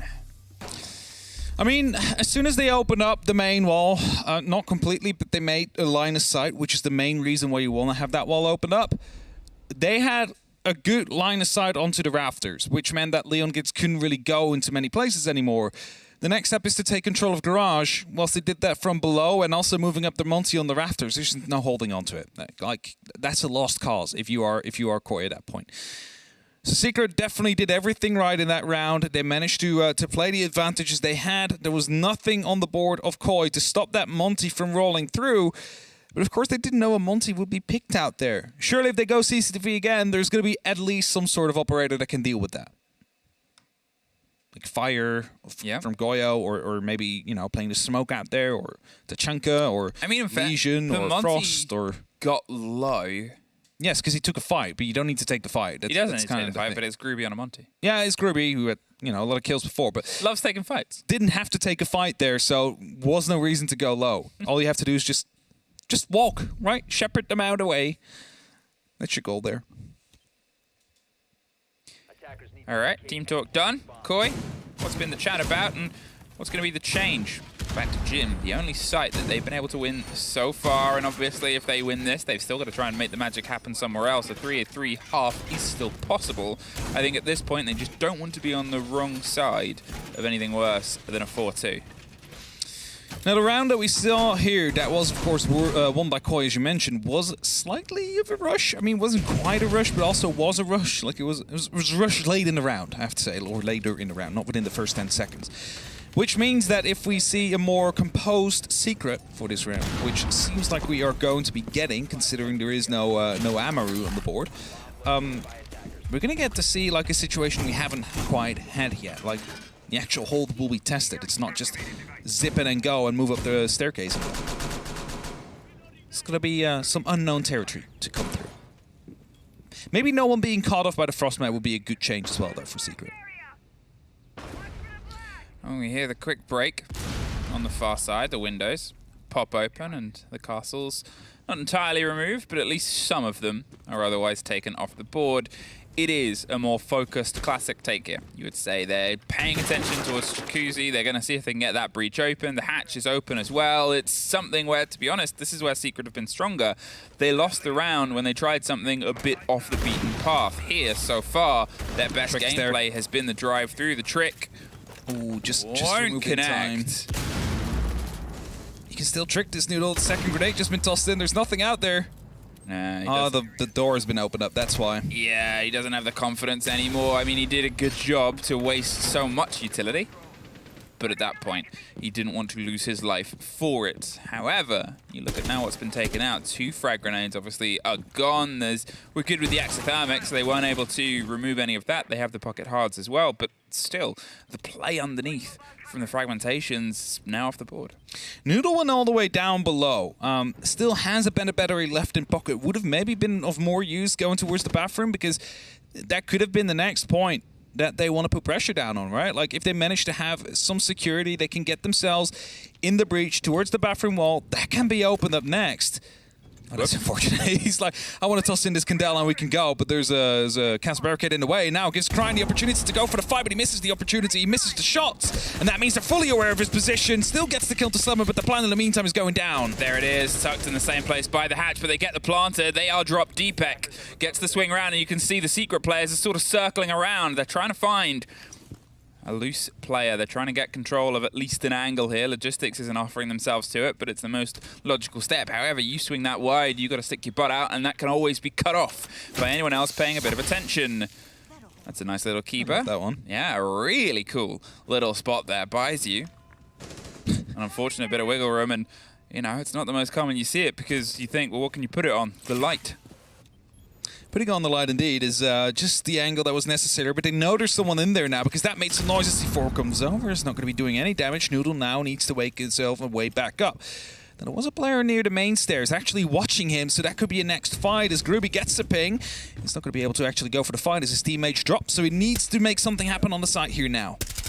Well, with the kit inside and with a body drop just outside, a single player left, they're able to do some damage, but Koi, 2 for 2 on Jim. The problem is, can they make music on another site? Can they get themselves an even half? That's that big question. They have many of options to go for, and Church seems to be the one. They came quite close there in round 3. Secret wanted to go for a triple take after they weren't quite gifted with the fact that, you know, there's 2 roamers up top they cleared so early on in round 1.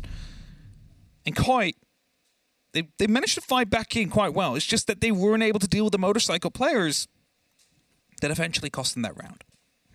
And that's just one small thing that if they manage to nail down and be effective to, they could find success.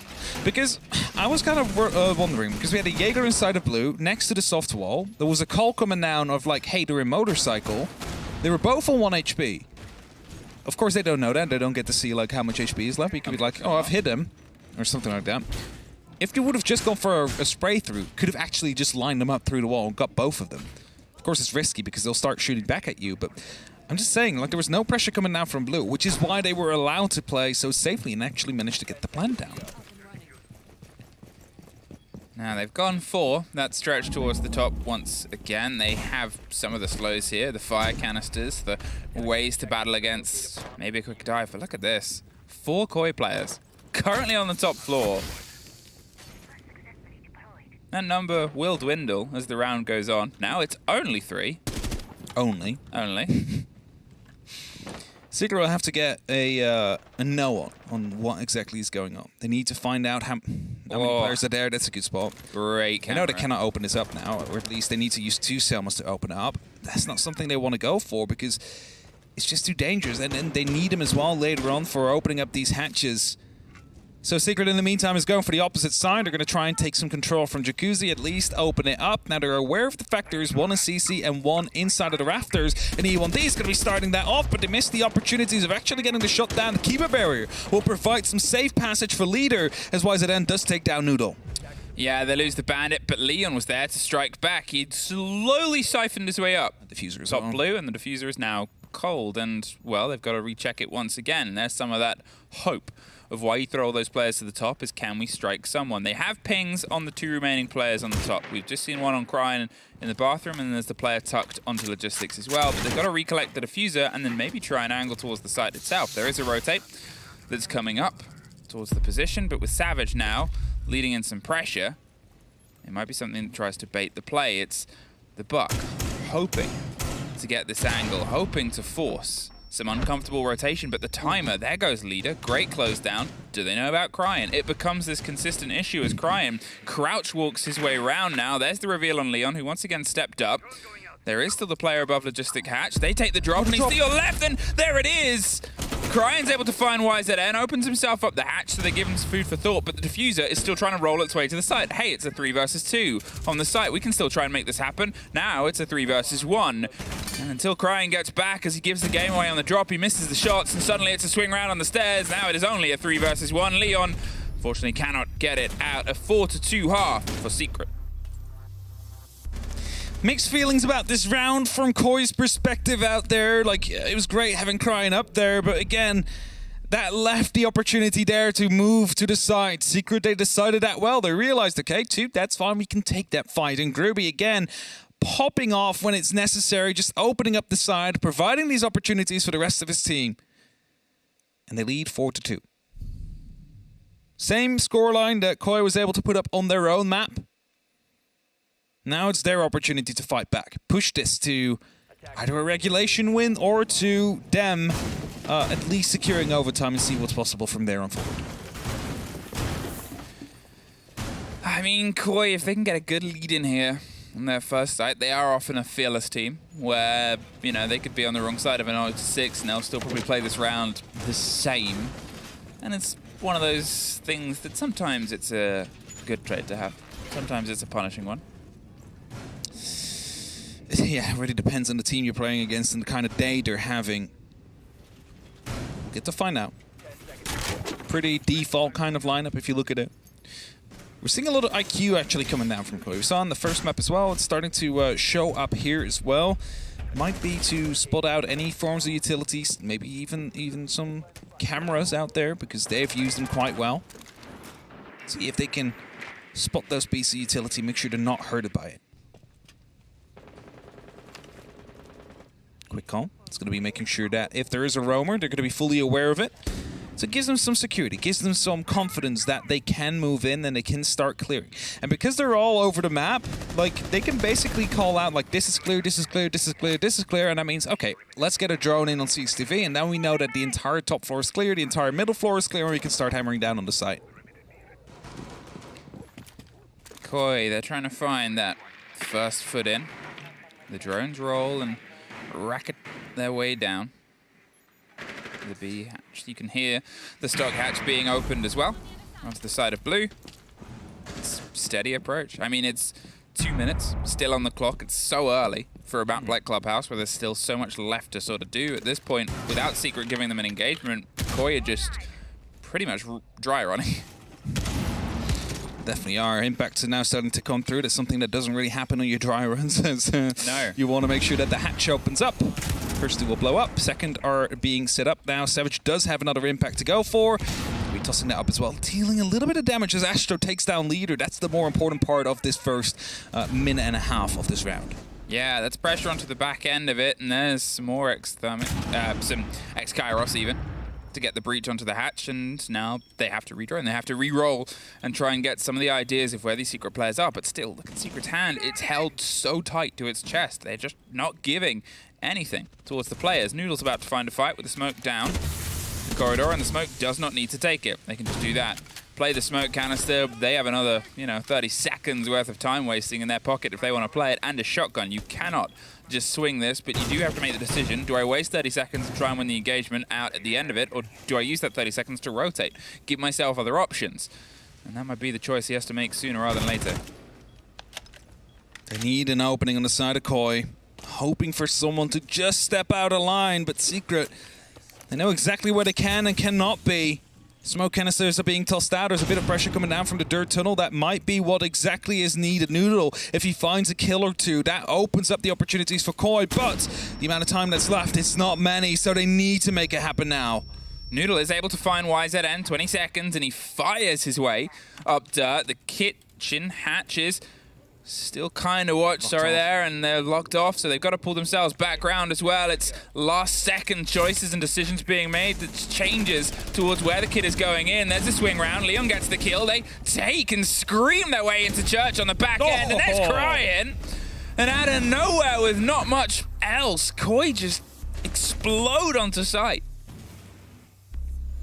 They had to, Emmy. There was not much they had. Up until the last 10 seconds, that's when they started opening up the opportunity. That's when they started opening up the wall. And then, boom, everybody's out there. Everybody's getting kills. Everybody has that side under their control on the side of Koi. Secret, completely caught by surprise out there as that happened. They probably thought the time's going to be running out soon. But not the case. And that brings Koi back one round. You see it here again. Crying misses the first opportunity, but he knew that he needed to get the person close to the triple wall. I think even an impact trick came through onto the Selmas, which means they didn't even pop off. They just needed to get those kills out of the way. The walls didn't even happen. And now CC. The check sides, or the check mark site, where you open up the main wall first, then you start taking control of Garage. We saw it being portrayed by Secret perfectly with the use of the Monty. We're not seeing that from Koi as of yet. There's still an opportunity to swap, but they are opting to go for it without using that Monty. Which means you have that extra gun ready to fight. But also you lack a bit of that pressure if they do decide to hold onto that Garage very steadily, very heavily, which definitely seems to be the case right now. 1 round away from bringing this back balance, 1 round away from suddenly making this a dangerous situation for Secret. Obviously, this is their map, but most importantly, it could be the only map they play in their run towards the chance of Copenhagen. If Koi wake up, if Koi suddenly start to find some connections here across Club. They saw a single person on the side. The drone went all the way through. I think they're waiting for that. Like, they want to get openings on multiple directions, but they basically only saw Sleben. So now they need to get an eye on what's actually out there on the side of Garage, because then they can just go for a right-on push. There it is, the double breach. There's no trick of stopping that, and Sleben realizes. So he pulls himself away to a sense of safety as Groovy pulls Noodle out of the round. They try and keep spraying in. The double stack up here on the top of the rafters, but it's punishing the door as well. Groovy gets rid of Crying, gets another body for his tally. Between him and Astro, Koi have just been unable to get a look in towards the fight. I'm not sure how exactly both of them lost their lives out there, because they had that information, they knew about the side, all they needed was a Garage and a control, but Groovy being too strong for this game so far. Leader coming in from the side is going to be finding at least one. Turns back to body balance slightly. There's a drop phone on the ground now, but how much worth is the information? Because most of those default cams probably have been taken out at this point. YZN takes down. Leon gets as well. He's only up to Leader and Deepak. Talk about Leader already on the top of the red stairs. Knows that one is coming up as well in the meantime. So if he manages to lock that one out, it's a 2-on-2 effectively. But can they get this fight? Savage is waiting, hoping for some support, and that's going to come around from YZN's drone, who's also in the situation. You don't want a 2 versus 1 charge up some stairs, but you can do this. Hit the stun, hit the fight, and Leader wins it out for his third, but Deepak goes down, so he's got to ace this round if it's one that Koi gets to call their own. There's still Echo drones on the board. There's still a chance at Intel. Oh, just misses the side of the fight. Groovy's able to get his own, and there it is, Groovy. He gets, I believe, a 4K onto the sticking point of this round, and Secret get another round. Yeah, and it's a 4K indeed from Groovy to come through. And I get why the push was coming through at that point. Like, he thought, okay, he's relatively low on ammunition now, but 9x19, this is my opportunity to push. But just enough left in the magazine out there for Groovy to find that kill, push Team Secret up to 5 rounds. Only 2 away now from getting us to a map 3. Church Arsenal up next. Was won, but won by an explosion of Koi, not by the strategy that was out there. Because they barely had any control. They realized they needed to go. There was 10 seconds left on the clock, so they just went for it. They just watched and walked through any given door or hallway they had and found the kills. So it's an easy improvement point for Team Secret. They just need to be making sure that they have those angles, those walk-ins covered.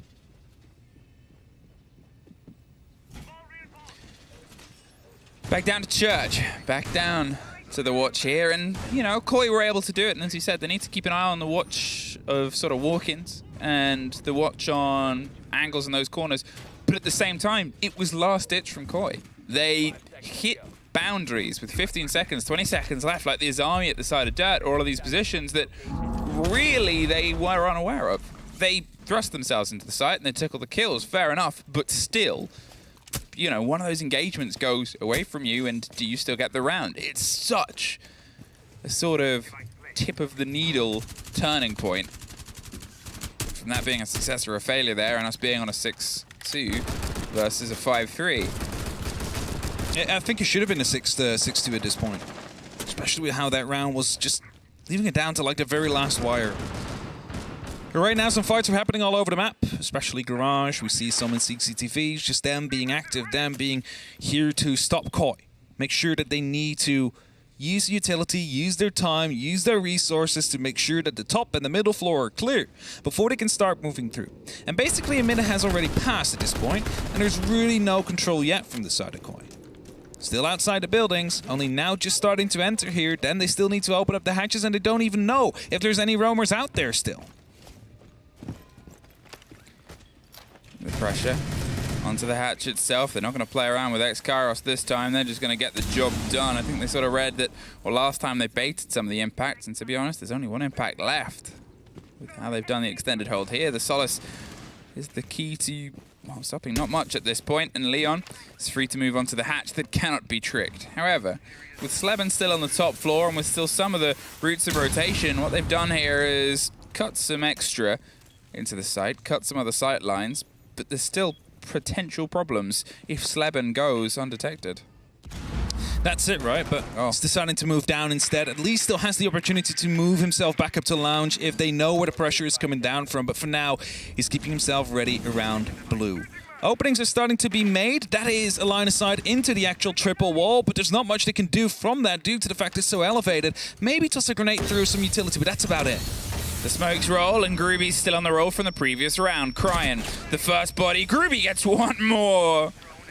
And he's now on 6 in a row, technically. So let's see if he can try and keep pushing that game. 13-3. And he really wants to find us on the third map this time and keep the fight going towards Copenhagen. Leon with the drop. Gets the head of Savage. Doesn't see the second on the back up, but knows that they need to put pressure onto the site itself. They're swinging, hoping that somebody leans back into them as the breach comes together just on the other side of the wall. An almost very risky attempt at a bandit trick there from Astro. But now with Deepek getting the lockdown on Groovy, with Leon getting the attention down towards the side. It's Astro that swings round. Drops the player, 15 seconds. Oh, the worst time to reload, a 3 versus 1. And we're not seeing anything other than the 6-3 secret of 3 rounds to try and push us to map 3. And the big difference we saw in this round compared to the time that Koi defended Church is the fact that there was pressure from blue. They cannot just walk in for a motorcycle and get that plan down. They were forced to go through the triple wall, but there's a player behind the bar. How do you clear him? Well, normally by pushing him from motorcycle and from the breach at the same time. You can alternate those angles. One will die, but the other will get the kill. But not possible due to that pressure out there. We find ourselves at 6-3. Map point. Oregon is on the card next. If Team Secret manage to win a round in the next 3, it is going to be Oregon as a decider. And throughout Clubhouse, they have looked like the better team consistently. Not given the opportunity, at least not a lot to Koi to get these clutches on the board. It's a massive change compared to the first map.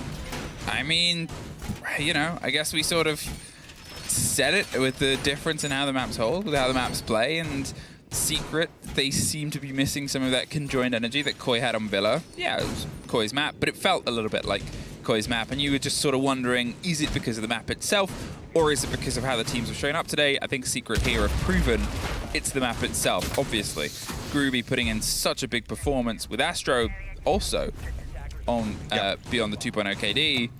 It's something that Koi are missing out on. They're not quite having multiple people hit such a sort of grandstand performance. And well, great start. Yeah, Noodle gone. For Secret, that is not for Koi. It's definitely not the start there. Looking for losing Ash. Of course, that is some soft breaching capabilities gone. Often used, of course, to get rid of keeper barriers, or if you're looking at the other side of things, shields maybe as well. Ryan holding off on the rotation right now is spotting out Savage, who's looking to turn into that fight. Wants to get a second. He's not going to be able to be gifted it. Falls back, takes a little of the damage, but is alive, and that's most important. Quick break there onto the walls, double down on the side so it can't be tricked, and they get themselves an angle. They get themselves a route through and a drop camera here. Ooh. That one didn't pop off. Oh, that's frustrating. That's going to be an extra bit of utility having to be used there because of a faulty Selma. Oh, no way. There's a little line out there still. They cannot use that breach. They're going to have to go for the jump in. And that's very painful. Just slightly dropped above, and the second Selma didn't deploy because there was nothing to deploy to out there.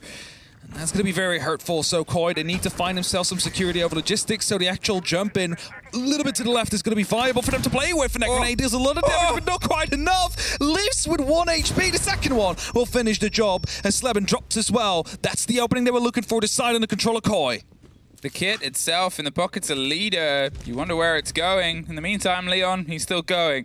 Through the site, takes the kills, puts the pressure down, and well, with a minute 10, they're just going to make sure they don't accidentally throw this away. There it is. They rotate round onto the back. They're holding on to the main stairs. Deepek ready for the fight that might come around here from Savage, who does not have a huge amount of health. Groovy gets caught by Cryan on the window. It is just the single player, but Deepek gets the end of them. The first of potentially 3 if they want to get to OT. But the longer this goes on, the more sites that will open up for Secret. Yeah, that's it, right? Like, Secret will get more and more options that they might feel more comfortable with to try and get the win. But a timeout will be called because they also realize that you cannot really give Koi the opportunity to get back into a rhythm right now because they have just seen all your defensive sites. They've just managed to dismantle 2 of them in total right now. That means it is possible for them to get another 2 on the board if they just get to connect these things together. Next up is, I believe, going to be either Gym or CCTV that they will be playing for. If they aren't going to Bar, of course, that's still open, hasn't been played. And if we're going to CCTV, of course, they did struggle taking control of that garage on the side of Koi. What do? Pick the multi. Do exactly what Secret did. And suddenly, you might be in trouble if you are Secret. So that's the timeout. What do we do? Oh, actually, they do go to Bar. No, never mind. Still swapping. Another change to come through? Or is it going to be Jim? A rerun of the site we just had because they lost control quite quickly. So they might be more active on the site itself. Koi, what did they talk about? There's always that other conversation. Both teams get the opportunity, and there was some energy there. There was Leon fighting his way through the site. He's almost pulled himself to an even KD off that single round alone, and suddenly there was a bit of that spark, that danger that Koi can possess. They want to double themselves back down on Jim here. They want to see if they can try and make it happen. They want to play against the hold, and again, Koi did it on the back of faulty machinery, if you can call a Selma that. Yeah, it didn't really quite work. Didn't quite open up the wall as they wanted it, so they were hindered in their push. Didn't matter, though, as they just still went for it. As soon as they had the opening, they realized it was going to be safe to use that jump-through opening. Instantly went towards the site. But that's kind of the thing. They exploded onto site once with 10 seconds left, and now because they had that first kill with a bit of a hindrance, but that managed to find them success. Which means that, strategically speaking, it's been because Secret wasn't watching the right angles or wasn't in the right places, which allowed Koi to take that ground. Are they going to be able to spot a weakness like that again on Jim? The side they've just won. Surely Secret have found a way to alter their hold to make sure that doesn't happen again. But if you're looking at it, there's still only 2 players on the site currently. We have one in bathroom, we have one in logistics. The rest is all the way off near cash, near red, and all the way down below. Different take this time from Koi. Ooh, and almost, unfortunately, the same result. Noodle being the first body off the board, but with a lot more time on the back of it. They're waiting for the swing round now. They've been able to get themselves closer and closer towards the wall as the calls come forward. He's hoping to get a rotate, and from a very particular angle here. However, it really depends on if the players are forced to that position. Astro isn't just going to go of his own volition. He needs something to be the forcing fight here. And over the top, Noodle! Just missed, but suddenly 2 bodies go back into the favor of Koi there. Deepek and Leader are able to get revenge and then one more. And the grenade under Astro. Unfortunate timing there for Astro. Just moved into it. Savage caught out on a drone, on a flank. He's now in a tricky position. He's going to have to go for the long rotate all the way underneath. So they know there's only 1 person on the site right now. They cleared everybody else. All they need to do is make sure he's not allowed to go back towards the side. The jump-ins into the side are going to be there. YZN is receiving a lot of pressure and will be taken down. And that means Savage now, the last one standing, coming up from the main stairs, deals with 1. Knows about a second as the plant is looking to be attempted, but they're trying to relocate because they need to make sure Savage is not gifted a fighting opportunity. Moves up. There's a player prone, but that won't matter. Deepek strikes him down from the door. Make sure that Koi is now 1 round away from pushing us to overtime where they have the opportunity to lock this off 2-0. Okay, where do you go? What site do you pick? Do you try and go back to CC where you're technically flawless? Do you go to Church where it's been a bit of a back and forth? You definitely don't go back to Gym. That's probably the statement there. 2 losses in a row. Seems like Church is where they're currently angling up. Koi, 1 opportunity here to get yourself into OT and then an opportunity to end this now. Get yourself an early break, prepare for the game tomorrow against Wolves. Yeah. Which is not going to be an easy game by anyone's standards, especially if they play how they did today. Tomorrow's definitely not going to be an easy game for any of the teams because all that we have left is just the tier 1 European teams that some of them, went from the upper bracket down from the, the playoffs that we had. Some of them, of course, down here from the start. It's still teams that, either have majors or have major winners on them or consistent major contenders. A lot of experience to do with either way. Now, we're going to be looking back at the previous 2 rounds. Secret has defended this. The first, which was round 7, they lost due to Koi pulling, snapping the fingers, running in and getting all the kills. Somehow, 10 seconds left, managed to make it stick. The second round they won, and that was due to the fact that it was that blue control that Koi was unable to deal with. They wanted to go for a motorcycle/triple wall play, but blue wasn't under control, and that meant that they couldn't quite get control of the bar itself and, had the opportunity to go for the plan. So that's what they need to eye up here. Either go for a completely different take, or make sure you have that blue under control this time. The calls come around. Koi is a scent of a player, and it's Savage. They have a bit of protection. You don't just want to throw yourself in. Savage doesn't want to sit there anyway. Waited for the call to end and then rotate it out. So they would have to spend a little bit longer getting the clear on the position. But as Leader breaks their way across the other side, they're going to get prepped with the drone, get watched down on the rotate, and get pinching on any players that they think might still be on the top. There's a caution paid towards Dirt, and they're going to drone the Ash ahead. Yeah, an opening has been made there, and it's kind of an invitation of come and, see what you can find here. Koi is YZN is struggling a lot with taking out that drone. Third shell will do the job still. Plenty of them left. Impacts now are starting to come in to make sure that hatch will not open up, and actually already looking to see if they can find an angle through the semi-open hatch, but Leon almost loses his legs out there. Yeah, it was the sort of risk. He hoped that somebody else would come in and try and impact it, or otherwise put some pressure back against the hatch, but nothing was offered to him. And now, a minute 30 on, all 10 players still standing. The longer that lasts, theoretically, is better for Team Secret, although we've seen Koi do a last-minute execute on this site, on the opening of this half, and it came into their success. They find themselves in a similar situation. More and more work is being done to steady away to clear towards kitchen. Although it's not been the angle of intent they've had for their plants before, there's always the chance of adaptation. There is some people around on the main stairs. They see just where these players are. Savage is now digging in deep, right behind the AK. He's going to be using that shield. YZN still inside of Dirt means that it's going to be a very tricky site to take control of here. Noodle's just making sure no one from Blue is actually going to have a good time rotating through. And now Koi are left with the difficult task of finding an opening and trying to get the plant on the board. 40 seconds is a lot of time to work with here, but they do need to put the pressure onto the side. And these keeper barriers, they make it pretty difficult for them to get long lines of sight down. Yeah, look at that. Double stacked, maybe triple in the middle, and it means that Savage is free to do this. Rotate his way around. We hear a bit of a break, and Sleben is able to find the first, but they drop into the site itself. Eyes on Kitchen, the wall gets popped, and the swing round onto the player onto Dirt, but they can't quite get the connection. It's Astro and YZN. There's at least two back. There's three. No way. Suddenly it's a 2 versus 2. Above, above, above. And there it is. Drop from the top, and the round is done, as is the map. And we are finding ourselves going to just one to decide which one of these two teams moves forward. Every single round in that second half, we had Secret get an opening kill. And they managed to translate that most of the rounds. The 2 rounds, or 3 rounds that they lost, was basically due to Koi exploding over the side. But that doesn't work every single time. They find themselves with that 7-5 victory. Up to a third map we go to decide which is going to be the final semi-finalists we have for the final spot in Europe. Say final again. Final. Final map of the day as well, coming up. Whatever happens, one team. What happens next? A quick break. See you in a bit.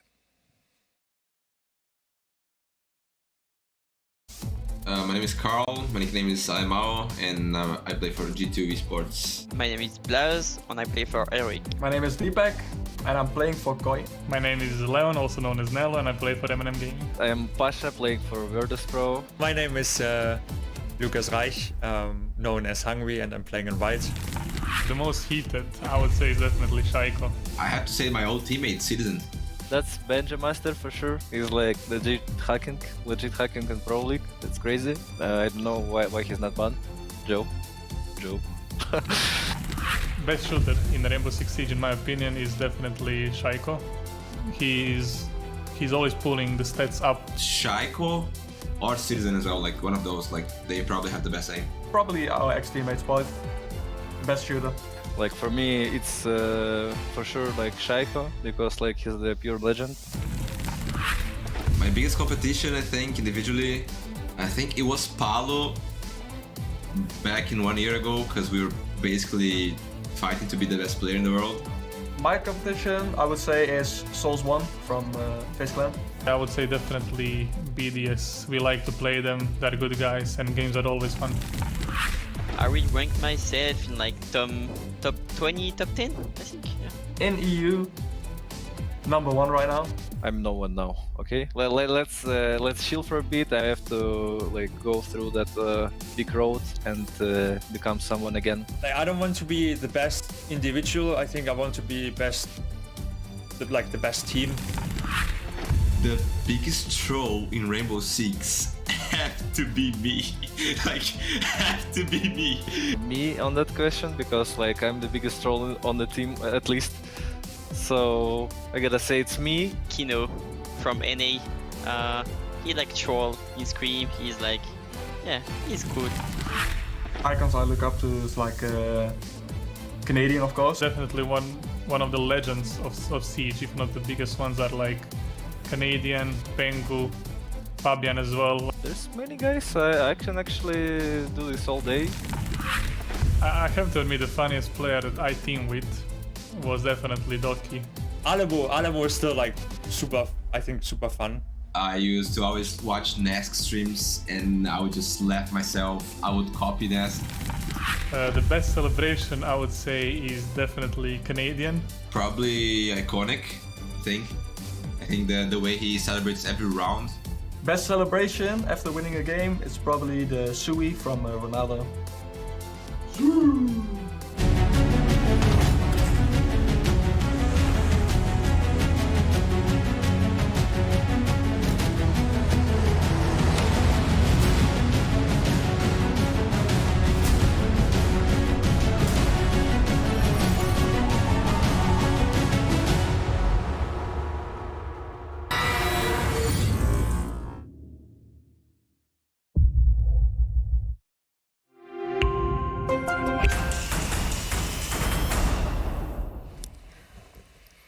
Welcome back to Blast R6 Europe. This time around, the final best of 3 of the day is going to be going the distance. We're heading to Oregon, but before we do so, we have to talk about Secret and how they won their own map pick. Clubhouse, we were a little worried when we saw it coming out, but I mean, after this game, Secret, they look to be going in the swing of things. Especially on their attacks as well. I thought, that first half, getting the 4-2 split, looked so much more composed than they did on Villa. In terms of that late round, especially Savage playing some big roles in there, especially on the attack. And I think this whole game, 7-5, came down to the battle of Church and Arsenal.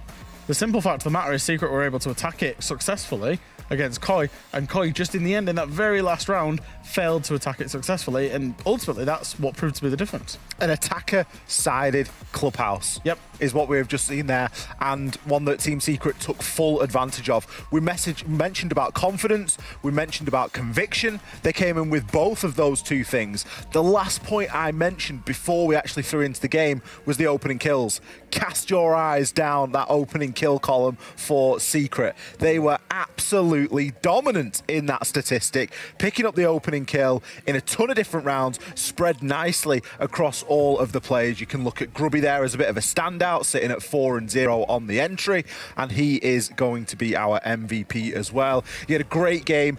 Fantastic round number 8, got down to a very close 1 versus 1 between him and Leader on CCTV, and that was one of those rounds that really held the whole game in the balance, because it was a close one for the most part. Yeah, I think sometimes Grubby's one of them players where he's got it in him, right? And if you're on the enemy team, it's just like, yeah, Grubby's having that pop-off map. There it is.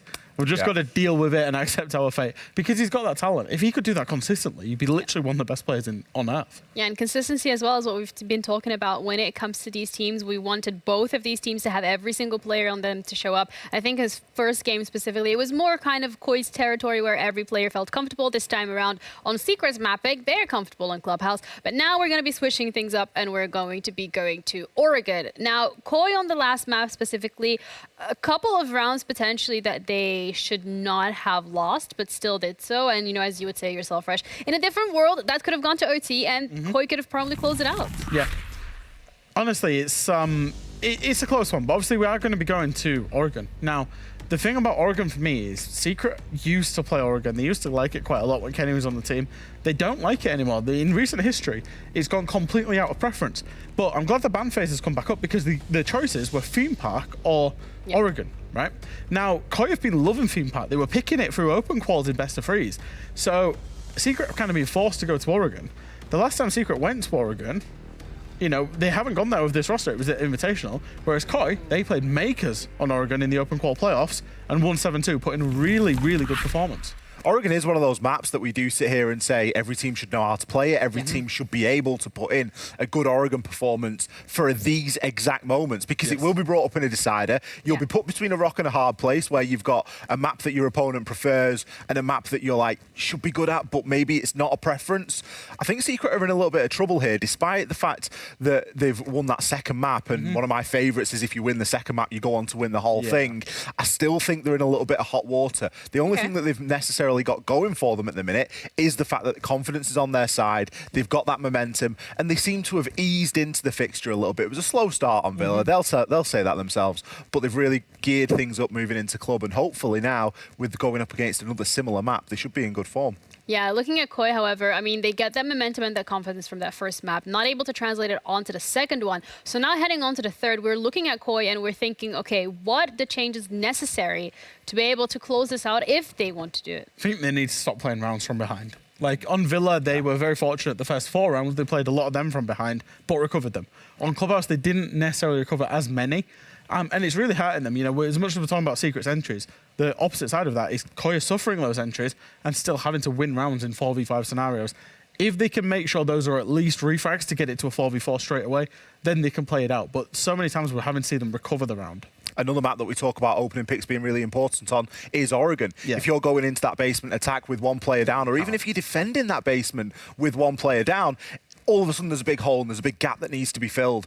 Don't be reckless in the front of the round and rely on being lucky in the later half. You need to play carefully and concisely in that opening part of the round, because sometimes you could criticise the players from Koi for being a little bit too over-aggressive, for getting themselves in hot water unnecessarily. Secret are a team of gunners, and they're more than happy to drone you out. They're more than happy to send Savage in there, or whoever it might be, Grubby in that last map particularly, in on that entry to get the job done. So always that really fine line, and Koi have always suffered with this, with, you know, particularly Leon, but also Deepek, where these players are conditioned that in their minds they are gunners and they want to take every fight they can. They believe they can win every fight. Yeah. But they've got a role to play in the team. And you don't want to inhibit them from taking the opportunities, but you also don't want them to cost the team by going for it all the time. And it's a really fine balance that they've struggled before to find with Koi, and I'm sure they'll continue to struggle with as well. Yeah, that does seem to be a struggle, but I think also one of the things we highlighted coming even into the series was the fact that both Koi and Secret had what it needs to become a successful roster, but especially towards the later stages of some of these rounds, it kind of just becomes a bit of a indecisive in terms of how they want to approach things. I think we've seen some of that today as well between these teams, and heading into the last map, this is kind of like their final hurrah, because again, there's no lower bracket.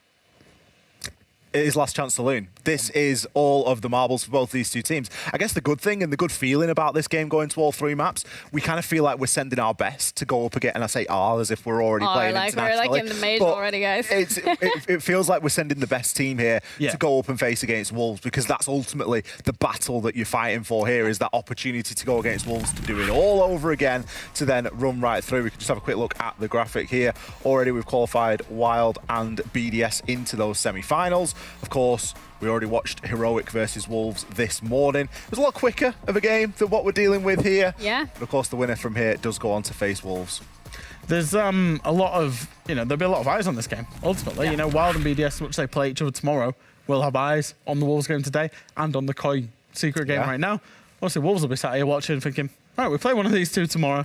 So, there's a lot of, I suppose for Koi, Koi and Secret have had the benefit of just sitting and watching these calls so far. So it gets very intense tomorrow. 2 best of 3s, potentially back to back.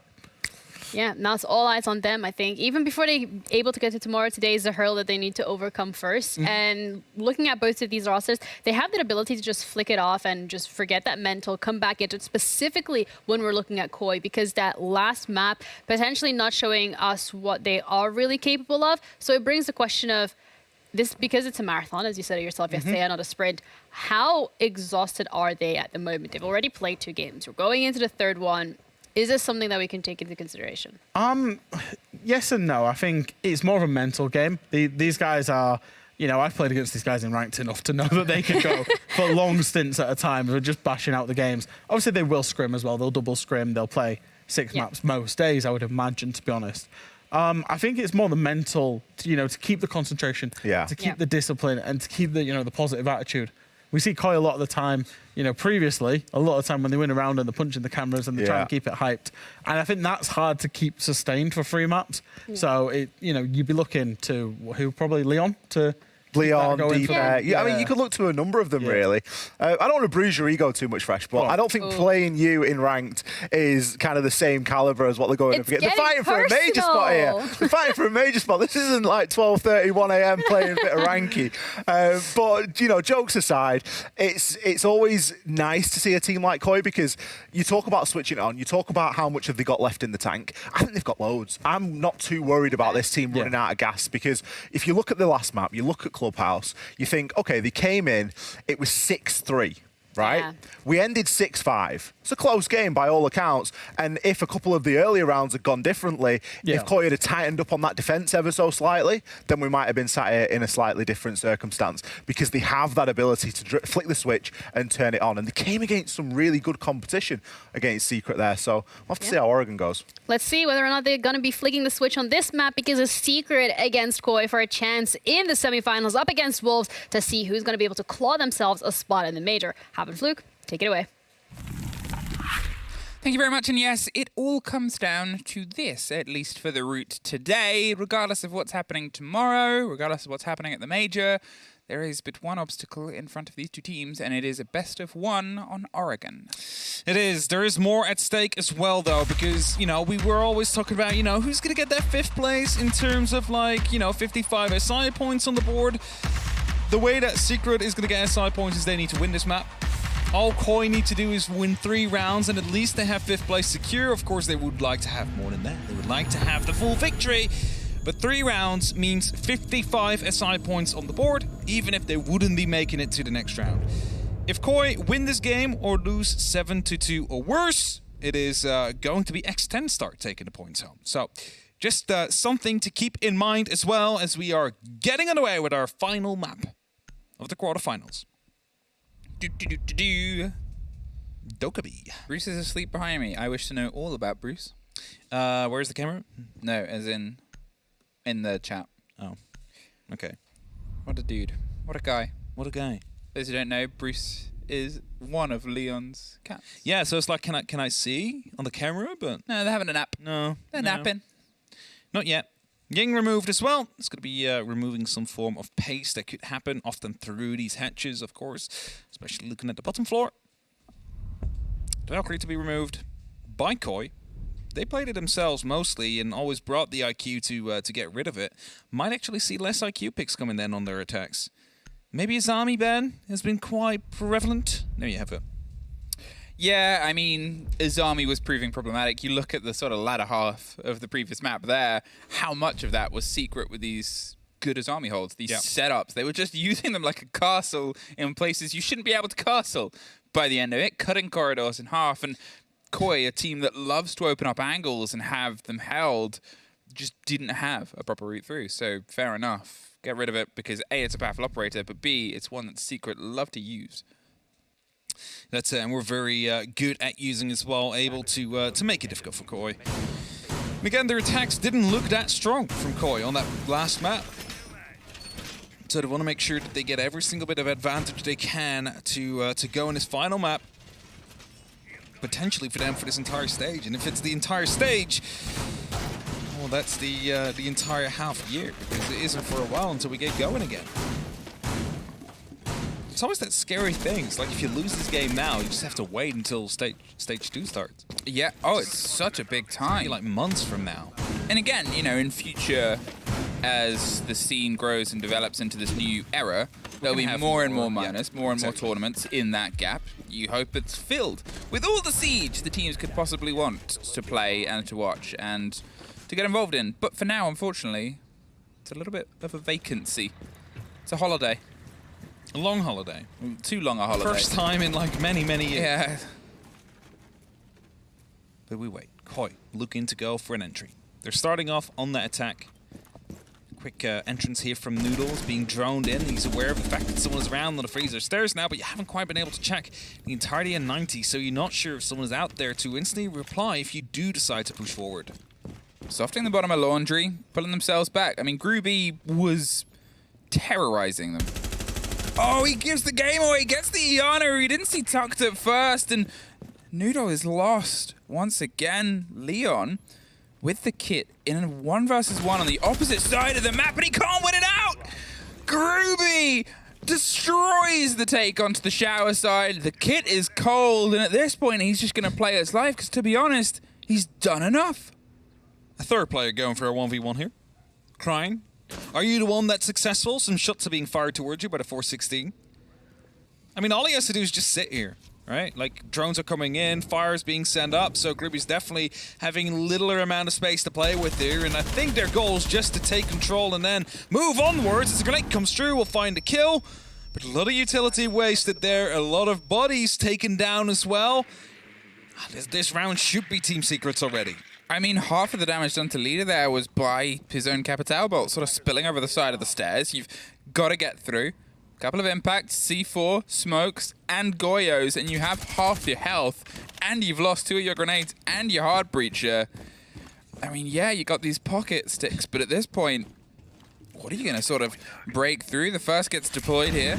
The can opener opens the can of E-Box. They're going to try and put some pressure around on the back end, cover it with smoke so they can move a little bit safer, but as that gets magneted, Deepak does find Savage, and Slevin swings back around, Slevin with the double onto the stairs, and YZN locks it out. But really, you couldn't have had a rougher start there against Groovy, and you can see he's quite happy with that round. Fair enough. At that point, as I said, it didn't matter if he lived or died. He had done enough.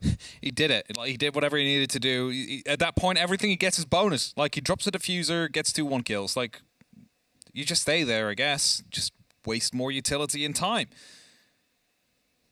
And that Secret get a very, very comfortable first round. Like, they didn't even have to get out of the pajamas and into the work suits. Just hold on the site. Work from Luckily, home. they're on laundry. Yeah, where they'll have the highest percentage of their clothes. They're hoping that they were clean, as they had to go back up now to do a different kind of job. Seeing it here again, Yes, Ruby. as well. Does he see the honor at first? No. The transfer. It's like I didn't mean to get you, but I'll take it. Again. Like in slow-mo, it almost looks like he styled on him because he looked at him, looks away, Let me just looks like back, flick it back on you. like a style point. Obviously, that's very different when you play it at regular speed, but in slow-mo, it's a style point bonus. Five extra points. Put it on the scoreboard.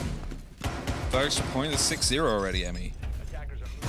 What do you mean, like? I mean, like, you know, like if you put like Kasoft up, it's 10. I was gonna say, if like, you style points, maybe it should be more than 5. But I don't want to get them too. Don't want to inflate it too much. No. The catch of the cams. The Brava drones roll onwards. We haven't really seen a huge amount of usage of her throughout this showdown, as we've seen some teams really drive a preference through. You think of, you know, when we watch the upper bracket play, I'm going to call it the upper bracket, the 4 teams that could fight their way above falling into this, and we saw quite a lot, especially from Virtus Pro, and you know, as an operator who I just love seeing Broad at the minute. I love the potential of Brava, but the teams are a bit too aware of the fact of what's happening to be caught up by Capcan traps and other pieces of utility, right? So it's mainly used to get rid of cams, and Swifter Allegiances, a Savage does get taken down by a grenade and instantly followed up by Deepak's AK-12, gives Koi the entrance that they need, and now try and leverage this, try and use this to your advantage. The grenade from Sleb and takes down Deepak, and that's a Heart Breacher off the board again. The SMG from deep, another fire canister popped, and it just feels like forever that they've got to sit and wait. It is one of the longest and worst things to have to be slow on the back of.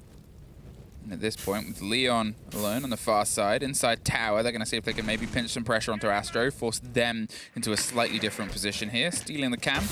On the back end, getting a rotate with a player down around Freezer stairs as well. There's always still the danger of somebody swinging from the bottom of white or holding control of it. But for now, Secret, with that body balance back level and with the Selma's gone, Koi are going to have to try and solve a problem with slightly less hard breach.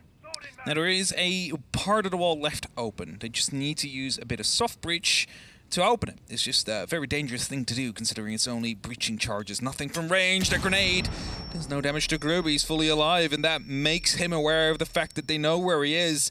Repellon comes in from Cryin, makes a lot of noise. Groovy just does a drive-by there, hits a single shot from the Vector, but it's enough to make Cryin afraid and push him over towards the window on the attic, of which Astro is playing, but he's about to be sandwiched, and I don't think he's fully aware of it.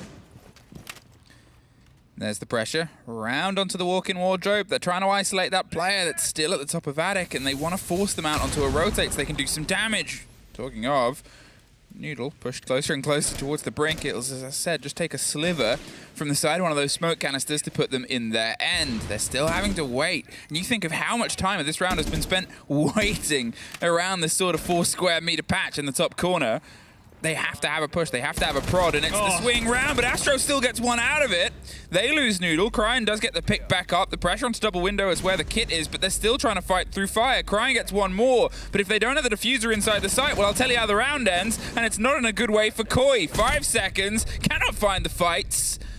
And with all the control they had by the end of it around the other side of the site, it just so happened that the Secret players were in the perfect place to stop the one person who could have defined that round. That's what happens when you take it from Attic, right? Like, you have Attic, you have kids under control, but if the diffuser is still in the window, it needs to go for dangerous jump in, and, well, just the player in the corner is all it takes. It's basically a 50-50 at that point. Kitchen dining, next side underway for Secret. So far, so good.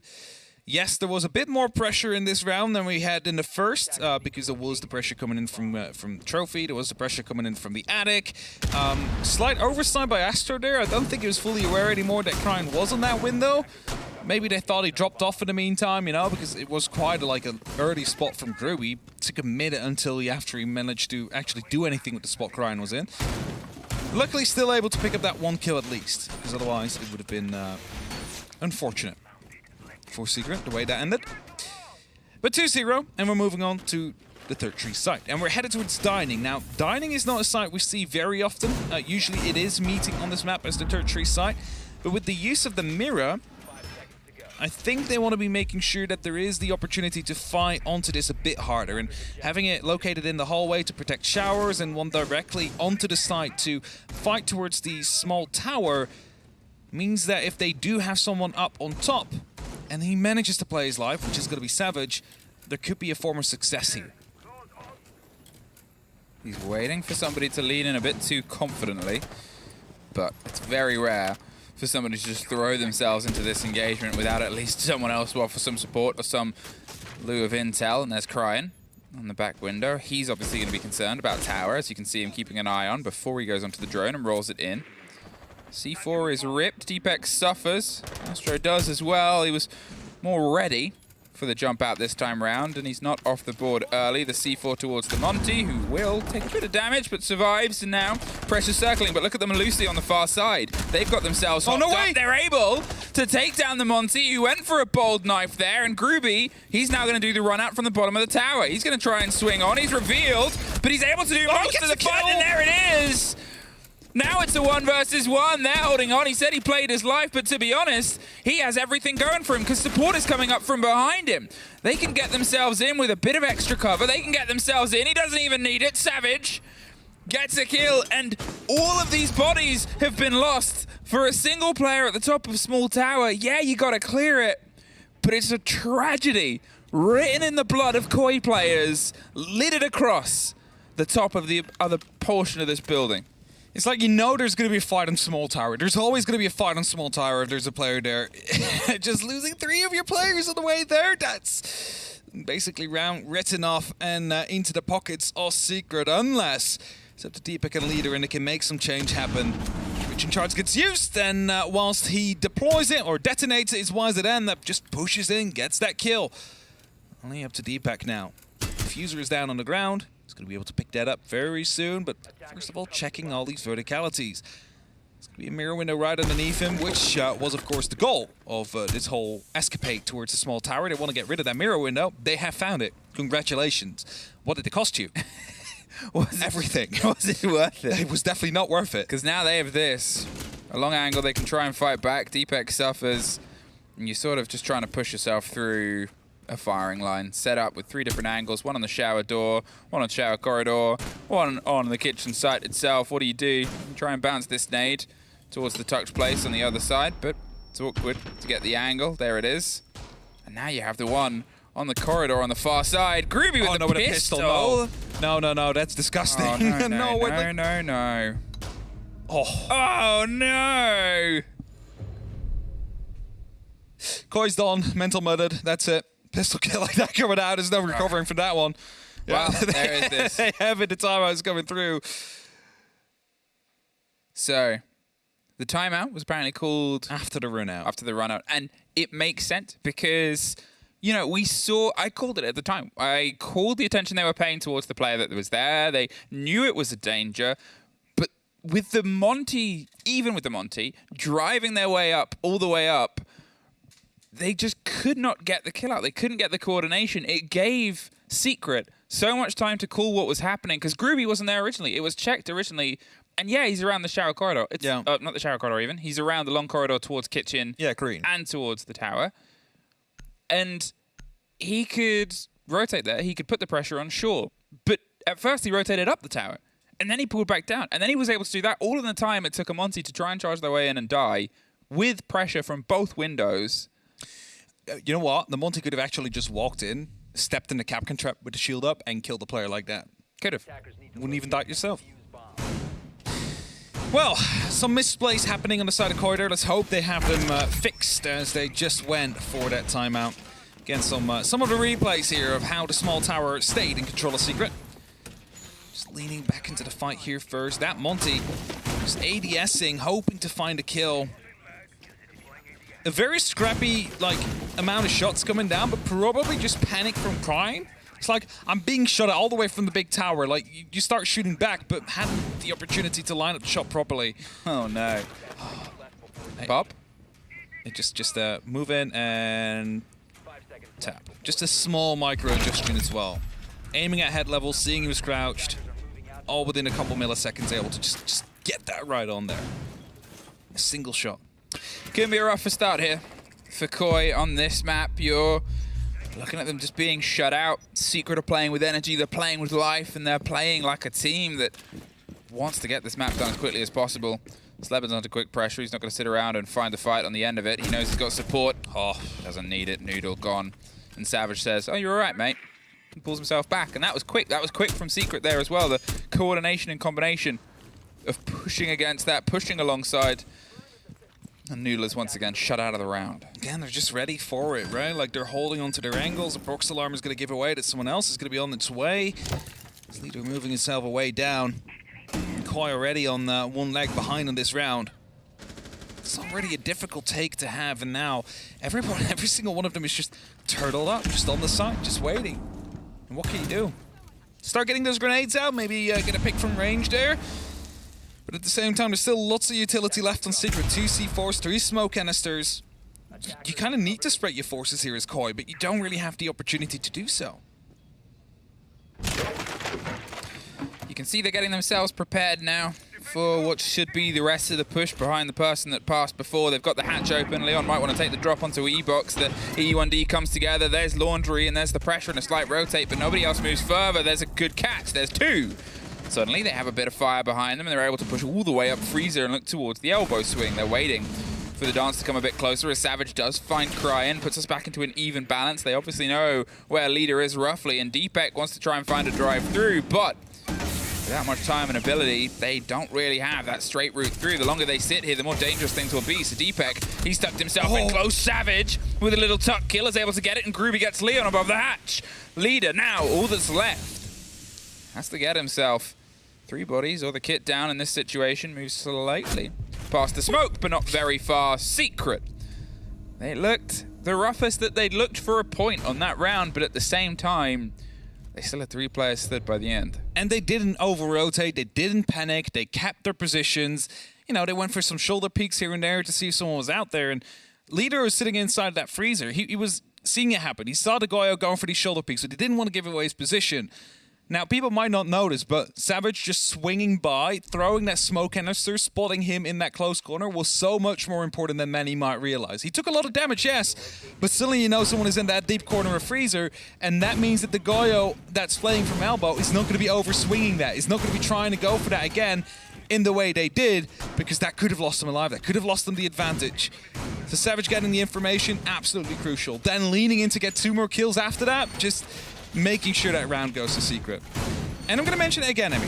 At the start of this game, I said if Koi wants to get SI points, they at least need to get 3 rounds. 55 rounds. 55 rounds. 3 rounds of 55 points. That's going to be it. That will make them the 5th place, which is the last place in Europe that will get any points. 3 rounds. If they lose, well, Secret gets point, but so does Extenstar. Extenstar will get the 55. So, Koi, if you're not going to be winning this game, at least make sure you find some extra rounds out of this, because like losing it will be very sour. Losing it, knowing you could have gotten SI points, even more so. Straight up to the top, man on a mission. Leon's going to see if he can hunt anybody, but it's Groovy that goes first. Problem in pretty much every single part of Koi. Not quite as explosive as he was on the previous map, but he doesn't have to be with the positions he's chosen and done damage on this one. Savage. The pop from the pulse and the procs. They're moving all the way to the top. There's some fire, and there's Slebin caught out as well by Deepek. Koi is circling. There's a fire in them right now that we haven't really seen so much of. And as you said, Savage was on the rotate underneath. There's the reveal of the camera, tucks themselves background. They're waiting for now, as Noodle does find YZN. They're inside the site. They're flooding the way through. Kit is with the rest of the push. Savage finds Deepek on the way back ground, but Cryin has the quick calls, and Astro gets 1, but he's got to get another 3 if he wants to try and keep the flawless so far for Secret. There's a great take. Almost finds the head of Cryin, but Koi finally find their first round, and that felt like a Koi that was sat up in their chairs with their teeth gritted and an idea of fire in front of them. I think it was kind of the same idea to hat for the Laundry. Going quick, taking that pace, making sure it works for you. Natiga shut down pretty quickly there, but here they found that success. So they instantly take Master Bedroom, they instantly take Trophy, they start pushing through into the direct site. And as they do, players of Secret are starting to scramble, trying to retake that control, but just losing their lives in the meantime. So the aggression worked out for Koi there. One more opportunity to try and make that work, but we're heading to the quaternary site. There we go, that was the word. Been a while since I've used that. Of Team Secret, which is going to be on the meeting with the stage.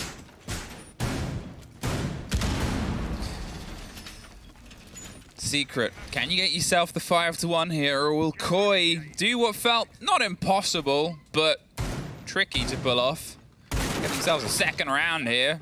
I mean, being on the wrong side of a 2-4, it's not the end of the world.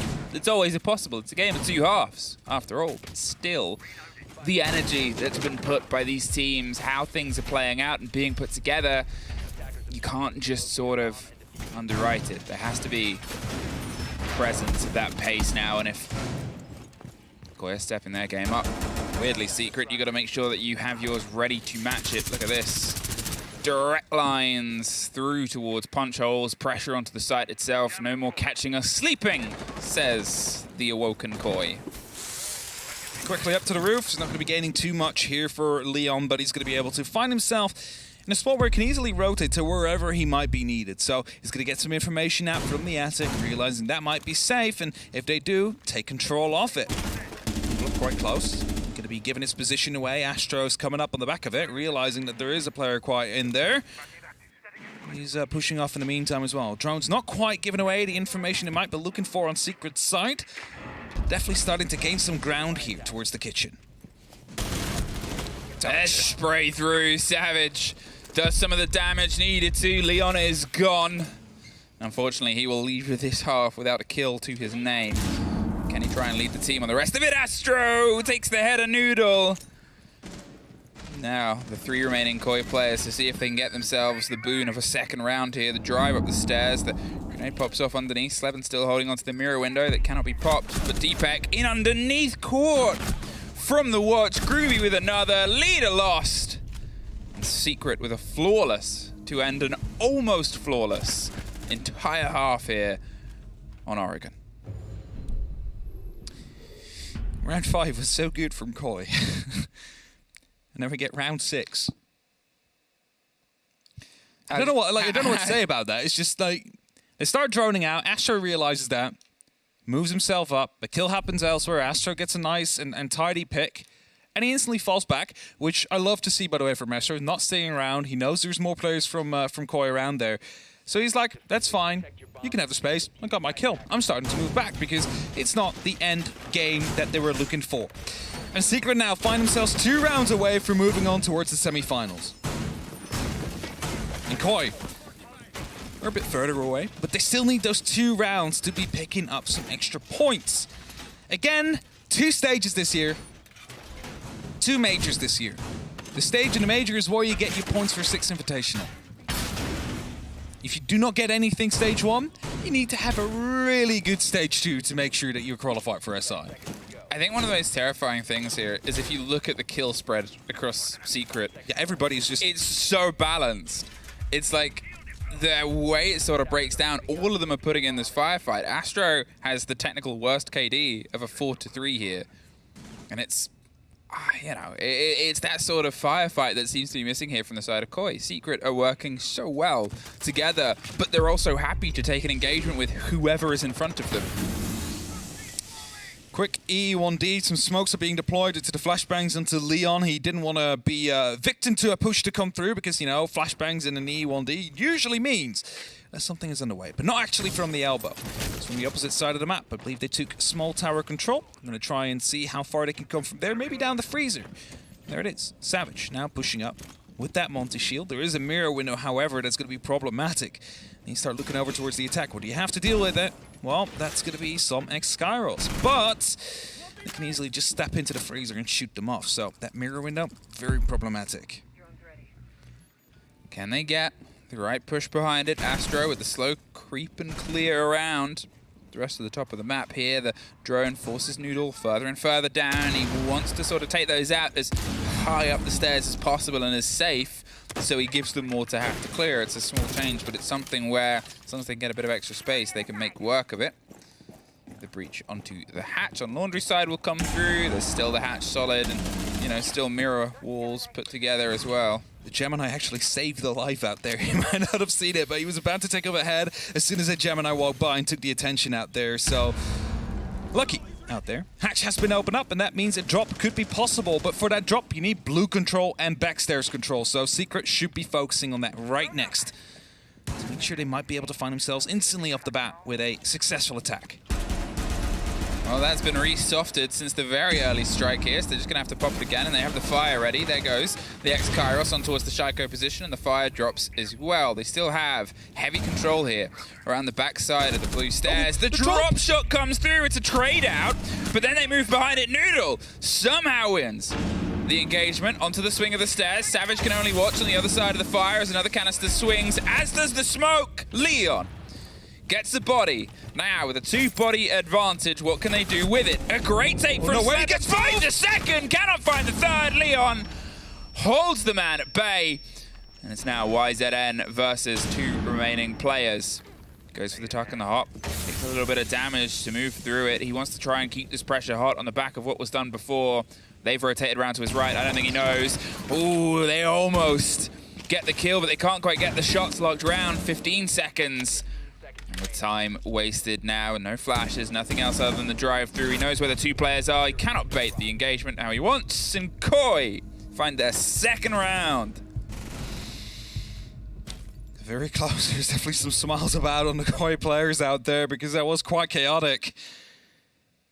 The Monty out there, the unextending his shield. Leon realizes that. That means one of 2 things. Either, you know, you're just walking around with your shield up, but that's still making you vulnerable for the legs, or you're ADSing, which means the head is able to be hit. A single shot, all you need to get rid of that Monty. So Leon went for the push. Right call to be made at that moment in time, especially because, you know, a fight just happened from the Shaiko spot. So that's what his, like, direction is going to be at.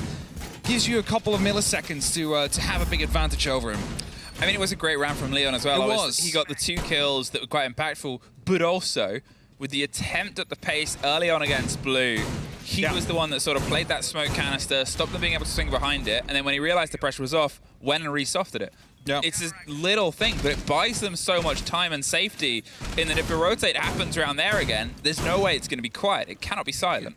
Because if he hadn't resofted up the wall, or if he hadn't rebarricaded it, the Monty could have walked through and it wouldn't have been an opportunity to get rid of the X-Kairos that were on the wall. Exactly. Suddenly Shaiko is going to fall, and then it would all fall into the hands of Secret. So, good round really coming through from the side of Leon Gids. But they need to keep that up. At least for another round to get 55 points, but mostly because they want to be going to the semi-finals and then tomorrow hopefully reach to the finals and get that final spot. There's definitely a lot they need to improve on if they want to get there, but first order of business is to actually get to tomorrow. Savage almost caught as the first engagement, something he's been very good at handing to them, just missed. Oh, that's unfortunate. Yeah, Cryan took a chance rotate there, and let's be honest, got a bit lucky that Savage wasn't able to fully act behind the idea that he had. But look at the pressure here. It's circling its way around, obviously double window, but Sleben inside Armory. They've got themselves stacked towards the walk-in, which is half soft. But I think it can get aware of them, I think. As clean as Strike. Here's Sleben. There's some audio. There's somehow a win on the back of it. Deepek gets 2 in the meantime. That's him retaking the kit, retaking walk-in. Groovy finds a fight. Noodle is one on the back, and suddenly they've changed hands. Secret out of the site, but Koi have outside the site, and the kit, they're now taking control of Armory, taking control of bedroom and walk-in. And Secret, the 2 remaining players, have to somehow leave the site to retake their own pressure. Grenade shoot, finish off Deepek. Brings it back to a 2-2. Groovy still low on HP. Second grenade is going to be cooked. And if that hits leader, we're going to get very close to just a meter or 2 to the left, and you might have been able to pick him up. But now they need to get the information. And look at that, Muzzy Pest right on the doorway means they're not going to be able to actually get a drone in there. The Goo Legion mine is going to be wasting some time as well. The default cam just called it out earlier. So Noodle has everything going for him. Just the Gemini replicator cannot be caught off by it. And that's going to be telling him, hey, there is a guy in Armory. So how do we deal with him? Well, he's buying time. Oh, Groovy. Groovy's buying bodies at this point. Do you take the 1 versus 1 engagement? He wins out the first.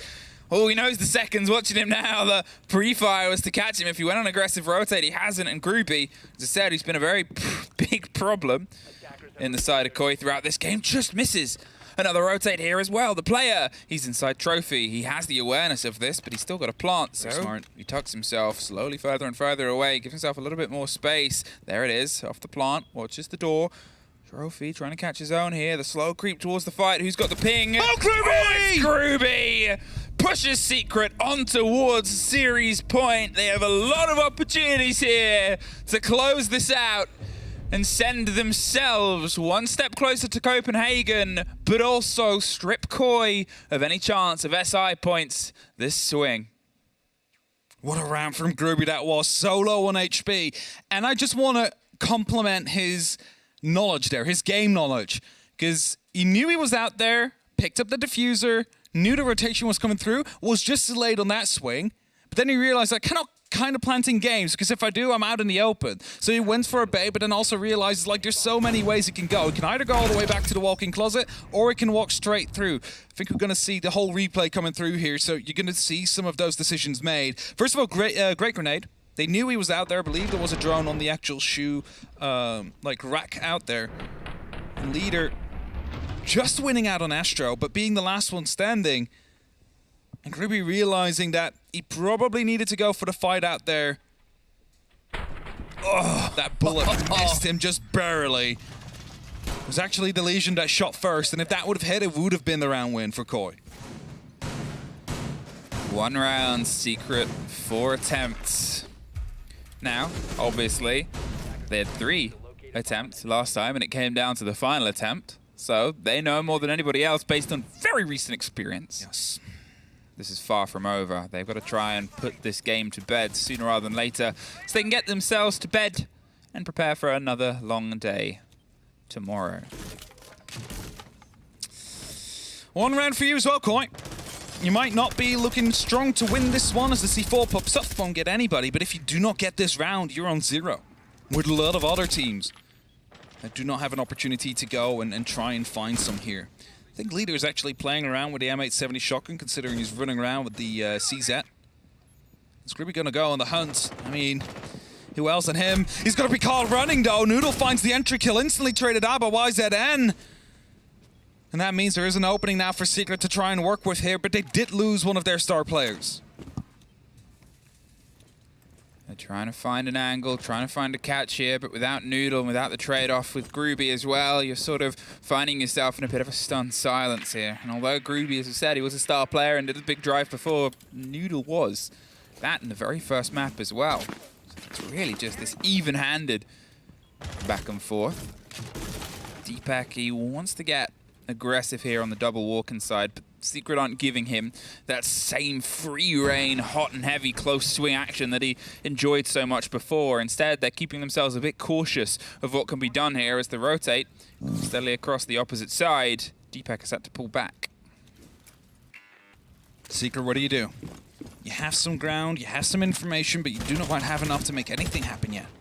A minute and 15 seconds are on the board, and you're 1 round away. You're 4 kills removed from making it to the semi-finals. Seemingly like a push from below could be an option. Sleben is still having a standoff with Crying out there, but he needs to be careful to not be double swung.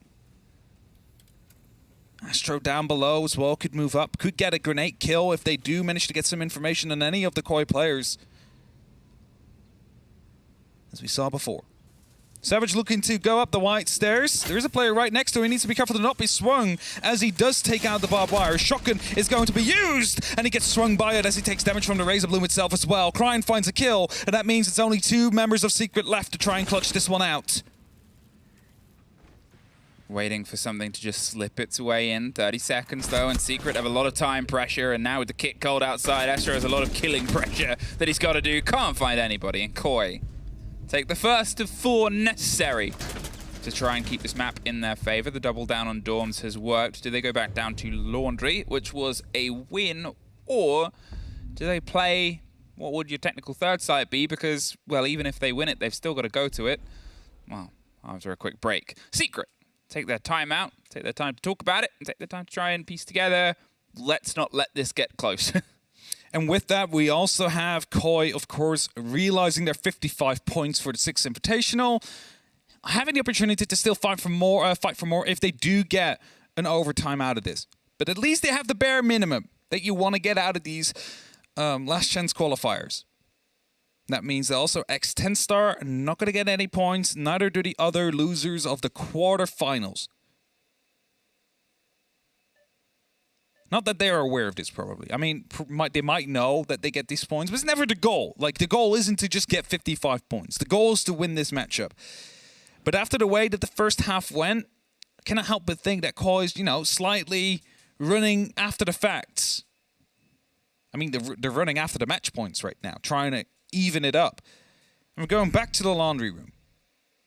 Seeker was able to, get quite close, but not quite far enough. Maybe with that tactical timeout, they've just discussed what the winning formula is to actually break through this time. I mean, I think that's sort of the drive here as well, is obviously there were moments where things got very dicey last time they were here. They know that they're more than potential, more than possible, and almost able to take this site. It could have been more of a direct translation of, well, what do we change here? This is what we saw. How do we take it? How do we break our way through? Or let's just slow down the pace. Let's break things up. Koi got around. Let's stop him. Yeah. Let's make him stew for a little bit. We still got 3 more. The worst thing that could happen is they build a bit of momentum. There's a lot of choices. And unless you're in that call, which unfortunately we aren't, I'm pretty sure that we're not Koi's back going to be releasing the voice comms afterwards. Yeah. Leon Gitz often does. Oh, that doesn't hit.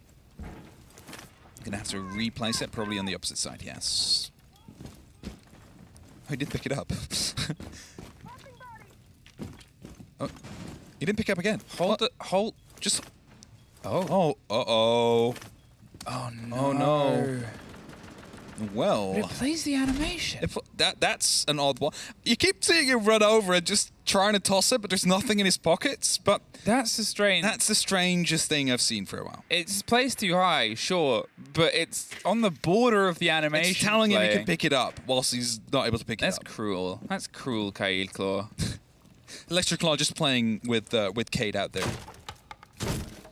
All right, well, regardless of how that is playing out, they still have to try and make things work. And now that hatch is one where it's not fully electrified. I mean, it's going to be something that they'll be able to get open, but to be honest, they had a map break anyway, so it's not the worst change, or it's not as bad as it might potentially seem. There's a droned out player. There's a player that wants to escape. They pre-fire over the top, and there it is. 3, 4 secret players even shut down on the single moment here. They want to double dip. They want to find the second, but Leon pops the head off for Sleben and pulls himself back. 1:30. And again, an important kill for him to take. As we said, he was sort of the driving force between them holding this round last time round. I was going to say, it's a bit of a bait coming through, right? The player on the actual back stairs trying to shoot out these drones whilst Noodle was trying to hide underneath the default cam. But they managed to get a drone by. He's forced to rotate out, and at that point, there's almost no safe way back out. So he got the kill. Luckily, there was a trade on the side of Koi. Still lost out on your Goyo. That's still a C4 that you're no longer able to use, which might be exactly what you need later on. At least the bright side of this is that you're not going to be able to get rid of the Shaiko wall. That's going to stay closed. Fortunately, the hatch already opened up. It's going to be made a walk hole as well, so they can quickly take blue control if they need it. They're trying to just get the catch on a loose player. Leon suffers around the corner because of the fire that's put him in a corner, but he fights his way out, and there it is, down the stairs to drop, and the swing onto Shaiko. Astro, he's on 3 for the round. There's explosions around him. He can't quite find the curiosity of where he's dying from. Deepek, he's trying to pop some pellets between the whole of the hard breach, and they pull away themselves just out of the range of the C4. Deepek gets caught. It's all down to Leon now to keep their dream alive at Copenhagen. There's 1, there's 2. It could be an ace to keep them in this fight here. The shotgun round the corner doesn't quite get the snap that he wants, but look at the timer. He cannot find it. Savage pushes them over the edge. Koi will progress no further and will find themselves as once a major champion, now watching from the grandstands. Secret still battling. Surely a lot of disappointment coming down from Koi as they really wanted to go to the major and surely wanted to progress further throughout these last chance qualifiers. At least they have those 55 points. It is just a small help potentially for stage 2, which is taking place so far away from now. They have a lot of time to rethink things, to get things back on the road like they should be. But Secret, the well-deserved winners, completely in control of this map, of Oregon.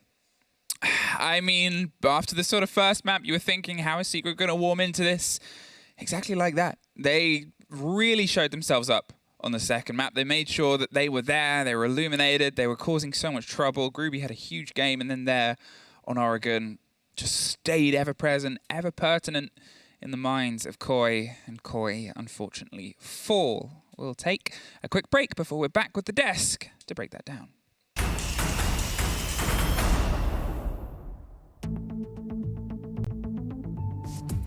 Hey guys, my name is Backbull. I'm Leon Gids. My name is Dibek. I'm Bibu. So my name is Noah. I am Tyrant. My name is Nilo. My name's Mark Steinman. A hard support and an IGL basically means that I'm playing all the hard breach operators. I'm joining in my team, making sure the job's done. I think the reason I'm so good at this role is because I'm very vocal as a player. I've got a deep understanding in the game. I am an entry, but I'm also the person that can just go anywhere on the map. I'm kind of like that wildcard player. And I enter the map as fast as possible, obviously, and take the map control, which is pretty important.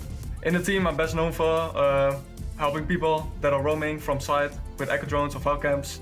Like a backbone of the team. I'm playing anything that's needed for the team. As hard breach, if you die early on in the round, you're just putting your team at a massive disadvantage. So something I always try to do is make sure that I'm as close to the back as I can and let my entries do most of the work. That's their job.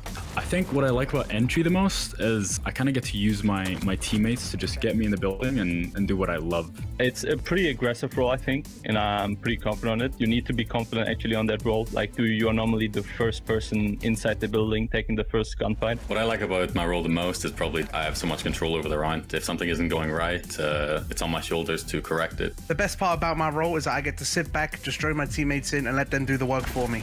Something I would suggest to anyone looking to go pro or at least get better at either IGL or hard support roles would just be to study VOD of either yourself or other experienced players on that role. Make sure you're stern and you're confident in what you're calling, so your teammates know and they can trust you and understand what they're doing. Communication, you need to have a clear communication, be calm. Try to get your teammate involved to pre-place a camp for you that he can hold in the beginning of a round if you want to take map control fast. Your mechanics, so like your aim or your positioning. By watching other players, you can of course just see what they're doing and implement their tips and tricks into your own gameplay. For me, I feel like you just got to have a lot of game knowledge and then self-confidence as well. Just be confident. I think that's actually a very big part. You have to be feeling like you're going to win every single one of your gunfights as soon as you go into them. I'm very comfortable in my role. I think I'm definitely one of the best people to do what I do. I don't want to say too much, but probably top 5. I can keep a level head in these intense situations. My game knowledge is I feel like it's above everyone else's in UL, to be honest. I can adapt really well. I can just go in any side of the map without even needing a drone half the time because I know that people are not going to be there. I think I'm pretty confident to become the best. I think I'm extremely hungry for it. I can always be working to improve, if something goes wrong, I can always learn from that situation and do better next time. It's been my dream all my life, and now I've been given the chance to do it.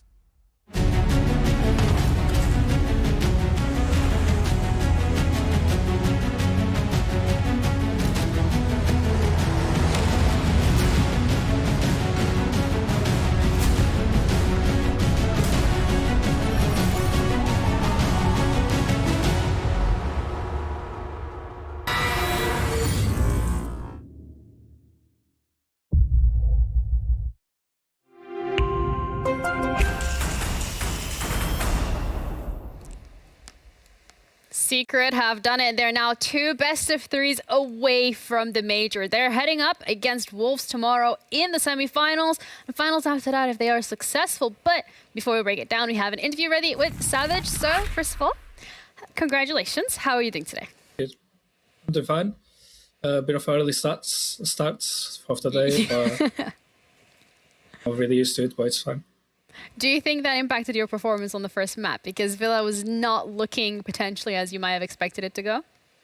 Yeah, definitely, because before game days, we always have like 2 map scrims before it, and because it was too early, it was impossible to even get a 1 map warm up. So I think we were, just got out of bed like 30 minutes ago. It's not really the ideal situation, but we made it work.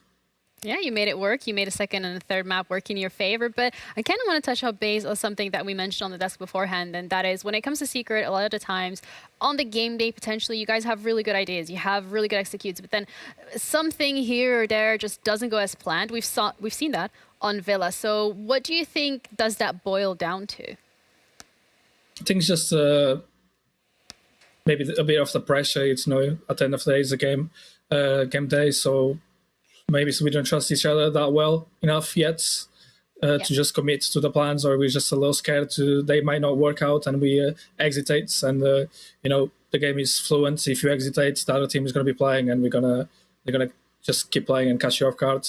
On Villa happened a lot. Like we got the advantage early round, we made it work like with our executes, but then we kind of exitated on what we should do, and that kind of cost us. They just were able to benefit of our mistakes. Yeah. On a positive note, though, today has been quite a big improvement, and we've seen a lot of good individual potential, but also just you guys working together as a team. What has led to this point? What's been going on behind the scenes that allowed you all to just mush together a little bit better? I think we just know, we just kind of come together and concluded that, we were maybe a little too focused on the individual sometime, that we just have to focus on the group first. And if we focus on the group first, the rest of the individual will come. I think we also been bonding a lot more together, try to get the chemistry up, try to just make sure we can, we like each other, we are good friends. I think that's the basis of the team. Just, if you don't have fun and if you don't like the person that you're around with, or if you don't know them well, or how you can activate them, or what makes them deactivate in some way, it's never not going to work. So we've been working a lot of that side of the team besides the tactical. Okay, well, that's good to know. I mean, tomorrow you guys are up against Wolves, and that's going to be one best of 3 at least heading your way. If that's successful, you're then over into the finals. What is it going to be like between now and then? What's going to be your main focus, and how are you feeling even after Wolves' performance against Heroic earlier today? I didn't get to watch much of the game. Okay, fair enough. From what I watched, Mowgli played pretty well. But for now, we're not really going to focus on them. Just going to rest and take our time. Yeah. Maybe look a little what they were doing against Heroic, but just focus ourselves and make sure we are we don't start as bad as we did the first map. Yeah. Because against Wolves it could cost us the whole series. So we're going to make sure we're going to start well tomorrow. Yeah, absolutely. Have some early sleep so that you can be up again early tomorrow. Thank you for the interview. I appreciate it. And we'll see you more tomorrow. Thank you. Thank you. See you tomorrow. It's always the same thing. They're always aware of what's going on, which is absolutely lovely to know. But again, that first map, definitely one thing for when it came to Secret that we were worried about. But I mean, they completely flipped it on its head. It's a 7-3 finish instead on Oregon. They looked composed. Yeah. And do you know what? I want Ollie to tell me the lottery numbers tonight. Ooh. Because he said to me, just as round 1 goes, he goes, Secret are going to win this map, and it's going to be 5-1 on the defensive half to Secret. And so it transpired. Both of you have a script. I think that was maybe more of an indication of the Koi that we saw in round 1 and a couple of concerns that would continue. Yeah. And it did. The first 3 rounds from Koi were really bad. Now, we were expecting this to be a little bit of a defender-sided Oregon. We had some strange things happen. Mira was available and played quite a bit, which obviously leans quite heavily into that basement being good. Grubby, our MVP, had another standout performance. I don't know what it is about Grubby in round number 8. Round number 8 on Clubhouse, he had a huge clutch. Round number 8 here on Oregon, he had another huge clutch. It was a 2 versus 2, turned into a 2 versus 1. And I turned into 1 versus 1, and it was one of those online. It would have been entirely different. He's slow peek in the corner. Leader's there, crouched as the Legion. Leader got the first shot off, but missed. Grubby clutched it out. But it was an exciting game from that point of view, because Secret capitalized on a lot of those mistakes and a lot of that hesitation that we saw from Koi. There's two words that I'd use to describe the result today. All right. is confidence and team play. Yeah. Now, Secret were playing high on confidence and high on team play, and Koi was the opposite on that very final map. And I just want to bring a clip up just to reiterate what happened in, I think it was round 3. Now, this was Savage playing in Small Tower and having to deal with 1, a Monty, 2, a player on Small Tower window, 3, an Asher jumps in. Look at this confidence, by the way, from Grubby to get himself out of Small Tower to peek to get out of Big Tower, to peek Small Tower for his teammate. He was willing to put his life on the line to try and protect his teammate. What did Koi do? 1, by 1. By 1. By 1, when Noodle eventually goes in and to his death. And then finally, it was the 4th player, I believe it was Deepek, that finally gets that kill. That just epitomizes how Secret were playing together and how Koi won.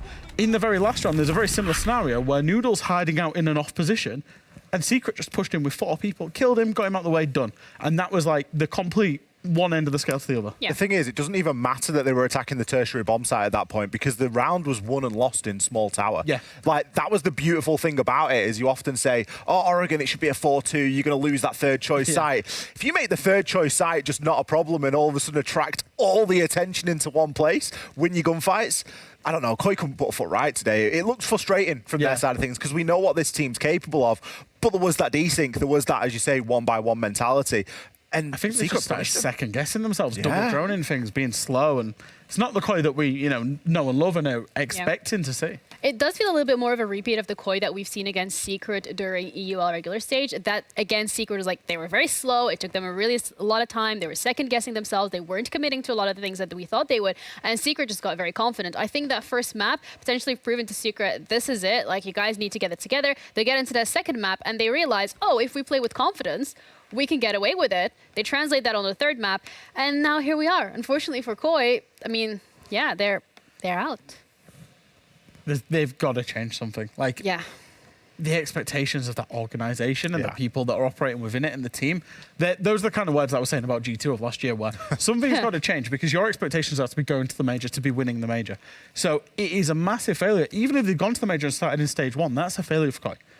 It's even bigger a failure not to have gotten there. So they need to have a little look at themselves and figure out what's going on. Yeah, potentially. I mean, Secret, on the other hand, though, they need to look at themselves as well and see, okay, tomorrow, that first map. They're admitting it. They know that the first map is their downside. They know they're not the best at starting off strong. So what are we suggesting? 6 a.m. wake up? Warm-up scrim. Warm-up scrim? Just don't go to sleep. Well, yeah. I don't know if they're going to need to find some friends, I think, at this point. And get fresh and friends is going to be busy. We could have friends. We could have the friends. We could have the friends. We could find some people, I'm sure. But jokes aside, if Savage is, if they're struggling to find that warm scrim, it was evident there today. Yeah. There's a little bit of a suspicion. Obviously, we're on the earlier schedule, so we're expecting teams to be a little bit out of whack. Obviously, it's not typical for them to be playing at that time in the morning, but they're going to have to put something in, some steps in place to make sure that they at least get something and they can start off strong tomorrow. Yeah, top of the morning tomorrow. By looking at the schedule, we'll see exactly when you can be expecting us to go live and expecting these players to be right on the server. We're going to be starting off with Wild against BDS. So they got the earliest game. They are here 10 a.m. bright and early. Rise and shine. I mean, the Secret gets the second game of the day against Wolves. Again, that's what we've seen from them today, and they still struggled. So that is going to be a couple of question marks. The last best of 3, I mean, who knows? Does anyone want to throw out some bold, wild, crazy predictions as to what the match three? No. I'm not sure if you get a wild prediction out of Fresh. Yeah, you might get a BDS prediction. No? Okay. My predictions are a secret.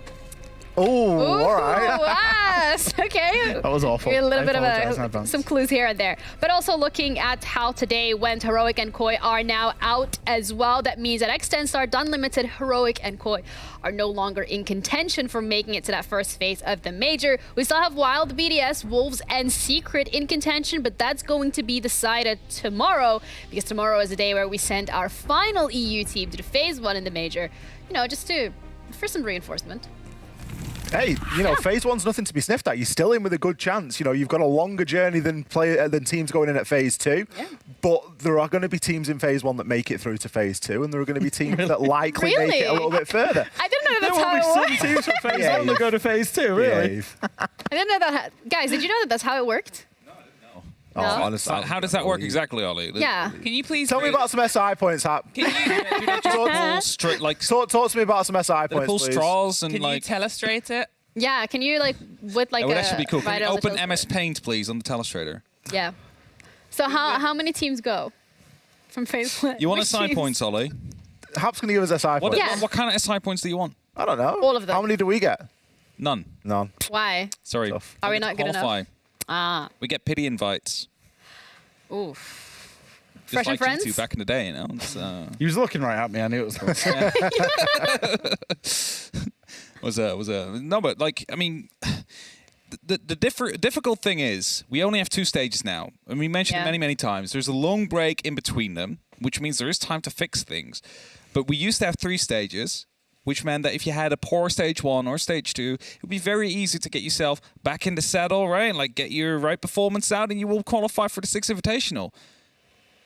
It's not so so easy now, because I believe, you know, the spots for SI haven't increased, which means that with the majors being bigger and most of the points being given out there, and everybody who's attending already getting points for just being there, missing out on a stage, missing out on a major is basically like Missing out on life. you could be missing out on the SI already. Yeah, it basically means you're going to have to go very deep. You have to go like top 8 in the major to be able to qualify at that point. Because for the next one. It's not even as simple as saying, oh, if you're top 8 at the major, because like because the fact it's an open system as well. There's teams that can take points off everybody. Yeah. Exactly. Fresh and Friends could take SI points off PDS in a You could technically.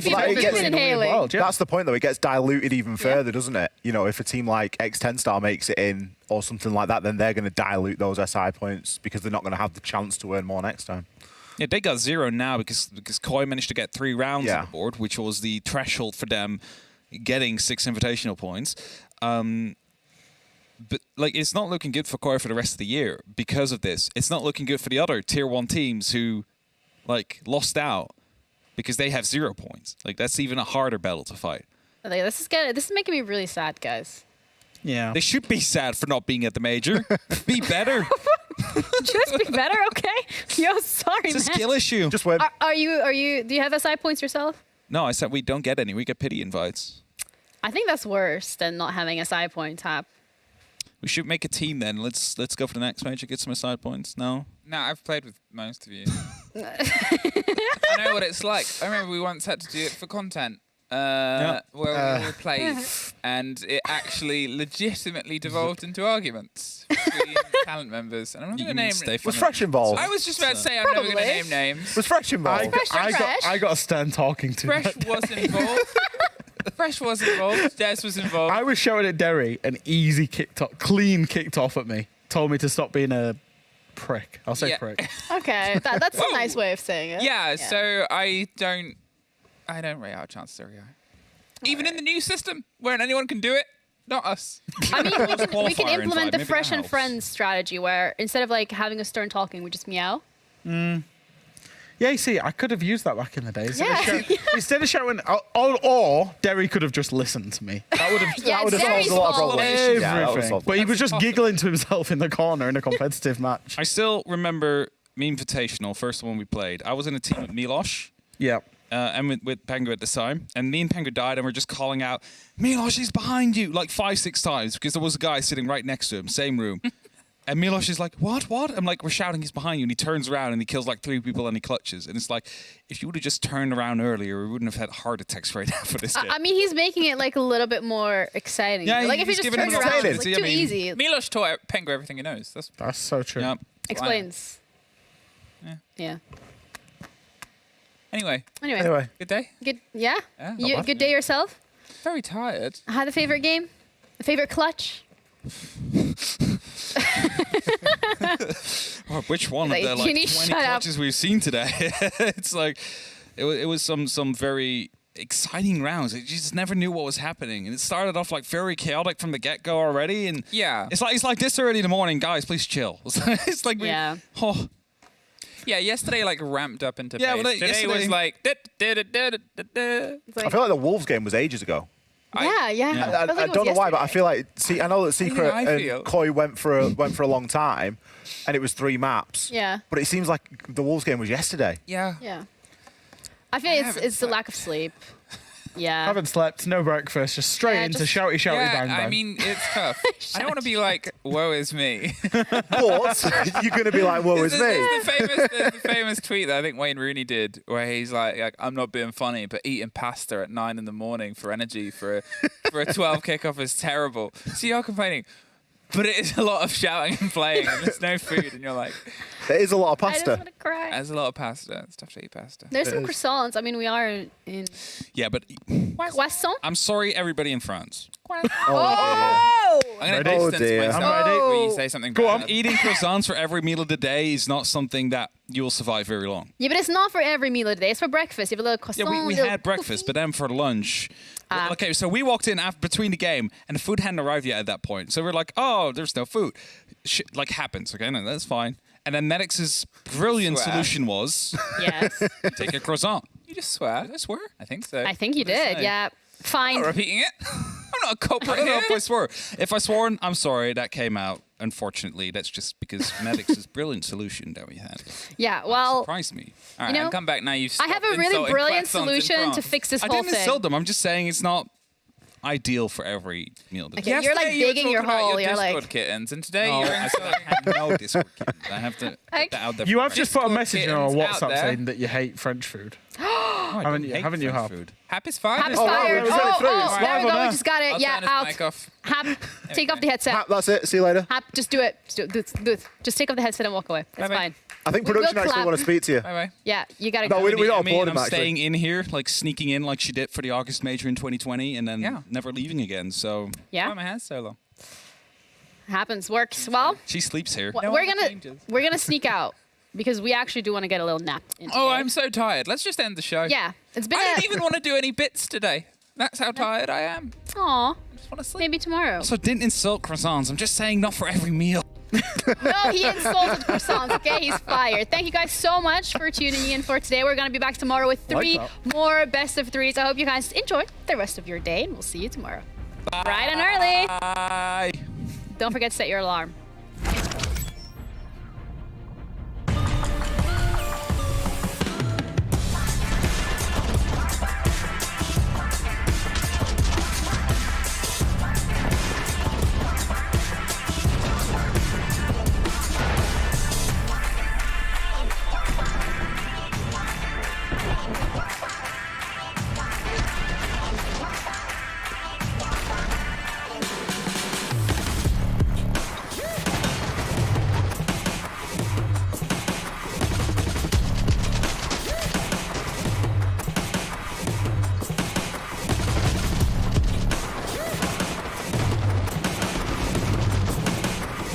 Down 7-4. First man, Heroics is.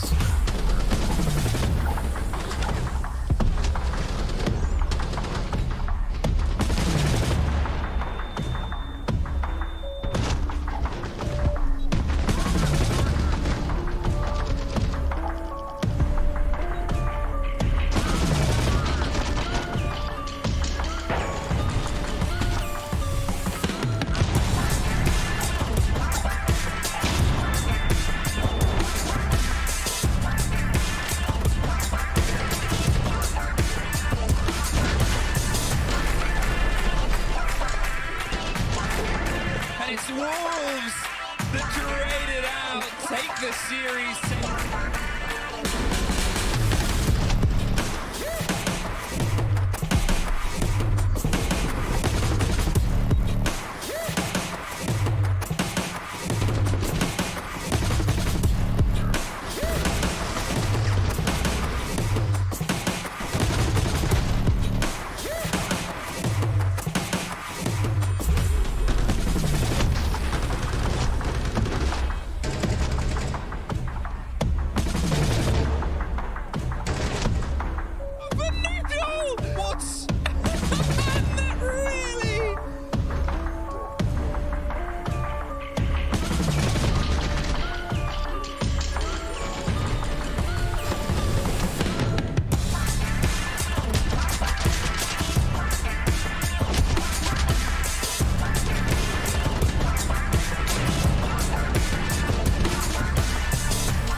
pushes them over the edge.